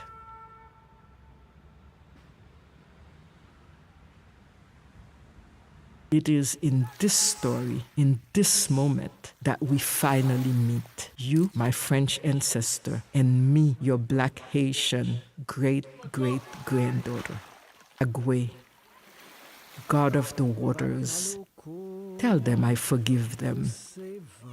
Agwe, Tell them that today I understand that my French ancestor, as much as my African ancestors, are all layers of the identity that is me.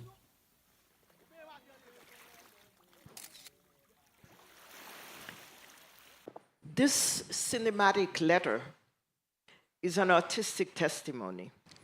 So, through a look at individual destinies, namely the migration to Haiti of my great great grandfather, a white man born in Italy, and the review of historical facts, I examined the relationship between this white man and me, this Afro-descendant woman who is his descendant.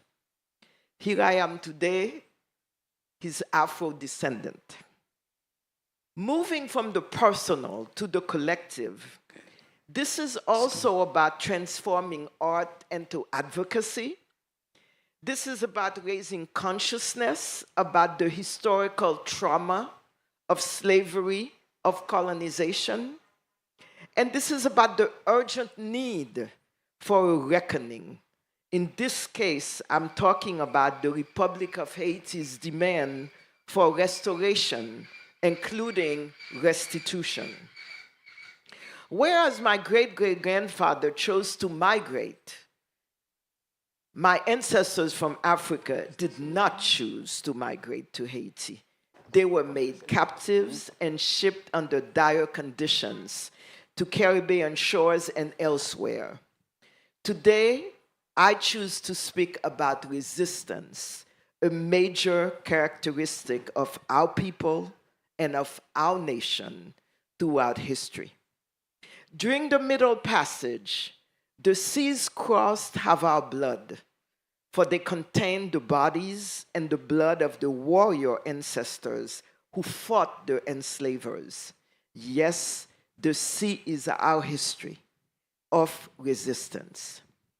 During colonization and after independence, despite the harsh colonization, the illegitimate and shameful independence debt imposed by France, and the grave crisis it created for Haiti, it must be recognized that during the last 220 years since 1804, we, Haitian men and women built a Haitian civilization with our own language, Creole, with our own religion, Voodoo, with our own spaces called Lakou, with our own literature, with our own music called Compas, and our own way of life. That is what I again and again call Haitian resistance. Let us not forget that we Haitians also helped Miranda and Simon Bolivar with arms, munitions, men, and money to gain the independence of Venezuela, Peru, and Colombia from Spain. We sent troops to fight the Battle of Savannah in the United States. We welcomed Arab Christians fleeing persecution. That is, again, what I call Haitian resistance. Today, we are in a tenacious resistance movement against an enemy within. I talk about the gangs in sandals and socks, but I also want to include the gangs in suits and ties who have been the state authorities over the last 15 years in Haiti. We Haitians have been under attack from within. Artistic and performance spaces are destroyed. Artists are displaced from their homes, dispossessed of their works. Communities are split up. The capacity to meet, to think, to create is under attack.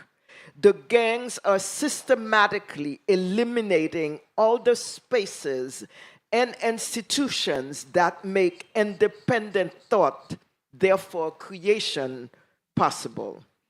You destroy culture, you destroy democracy. And in Haiti today, democracy is under attack from what is a totalitarian, fascist agenda. Today, the Haiti we knew and we dream of no longer exists.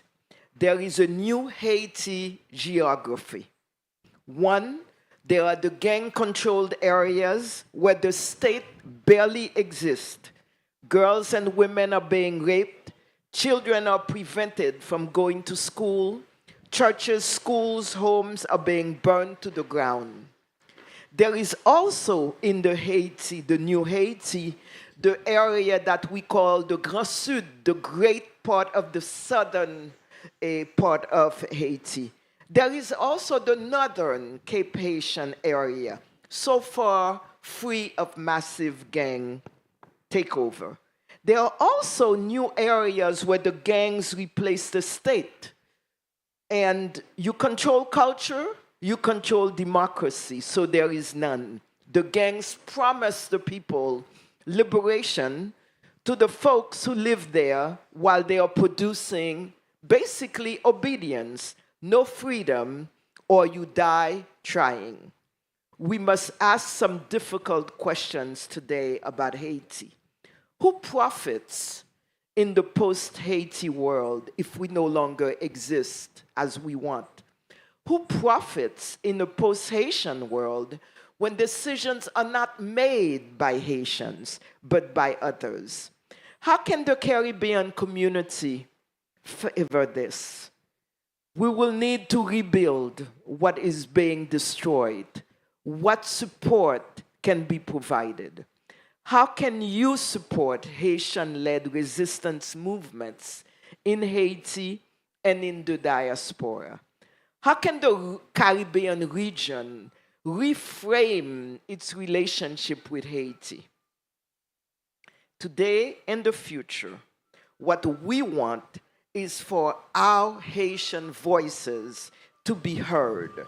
We Haitians need to sit at the table.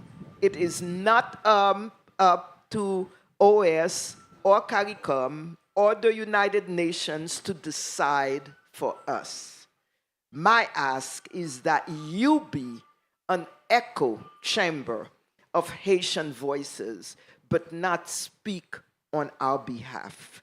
In terms of the future, it is time for reparatory justice from France, including financial restitution. It is also time to support the Haiti reparation movement. It is also time to build community to creative vision, as this is a cultural, artistic festival. My performative dialogue is meant to be an interactive experience, so I look forward to exchanging with you and the members of the audience. Thank you.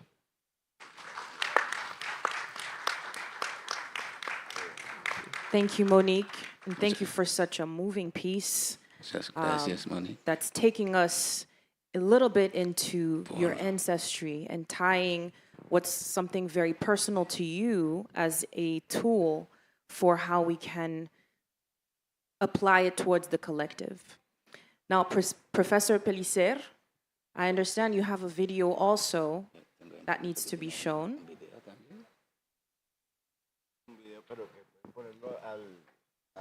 Afterwards? Just for you to see. Okay.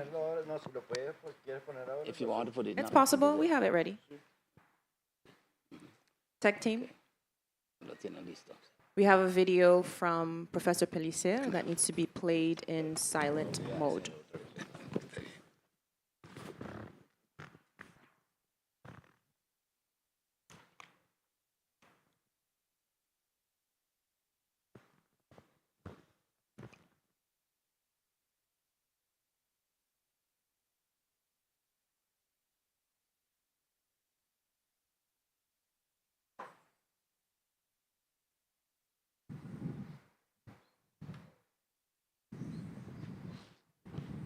No, Enrique sí, que sin silencio, que no en silencio. es Chávez. Eso es lo que quiero, lo voy a decir.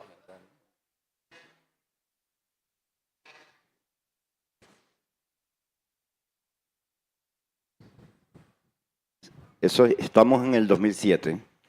This was in 2007. This is Chávez Esto, in Haití. in Haiti, this is Chavez.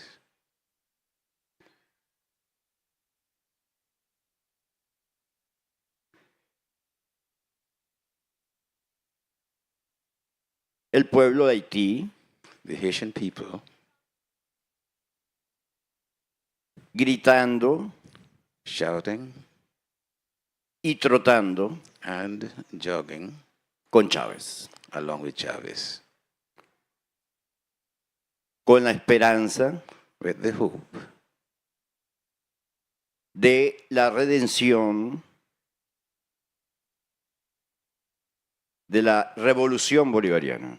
that they will have something of the Venezuelan revolution, Bolivarian revolution. Es una revolución de América y el Caribe. It is a revolution of America and the Caribbean. Necesariamente unitaria. It is necessarily unifying. Chávez corre con el pueblo. Chavez runs with the A people. Chávez no le importan las pandillas y ahí había pandillas. He doesn't mind being with the gangs. There were gangs there. Dijo Chávez, Chavez said, in this moment, dijo, at this moment, estamos en las puertas del infierno we are at the gates of hell, y estoy rodeado de ángeles negros. and I'm surrounded by black angels. Es un pueblo angelical. It's an angelical people. Es la época de Petrocaribe. This is the time of Petrocaribe. Antes de las sanciones Before the sanctions gringas contra Venezuela. of North America against Venezuela. Una posibilidad real, concreta A possibility of y solidaria and concrete and solidarity. con el Caribe. Solidarity with the Venezuela Caribbean. es Caribe. Venezuela is Caribbean. 4.000 años 4,000 years. somos Caribe. We have been Caribbean for 4,000 years. Nuestros pueblos indígenas poblaron estas islas Our indigenous people peopled this region. de manera que somos hermanos So we are brothers. y tenemos una historia larga de 5.000, de 4.000 años. And we have a long history of some 4,000 or 5,000 years. Una historia de 500 años de lucha, A story of some 500 years of struggle. cuando trajeron a nuestros hermanos When they brought our brothers de África, from Africa, esclavizándolos enslaving them. con su sangre y su trabajo, financiaron With their blood and their work, they financed el sistema capitalista de muerte que hoy rige al mundo. the lethal capitalist system that now runs the world.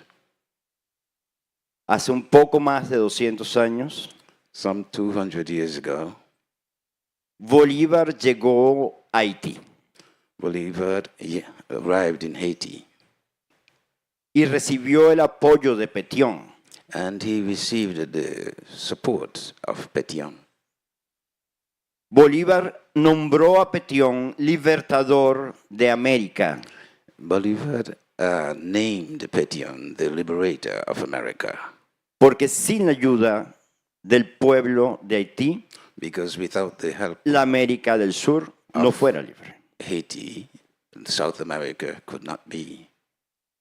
Si hay una posibilidad de descolonización, If there is a possibility of decolonization, hay que buscarla en Haití.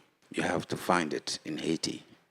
Un pueblo que se liberó a sí mismo A people that freed themselves, un pueblo que liberó a otros pueblos, people that liberated other peoples, un pueblo que creó una manera de comunicarse diferente al de el opresor, a people that created a way of communicating different to the one, una religión diferente, and a different religion as well, una cosmogonía diferente. a different cosmology. Y es un pueblo no perdonado por el colonizador hasta nuestros días. And it's a people that Su rebeldía. has not been pardoned by the colonizer up to this day. Su insurgencia. Haití no puede gritar sola. Haiti cannot cry by itself. Tenemos que gritar junto a Haití. We have to cry out with Haiti. Porque ya lo hemos hecho. Because we have done it already. Y debemos seguir haciéndolo. And Haití we should continue doing it. no necesita un ejército de ocupación. Haiti does not need an occupation army. Necesita la solidaridad It needs solidarity de sus hermanos of its brothers, cercanos. its nearby, its close brothers. No es la OEA. Haiti is not the OAS. No es la ONU. It's not United Nations. ¿No? Es CARICOM. It's not the OAS. Not Debe ser Petrocaribe. United Nations. Tenemos It's que CARICOM. regresar a Petrocaribe. It must be Petrocaribe. We have to go back to Petrocaribe.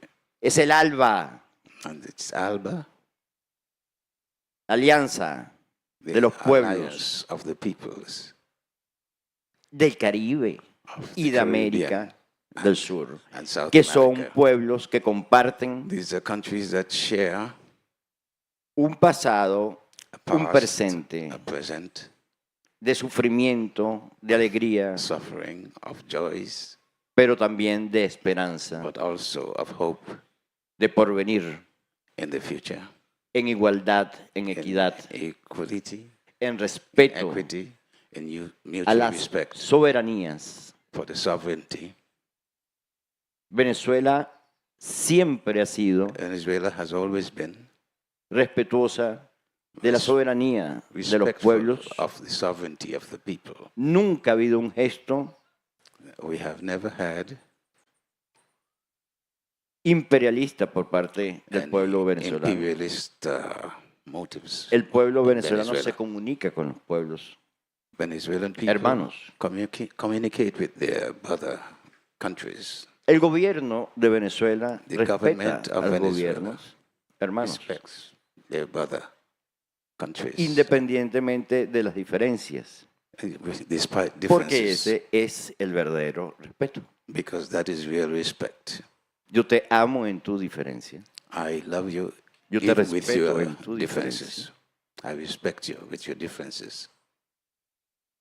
Y te amo y te respeto en tu diferencia porque también And I somos respect your differences. I love y you tenemos cosas que son because we have iguales. things that are equal. Una historia compartida A shared history, y una historia es un presente, a es history, un pasado, pero and también es present, un past, futuro, and also a future. una posibilidad Possibility de liberación of liberation.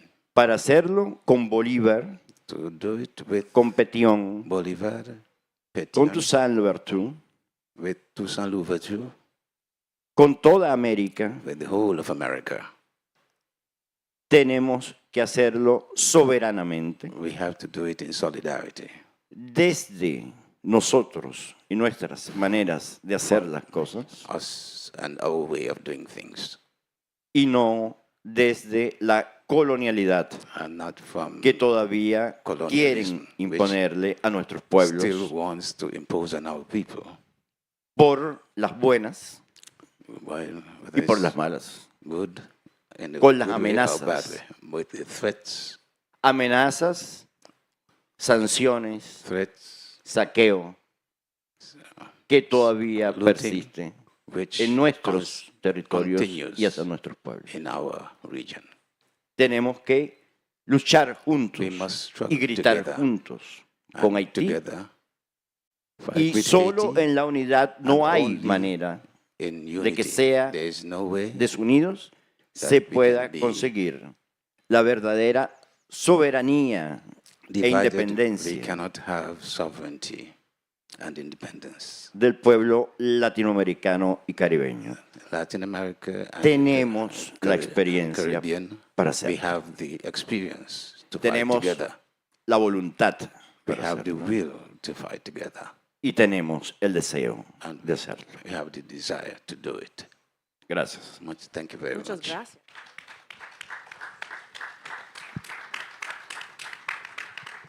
Now we have three different perspectives on this Tenemos panel. Tres perspectivas diferentes en este panel. One that is a Haitian perspective Una from que es Haiti. una perspectiva haitiana, One that is a Caribbean perspective of Bayesian descent. And one that is a Latin American perspective of Venezuelan descent. Now, before we open up the conversation, I want the audience to get to know you a little bit first. And I will start with Margaret. What was, and this is a question for all three panelists, what was the spark that got you involved in this work with Haiti? Maybe it was a situation, maybe it was a person, an interest, a curiosity, but how did you get involved in this work with Haiti? Right, can you hear me okay? Everybody all right? pueden escuchar bien. Well, I'll have to say that in many ways, involvement with Haiti is really an extension of involvement for liberty and freedom and anti-colonialism when it comes to Barbados, the English-speaking Caribbean, and the whole region. So growing up the way I did in the small village of Lodge Road, Christchurch, I don't know if there are any Christchurch people here in the audience. All right, there you go. And, you know, we went through a lot. We went through trying to get the Federation, which Eric Williams, CLR James had gone to Trinidad specifically to work on that. I was a little thing coming up, but I remember the passion in our village of people talking about it, talking about the importance of it. And since I've been here with CariFest, I actually came for some family thing, right? And it just coincided that CariFesta was happening at the same time. And the vibe that I'm getting with CariFesta is that increasingly there is that talk about the region being one, of us being one nation. And we think that is a reason that, you know, people blame, I don't know if people know about the Federation. This is related to what you're asking me. And if you listen to the Sparrow song, you know, when he really blamed Jamaica, right, for what happened in messing up the Federation. But we very well know that if all of these islands, English-speaking and non-English-speaking, including Haiti, were able to come together, we would be a force to be reckoned with. We would be millions of people. That is not in the interest of the former colonial powers. That's what the brother, the historian, was really talking about. That was not supposed to happen, all right? So they made it look like it was just this internal struggle, you know what I mean, between Barbados and Trinidad and Jamaica and whatnot. But we know very well that there were other more powerful forces. Where Haiti comes into all of this is that the Great Haitian Revolution, and thank you to the sister talking so much about the resistance of the Haitian people, the culture of the Haitian people, the dignity of the Haitian people, because that Haitian Revolution was very relevant to what was happening right here on this island of Barbados. And it's no accident that after 1804, like our great historian, Sir Hilary Beckles, said at the first big talk here opening this Carrie Festa, that the first revolution that happened in these islands after the Haitian Revolution happened right here in Barbados, beginning in St. Philip, not too far from where my family's people are from, okay? So somehow, without fax, without cell phones, without the rest of it, the word was traveling. The word was traveling throughout the region. Haiti has always been important to us.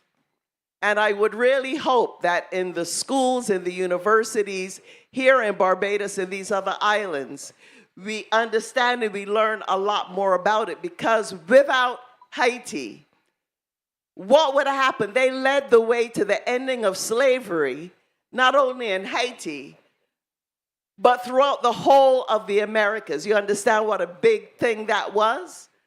And not only that, but it led to the great expansion of what they're calling the United States. They call it the Louisiana Purchase. You know, Louisiana, what is it, about 15 states or something like that? Expanding the United States by about 2/3 of its territory. Why? Because the Haitians had twice defeated France. Napoleon, then when he sent his brother-in-law, they kicked him out too.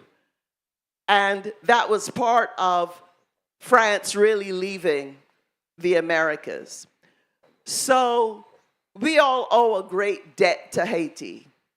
When we're talking about the islands being one nation, when we're talking about federation, when we're talking about looking at our economies and how we're able to trade and work more together and reaching out across to the homeland, to the continent, Haiti is really central in that. And a lot of people, you know, I did journalism for many, many years. You know, public affairs radio show, did a lot of coverage on Haiti. And people would say, Margaret, you're covering Haiti a lot. Why so much Haiti? Your question, why is Haiti so important? Haiti is so important to all of us. Because without Haiti, who knows what the rest of us would be? And we can't forget that. And Haiti has paid a price ever since for all of that. All of us have a responsibility to be in solidarity in Haiti, with Haiti, because in solidarity with Haiti, we are in solidarity with anti-colonialism, anti-imperialism, okay? And when we're talking about true independence and freedom. So we all owe a great debt to Haiti. So when my friend Danny Glover says, I am Haitian, when Frederick Douglass said, I am Haitian, I'm a Bajan, but I could say I am Haitian. We're all Haitian, and that don't mean, like the sister was talking about, that we then talk for the Haitian people, and we then tell the Haitian people what the heck they're supposed to do. But I also want to say on that front, a sister in a women's organization that I founded, there's a lot about the history I didn't get into because it would be too long, right? Said, each of us are responsible for the points of references we choose. You look at what's going on in Haiti, depending on who you talk to, you get one story. If you talk to Barbecue, Jimmy Chazer, you're going to get one story. And you have a lot of the left in the United States and even in Latin America confused, talking about this man Barbecue. I'll say a bit more about him later, being a revolutionary and whatnot. You're going to hear one story. You know what I'm saying? So we have to try to find out as much as we can from what the people at the bottom, the majority of the Haitian people who are up against everything, and even though they have been up against everything, they say, we intend to complete our revolution that was stolen in a way from us back in 1804. You see what I'm saying? So when it comes to what moved me or what touched me about Haiti, my own freedom and liberation is dependent on Haiti. Because if Haiti is not free, ain't none of us going to be free. You understand what I'm saying? Absolutely. All right. Thank you for speaking on behalf of the region. Yes, round of applause for that very powerful statement. Monique, You grew up in Haiti, so your relationship is going to look a little bit different. Tell us how you came into this work given that background. I don't know that I came into this work. I am who I am, and that's what I do. And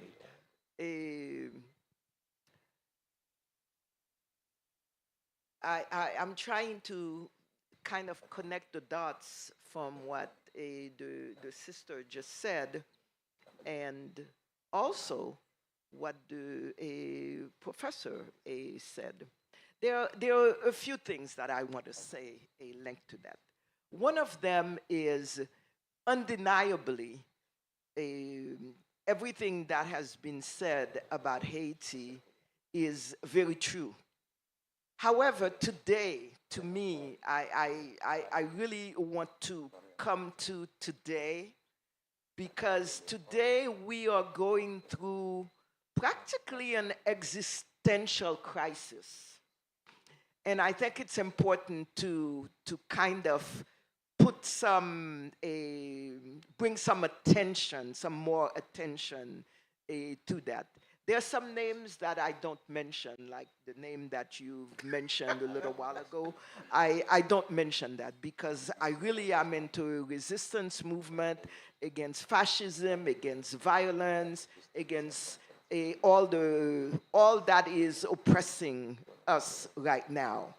But one point I want to make in terms of solidarity, for example, with the Caribbean. Haitians need visas practically for every Caribbean state. So if we're talking about solidarity, let's be serious. Even to come here. Yeah, I was told I did not need a visa, but yes, I needed a visa. And fortunately, I had a European visa. And Barbados allowed me in because I had a 6-month on my European visa. So if we're talking about solidarity, let us be serious. And the passport I carry says Caribbean community, but I can't come into the Caribbean community without a visa. So I think these little things are important, extremely important. So solidarity must accompany, there are some measures that must accompany this solidarity. So that is an important point. I go back a little bit. Yes, Bolivar, we held Bolivar, etc. But wait a minute, there are 2 points. The first point is the first time that there was a meeting of Latin American states, Haiti was not invited because we were black. We were not invited.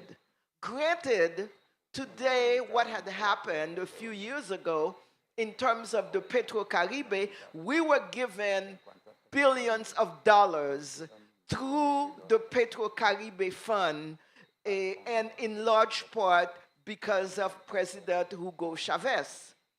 However, one of the big issues we have is most of that money was stolen by Haitian leadership, Haitian authorities.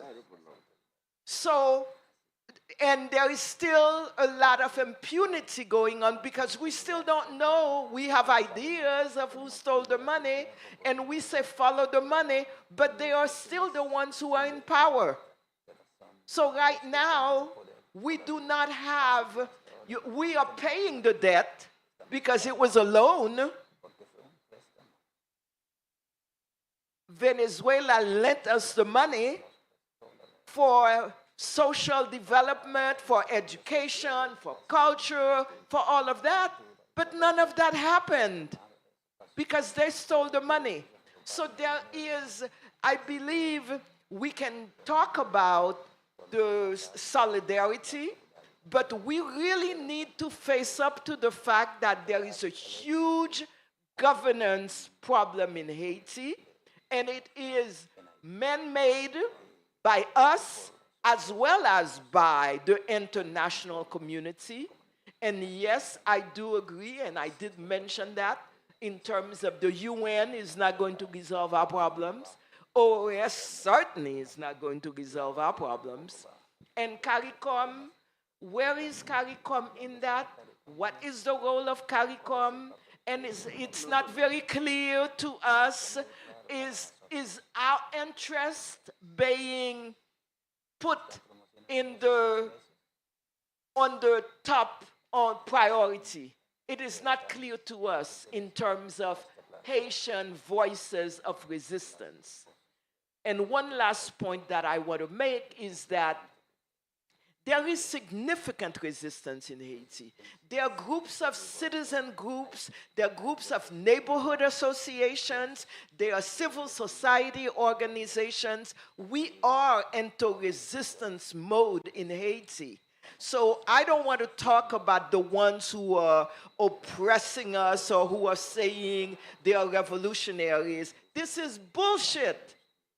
Got that right. No. I'm sorry. There are true revolutionaries in Haiti. We have a social justice agenda. We have a pro-democracy agenda. There is a feminist agenda.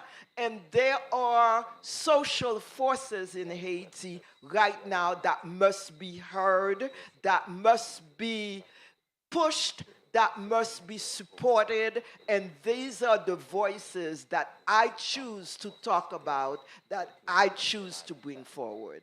Thank you. Thank you, Monique. It sounds like you are a platform for a lot of these voices, the other side of the narrative that the mainstream media typically does not talk about. Now, Professor Pellicer, Venezuelan perspective, historian, researcher, how did you get involved in your work with Haiti? Sí. Yo, cuando hablamos de Haití desde la historia, When we speak about Haiti from a historical point of view, la historia es pasado, presente y futuro. No es history is el pasado. past, present, and future. Nada que ver.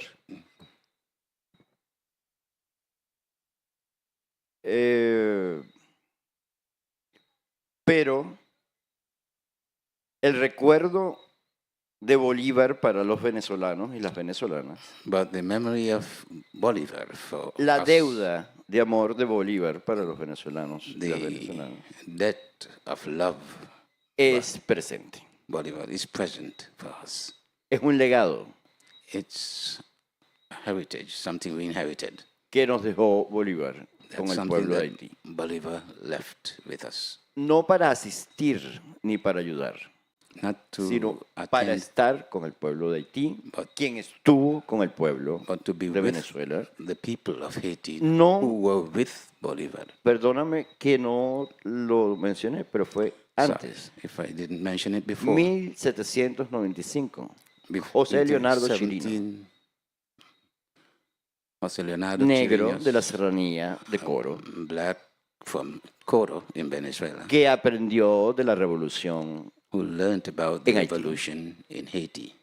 e hizo el primer movimiento independentista republicano Did the first independence en movement Venezuela, in Venezuela, enseñado por la gente de Toussaint Louverture. having been taught by the people of Toussaint Louverture. Entonces la historia para nosotros no es el pasado, la historia es So este for us, presente. history is not just the past. Es esta present, and the solidaridad future. That's que solidarity tenemos que tener that como we have to tenemos, have, as we have, no solamente como un sentimiento, sino con esas pequeñas, grandes cosas que tú with mencionas. those little big things that you mentioned. También Venezuela no Also- tiene visas. También los venezolanos no tenemos visas. Somos negros también. But we Venezuelans are also black people. En eso no nos equivocamos. We're not mistaken. Y ciertamente habría que comprender que cuando Estados Unidos You would have to understand that when the United States le pone precio a la cabeza put a price on the head de una persona, of a person, uno duda one doubts si esa persona es buena o no es buena para su if that pueblo. person is good or bad. Venezuela tiene muchas dudas porque le han puesto precio a la cabeza de un presidente Has honesto, many doubts because they have put a lot of prices on the different heads. solidario, que ha combatido el narcotráfico. All those people who have been in solidarity, Más bien, who have fought él against les echa a perder el negocio. Deben estar muy ofendidos los narcotraficantes del mundo for example, the por eso que drug le hicieron traffickers in the world must be al very presidente de Venezuela. Ellos deben estar muy angry ofendidos for porque son what they have done mafiosos. to the president of Venezuela. Y para ellos es un honor For them, it's not an ser honor lo que son los mafiosos, ¿verdad? to be what they are. Y que le den un premio de el mayor mafioso del mundo a un no mafioso, And they give a prize to the biggest mafia leader in the world, somebody los debe who's not ofender. a mafia leader. Cierto que las élites corruptas It is true that the corrupt elite de nuestros países of our countries son culpables they de las they're situaciones. to be blamed. Yes. En algún momento un compañero dijo, es preferible no darle nada de solidaridad a esta gente. Hablando de Puerto Rico, One of our en ese momento. supporters said it's best not to give any Porque es solidarity dárselo to a las those countries, élites. but give it to the people Ladronas, because they're thieves. títeres del imperialismo. They are Títeres del imperialismo norteamericano, used by the North American del imperialists, colonialismo europeo. of the European Es la misma colonialists. lucha. It's the same struggle 500 años de for lucha 500 years of struggle. nuestra, de todos y de todas Our struggle nosotros. of all of us, the struggle of all of us. Y tiene que ser juntos y juntas. And we have to struggle together. Que nos podamos liberar de esta, That's where we can liberate ourselves definitivamente, de once esas and for all cadenas. from those chains. Solo en el entendimiento de esa unidad The podemos hacerlo. Y no es understanding that retórica. it's, Es unity la verdad of the people. It's not rhetorical, it's the truth de una historia compartida. of our shared history. De Bolívar, Bolívar que le agradeció a who Petión thanked Petion sin tener medios de agradecer, without having the means of thanking him, mandándole unos remedios sending him hierbas. some medicines para el reumatismo. for rheumatism. En medio de la guerra de independencia, Bolívar estaba pendiente de su amigo y hermano In y the padre, middle of the Petión, war of independence, he was really looking after que le his dolía friends la of- rodilla y tenía que curarlo, and he wanted to sanarlo, como tenemos que sanarnos as we ahorita have to nosotros, heal todos y ourselves, todas all of us. nosotros. I'm going to together. ask the translator to use the same amount of vigor that he's using right now because I feel it from over here. But I want to recenter the conversation. I want to act a bit like a griot in this conversation where I am helping to bring the story from the beginning, the middle, to the end. And I want to do that by grounding us in the past. So the role that Haiti and Haitian history played in the past, the present, and then the future. What does the future look like for Haiti? So in doing that, starting with the past, Haiti's past, the history of Haiti, I want to start with the professor helping to ground us in understanding the role that Haiti played in the 1800s as the first independent Black republic, and what that meant for the region, what that looked like, and how that helped countries like Venezuela and Colombia also obtain their independence. What did that symbolism look like in the region at that time?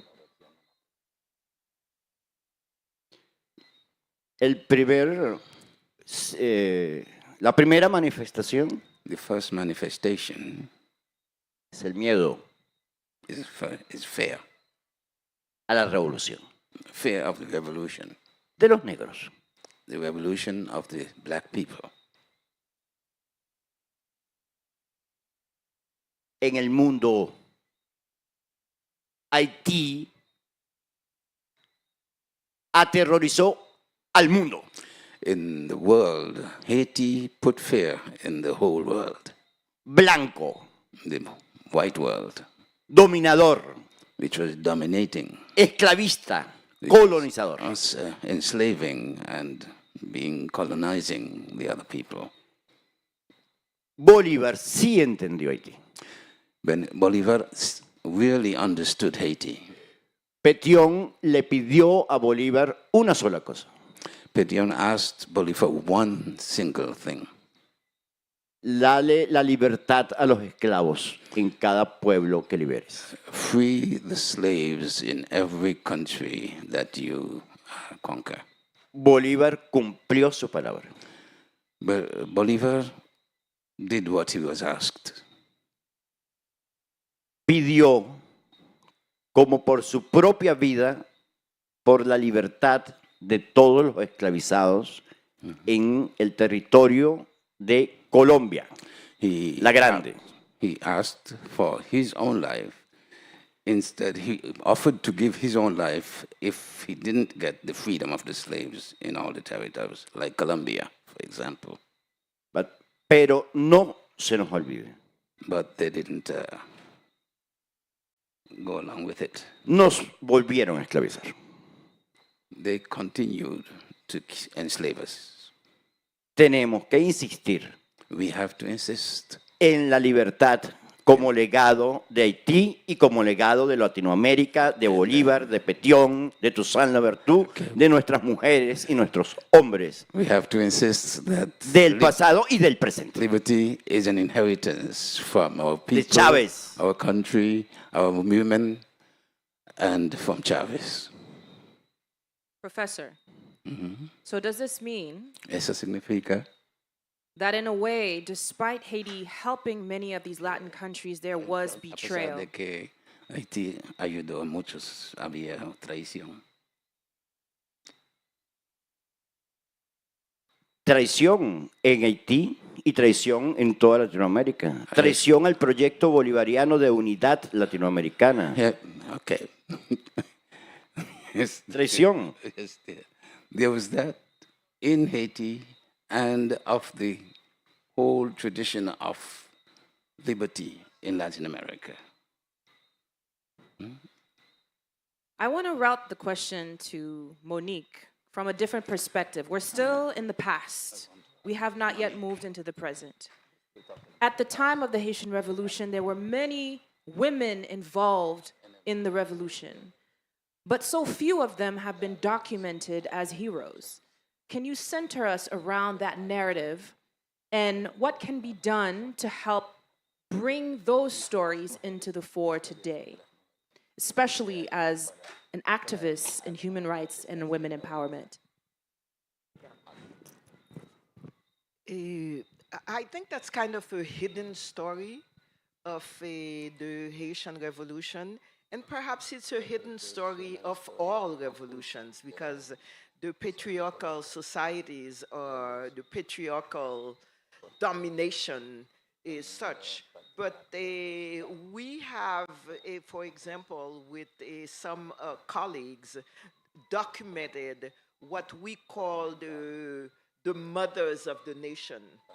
And there are quite a few.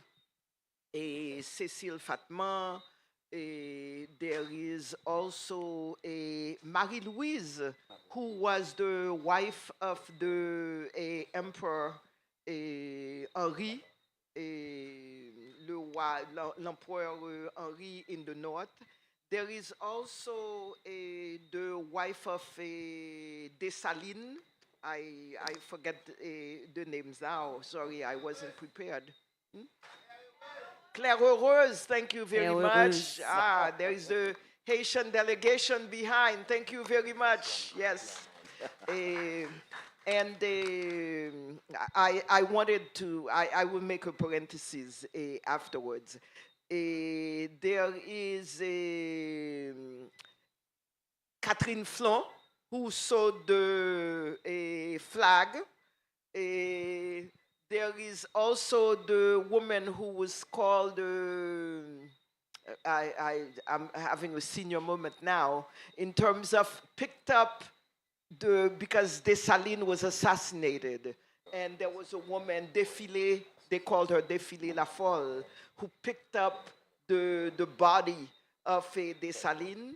And there is so there are quite a lot of women, and we are trying, we of the feminist movement in Haiti are pushing forward the fact that documenting what they did and also trying to see even if that can be put in the curricula in the schools. But right now it is informally that a lot of that is being done. And if, am I allowed to go into today with that? Not yet. Not yet. Thank We're still in the you. past, but we are now going to move into the present with Margaret. Margaret, the narrative of Haiti today is not the narrative of what we know from its past. First independent Black republic, a beacon of hope and light for Black people all over the world, a symbol of freedom. Today, what's going on in Haiti and what the media talks about almost overshadows that powerful history. And you have been very involved in the narrative aspect of that in present day. Can you share a little bit about your work in that space in terms of what's happening on the ground, how that's being communicated, and how that can help or hurt the way people respond to Haiti as a result of the narrative? Yes, thank you for that. And I really appreciate the sister here also saying you want to talk about what is happening now related to your question. And the historian who talked about how Haiti shook the world. I just want to say, underscore that. This was a major international event, the height of the slave trade, when you had Black people who barely had a pot to you-know-what in to defeat these colonial powers. It really shook the whole of the capitalist international order, and they have never forgotten that. And that's why to this day, when you have the core group with France and Canada and the United States, because you know the United States played their role with the 60-year boycott, etc. But I also want to say that Selma James, who is the widow of CLR James, Selma always said one of the things that really upsets her is that a lot of people like to talk about the Black Jacobins of the past. And they don't want to talk about the Black Jacobins of today, that are the people who are resisting that the sister spoke about. And that resistance is very much happening today. But another reason for that, and another reason why they want to cover over and white out Haiti's history, getting back to the importance of it to the whole of international capital, Haiti was a bad example.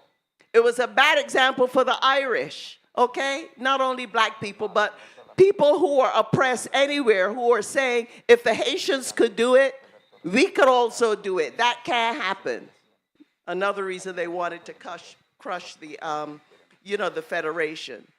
But getting back to what is happening today, working in journalism and listening to the coverage in the lead up to 2004, the coup that happened in 2004. All you heard at CNN and all of the major news outlets in the United States, is you have this tyrant in Haiti named Aristide. He was just bad. He was just, you know, there's certain words when the United States in particular wants to go after somebody like they did with Chavez, they use words like strong man, dictator, okay? All kinds of negative things.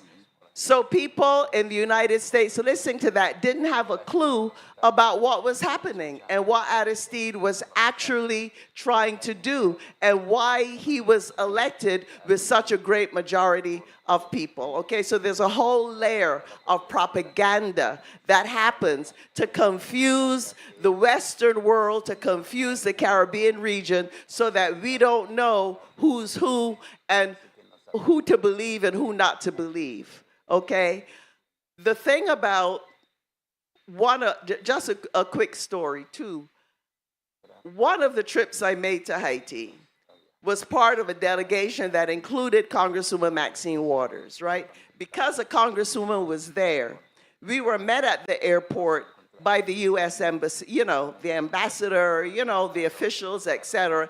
Interestingly enough, they knew about Sojourner Truth, the show that I do, and they knew my name. So they, you know, they keep an eye out on things.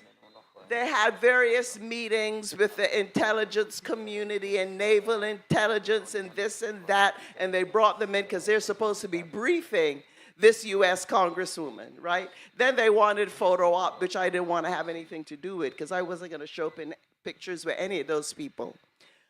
But afterwards, when they were taking us to a project to show the good work the U.S. was doing, one of the people from the embassy, without acting like he was actually talking to me, he walked past me and he said, "We know it's not gangs." That's very significant, all right? Because I call them death squads. They're criminal elements that are involved in it. We know that very well, but that playbook isn't only in Haiti. This is a playbook they do in Venezuela. This is a playbook they do in Guatemala. This is a playbook they do all over the damn world. Bringing criminal elements, right? So people get confused.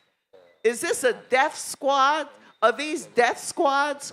Who is backing them? Sorry, I named some names. That's kind of, I know you can't, but I do. And I do it on the radio as well. You know, because there are forces that look like they're friends, like in the embassy, but meanwhile, there's a whole other program that's going on. That's part of what is happening on the ground in Haiti today. There's a lot of, you know, all these weapons that are coming in. You think the average poverty-stricken Haitian youth has the money to be going and buying high-powered sniper weapons? These are questions we have to ask. And they're questions we have to ask right here in Barbados and throughout the Caribbean region, where we're increasingly seeing violence on the ground and all these guns coming in. There are efforts to destabilize, okay? And we have to ask, in whose interest is it to destabilize? I just want to say something quick about Chavez. Because when that coup against Aristide happened, and they were killing all kinds of people on the ground on Haiti, supporters of Lavalas, a lot of them. And those of us, and Daya from Guyana and other people, friends in Trinidad and whatnot, and we knew that we needed to get some people out. Talk about solidarity, practical solidarity. I went to Venezuela with Danny Glover, with some human rights people, and we met with Chavez. And we didn't have to paint the whole picture for him. He understood exactly what was going on. He says, I know, because I remember the time when they were taking people in helicopters in Venezuela and throwing them into the sea. You don't have to explain that to me. I know how these things operate. And he helped people. A lot of people don't know that. He helped to save Haitian lives at that time. Another person I saw recently, Gonzalez from St. Vincent and Grenada, I have to mention him too, because he was another one that we were able to go to Gonzalez And Gonzalez stood up, and Gonzalez helped, and he helped to get people out. And when I saw him the other day, I thanked him for it. Because we're not going to forget Chavez, and we're not going to forget Gonzalez, because we knew what they were doing was for Haiti, but it was also for the rest of us. And I also got to mention Cuba, because when Aristide, after the people mobilized for 7 years, whatever it is, a long time to get him back out of exile, and we were waiting for him to arrive, we were in a courtyard with who? Some Cuban doctors. The Cuban doctors had been on the ground on Haiti like they were in Venezuela, like they were throughout the Caribbean people, helping us, okay, providing medical care, the teachers. But if you listen to the United States, when you talk about Cuba, you don't hear any of that. You hear these same words: strongman, dictatorship, communism, terrible. They say the same thing, about Chavez. So when we're trying to understand the situation on the ground today, it's very important to have eyes in front of you, at the back of your head, and on the two sides, all around. Because there's a whole COINTELPRO operation. If you don't know what COINTELPRO is, that they pulled in the United States to destroy the civil rights movement and the militant black movement, the Black Panther Party. There's COINTELPRO operation going on in Haiti, and there's COINTELPRO operation happening in other parts of the Caribbean region as well. And we better be very, very much aware of that. Beacon of Hope. The sister, somebody who called me about the panel, she said, Margaret, I'm tired of Haiti being a pity story, right? And I could understand that. Oh, poor Haiti, this and that, poor Haiti. When you look at what people on the ground are doing in Haiti, people had a plan, the sister mentioned it, to be able to move forward with Haiti, but that was not in the interest of the powers that be. So they didn't want to put that plan in place. UNIFA, that university that is now graduated, I've attended at least 2 or 3 of the graduations at UNIFA. They're training doctors, they're training lawyers, they're training physical therapists, they have an agronomy department. And when you look at their graduations and you see thousands of young Haitians who are ready to do the work of building the nation and lifting up the nation, that is hope. And that is not reported, The New York Times and Washington Post, they're not going to do a story about that. They're going to do a story about the gangs, and they're going to do a story about how much of the country is controlled by gangs. But they're not going to give the story of how Haitians themselves are mobilizing themselves to move their nation forward. So when we look at what is happening on the ground, we have to remember that. And I want to chide the University of the West Indies, I know some of them are friends and they're here. But Haiti needs that support. Where is Mona and Cave Hill and the rest of them when it comes to the university over there, okay? We need that. So please, if you're here and you're listening in the audience, solidarity also has to do with practical help. You could send money. You could send professors. If you can't get there, you don't speak the language on social media, you're able to speak to the young people, speak to the students, who are there.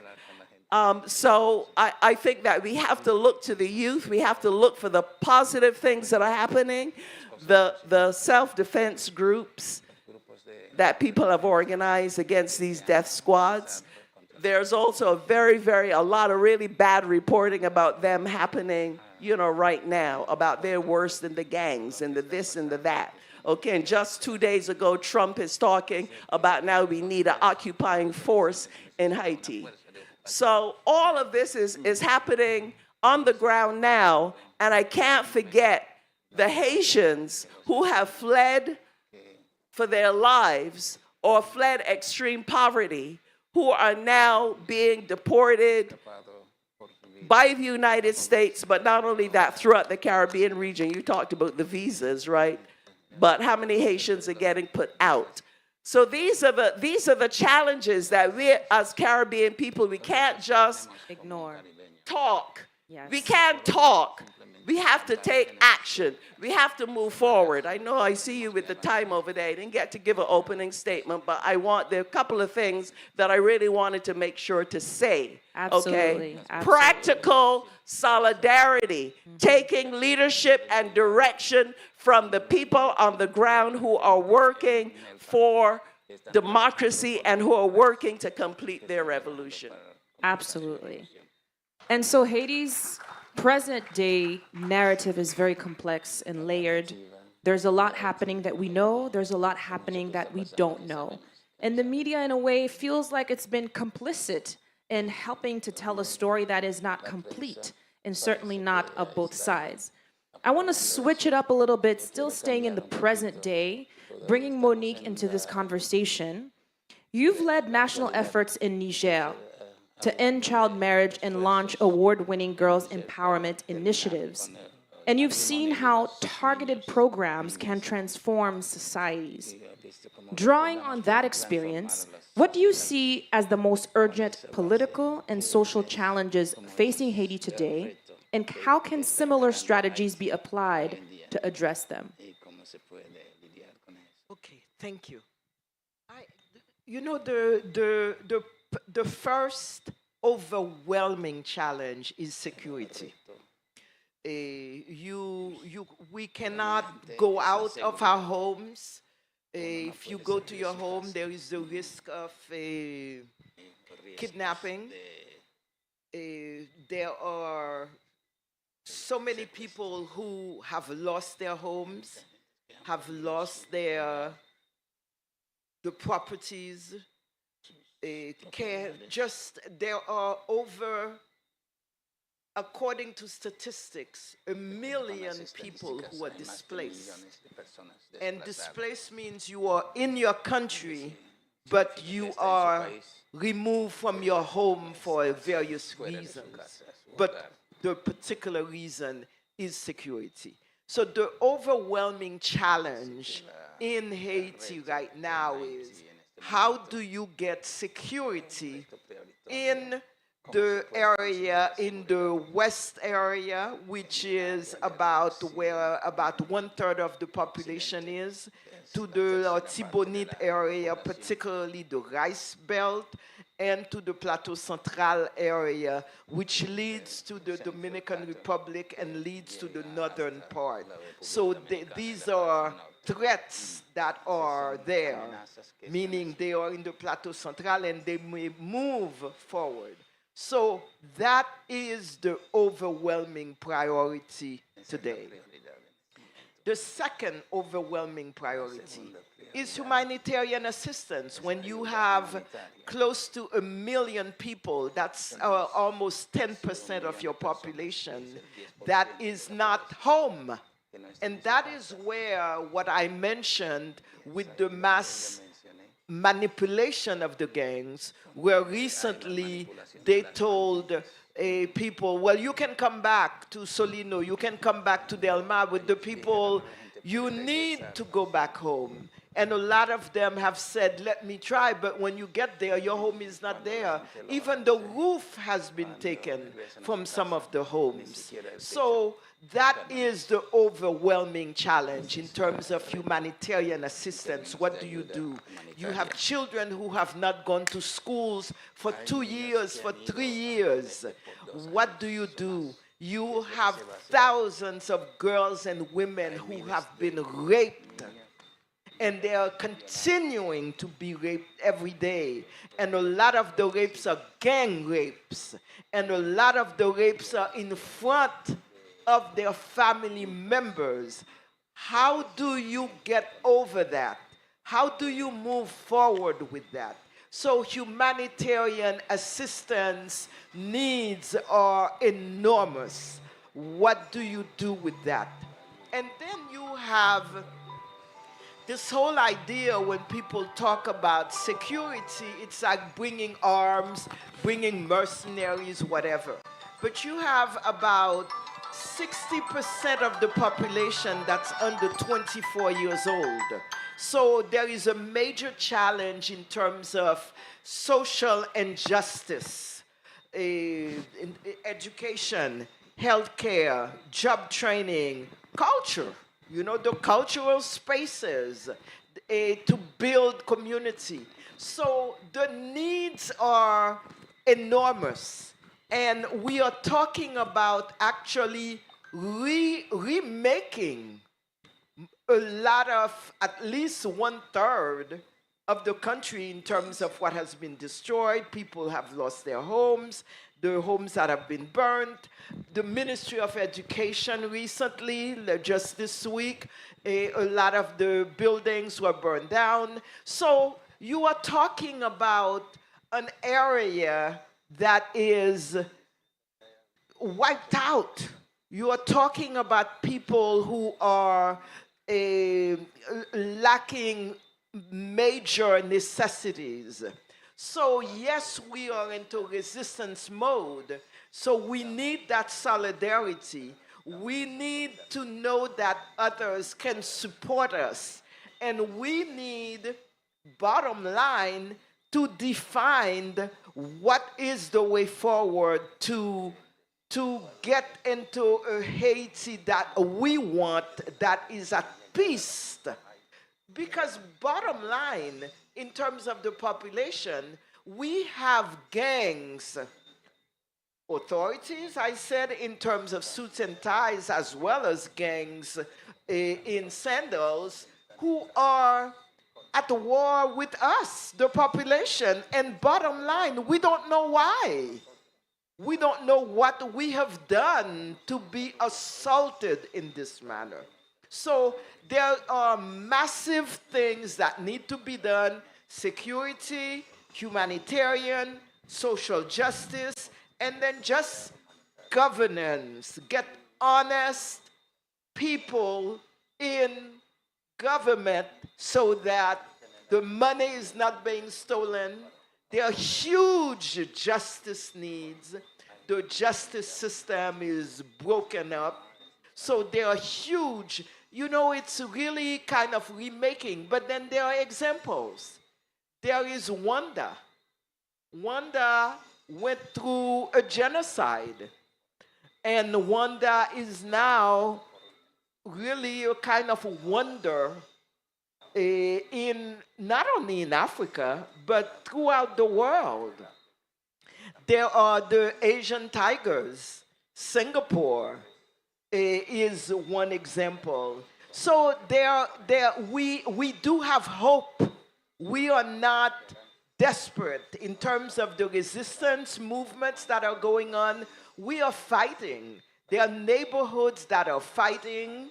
And we're not talking about limited neighborhoods, but pretty much throughout they are fighting. And the fact that the gangs have not taken over totally, it is because there are viable resistance movements that are going on in different neighborhoods. So I think it is important.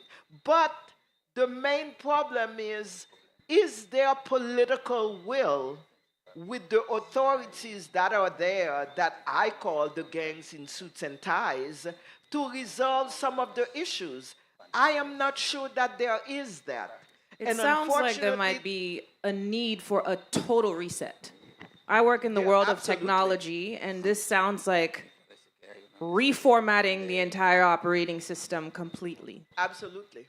Without losing the history. So I want to end on a final point, because we are at time. I want to bring us into the future. You brought a few examples, Monique, of blueprints that exist. So despite the fact that Haiti is in the situation that it is today, having been a symbol of liberation and freedom, and to be in a sort of bondage around its own narrative and governance and human rights today, which is a complete paradox to the past, there is still hope for the future. And we have seen examples from Singapore, which is a similar situation of having been an impoverished, colonized nation, and is now a destination for innovation in Asia. We have seen examples from Rwanda that suffered a genocide, but is now one of the most forward-thinking nations on the African continent. We have also seen examples from Estonia that was battling for a very long time, being an Eastern European country, hovered over by Russia, and impoverished because of where it is situated, is also now one of the most innovative countries in Eastern Europe. You can actually set up your e-citizenship in Estonia in 24 hours. So if anybody here wants to be a citizen of Estonia, you can do it from your phone right now, which is powerful. So there are blueprints that exist of countries who have gone through similar hardships and have gone through the fire and have transformed themselves as an entirely different nation, a different brand of their nation.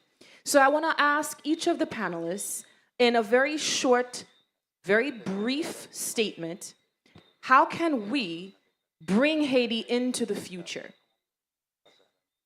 Very short, very brief. Let's start with Professor Pellicer.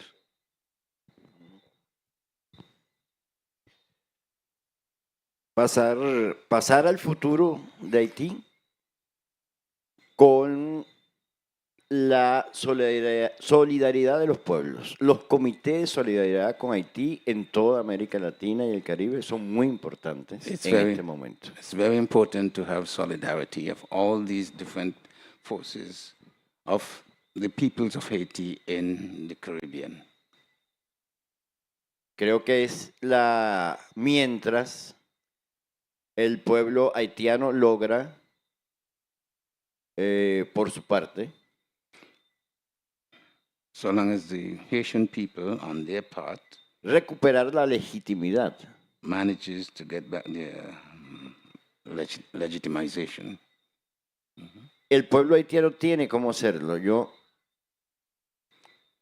The Haitian people have to know. Ante la imposibilidad de estar en Haití, considering that I can't be in Haiti, quería saber qué pensaban los jóvenes de Haití. I would like to know what the young people in Haiti think. Y vi muchos grupos de rap. And I see many different groups de protesta social en Haití. Many groups of social protests in Y ahí vi, no vi violencia. And I didn't see. Se ve más violencia en grupos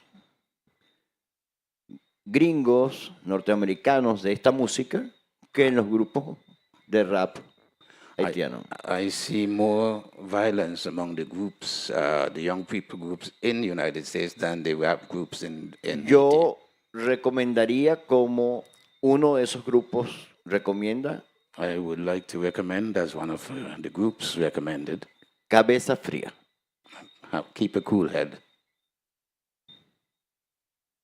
Okay, so your perspective is the youth, is the future, and a cool head is the future. Monique, in a brief, measured statement, how do we bring Haiti into the future? Monique.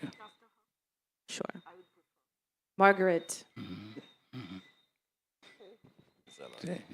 I was about to say it really is up to the Haitians to say how they should be brought into the future. I mean, you know, it's a good question. We have to think about it. But I don't feel like I'm in a position to be able to say for Haiti or Haitians how they should be brought into the future. I could say something about those of us outside of Haiti who want to do some practical solidarity, some of the things we can do. You know what I mean? And I think that it's also very important to me. You talked about the young people. I absolutely agree with that. You know, Bob Marley talked about, you know, liberate your minds from mental slavery. When I was in Haiti, I heard a lot of conversation about that among the young people. They were really discussing in depth what does this mean to liberate, you know, from mental slavery. But I think it's also important when we're looking for examples and we're looking at the international examples and arena. Look, things are not necessarily going in a straight line. It's not as straightforward. Look at what happened with South Africa, okay, and what's going on in South Africa today. A lot of us were involved in that liberation movement for South Africa. The women's network that I helped to build is a global women's network. We're in the global south and we're also in the global north. We're not connected to political parties of the right, left, or center. We're independent and autonomous, right? And our network in the UK were very upset when the UK was making a deal with Rwanda to deport people who are fleeing poverty and whatnot, dying, you know, in the strait between France and England and trying to get out of Libya, et cetera, to do that. And now Trump has the same idea where he's negotiating with countries to send people to those countries who are not from those countries. So all I'm saying is that there's a lot of pressure on individual countries when they try to do something. We see that with Venezuela.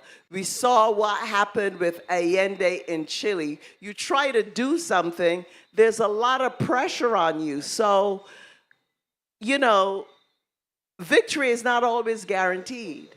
And I think sometimes we underestimate the forces that we are up against, and that's always a mistake. We cannot underestimate those forces, but we also have to recognize the autonomy of people on the ground who have every right to be able to determine their own destiny. You know what I mean? Absolutely. And I think Colombia and Medellin is an example of that. I had the pleasure of visiting Medellin last year, and it used to be a destination for violence and drug trafficking. And one of the slums, as they would call it, Comuna 13, actually has gone through a transformation over the past 20 years and is now an artistic destination with thousands of tourists visiting Comuna 13 every single day. And this is a slum that used to be a center for violence. So again, there is a blueprint out there. So we conclude with you, Monique, on how we bring Haiti into the future. Yeah. Before that, I want to give a shout out to one of the brightest, most powerful Haitian artists around today, Erol Josué. Please stand up, shout out. That was the voice that introduced my film. Erol Josué is a voodoo priest, dancer, singer extraordinaire, and one of the foremost artists of Haiti. Okay, thank you. One of the big challenges for us in the pro-democracy resistance movement is that our friends, in quotation mark, tend to support pretty much what is there. And in the past, for example, you had all the countries supporting Duvalier, even though they knew he was killing us. But it was, well, he's the one who is there. And we had the United States actually in 2011 decide that the person who had actually, people who had won the election really did not win the election. And the number 3 came to number 2, and then the number 2 came to number 1. So you have a situation where then Michel Martelly became the president because they changed the numbers, they changed that. So Haitians, for the most part, are saying, what's the use of me voting? Because when I vote, but it doesn't mean anything because the United States will change the numbers and put somebody else in place. We are at that level.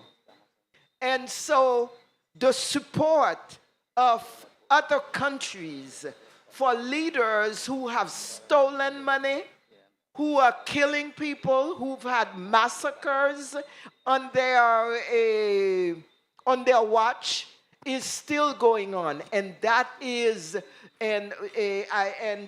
linked to what you had said in terms of do not estimate your enemies. So that is a real issue because we have drawn up alternatives, but the alternatives are bypassed for others who are, that is the status quo, that is the person that is there. Let's go with that. So to me, in terms of the future, it is what are Haitians pushing these days? What is civil society saying? We have been saying, for example, now, for over a year, that the governance system that we have now is not working. That's right. It is corrupt. It is linked with the gangs. However, all the countries in the world, including the UN, including OAS, including CARICOM, that is what is being recognized.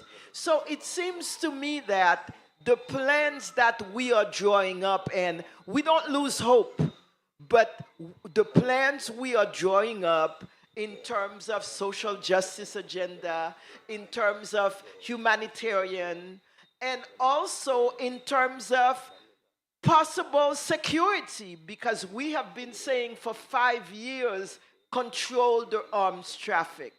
It has not been controlled by the United States. It has not been controlled by the Dominican Republic, where a lot of the arms are going on.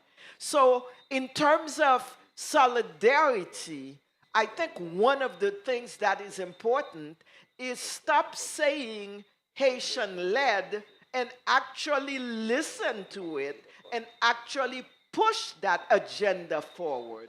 And I think, to me, in terms of the future, if we can get our friends, our allies, our neighbors to believe that not to believe, but to push really the Haitian-led solutions that we are pushing forward, to me, that is the present and that is the future. Thank you. Thank you, Monique. Thank you, Professor Pellicer. Thank you, Margaret. Powerful panel tonight. Everyone, thank you so much for tuning in. Just want to close with what we discussed. We anchored the conversation in Haiti's past and the role that it played and the role that the Haitian Revolution played in Black liberation, not only in the Caribbean and in the region, but in the world. We talked about the current situation in the country and what can be done, and how the narrative, particularly the narrative that is portrayed by mainstream media, is hurting Haitian history, is hurting Haitian present, is hurting the way people understand Haiti today, including the diaspora. And then we went into the future and talked about how important it is for the youth to be involved, how important it is for institutions to pay attention and allow Haitian-led solutions to be led by Haitians and to be implemented by Haitians. And we talked about the need for collaboration within the region and across the world. With that, I say thank you to CARICOM. Shaina. Thank you, thank you. And have a wonderful night, everyone. Que tengan una buena noche.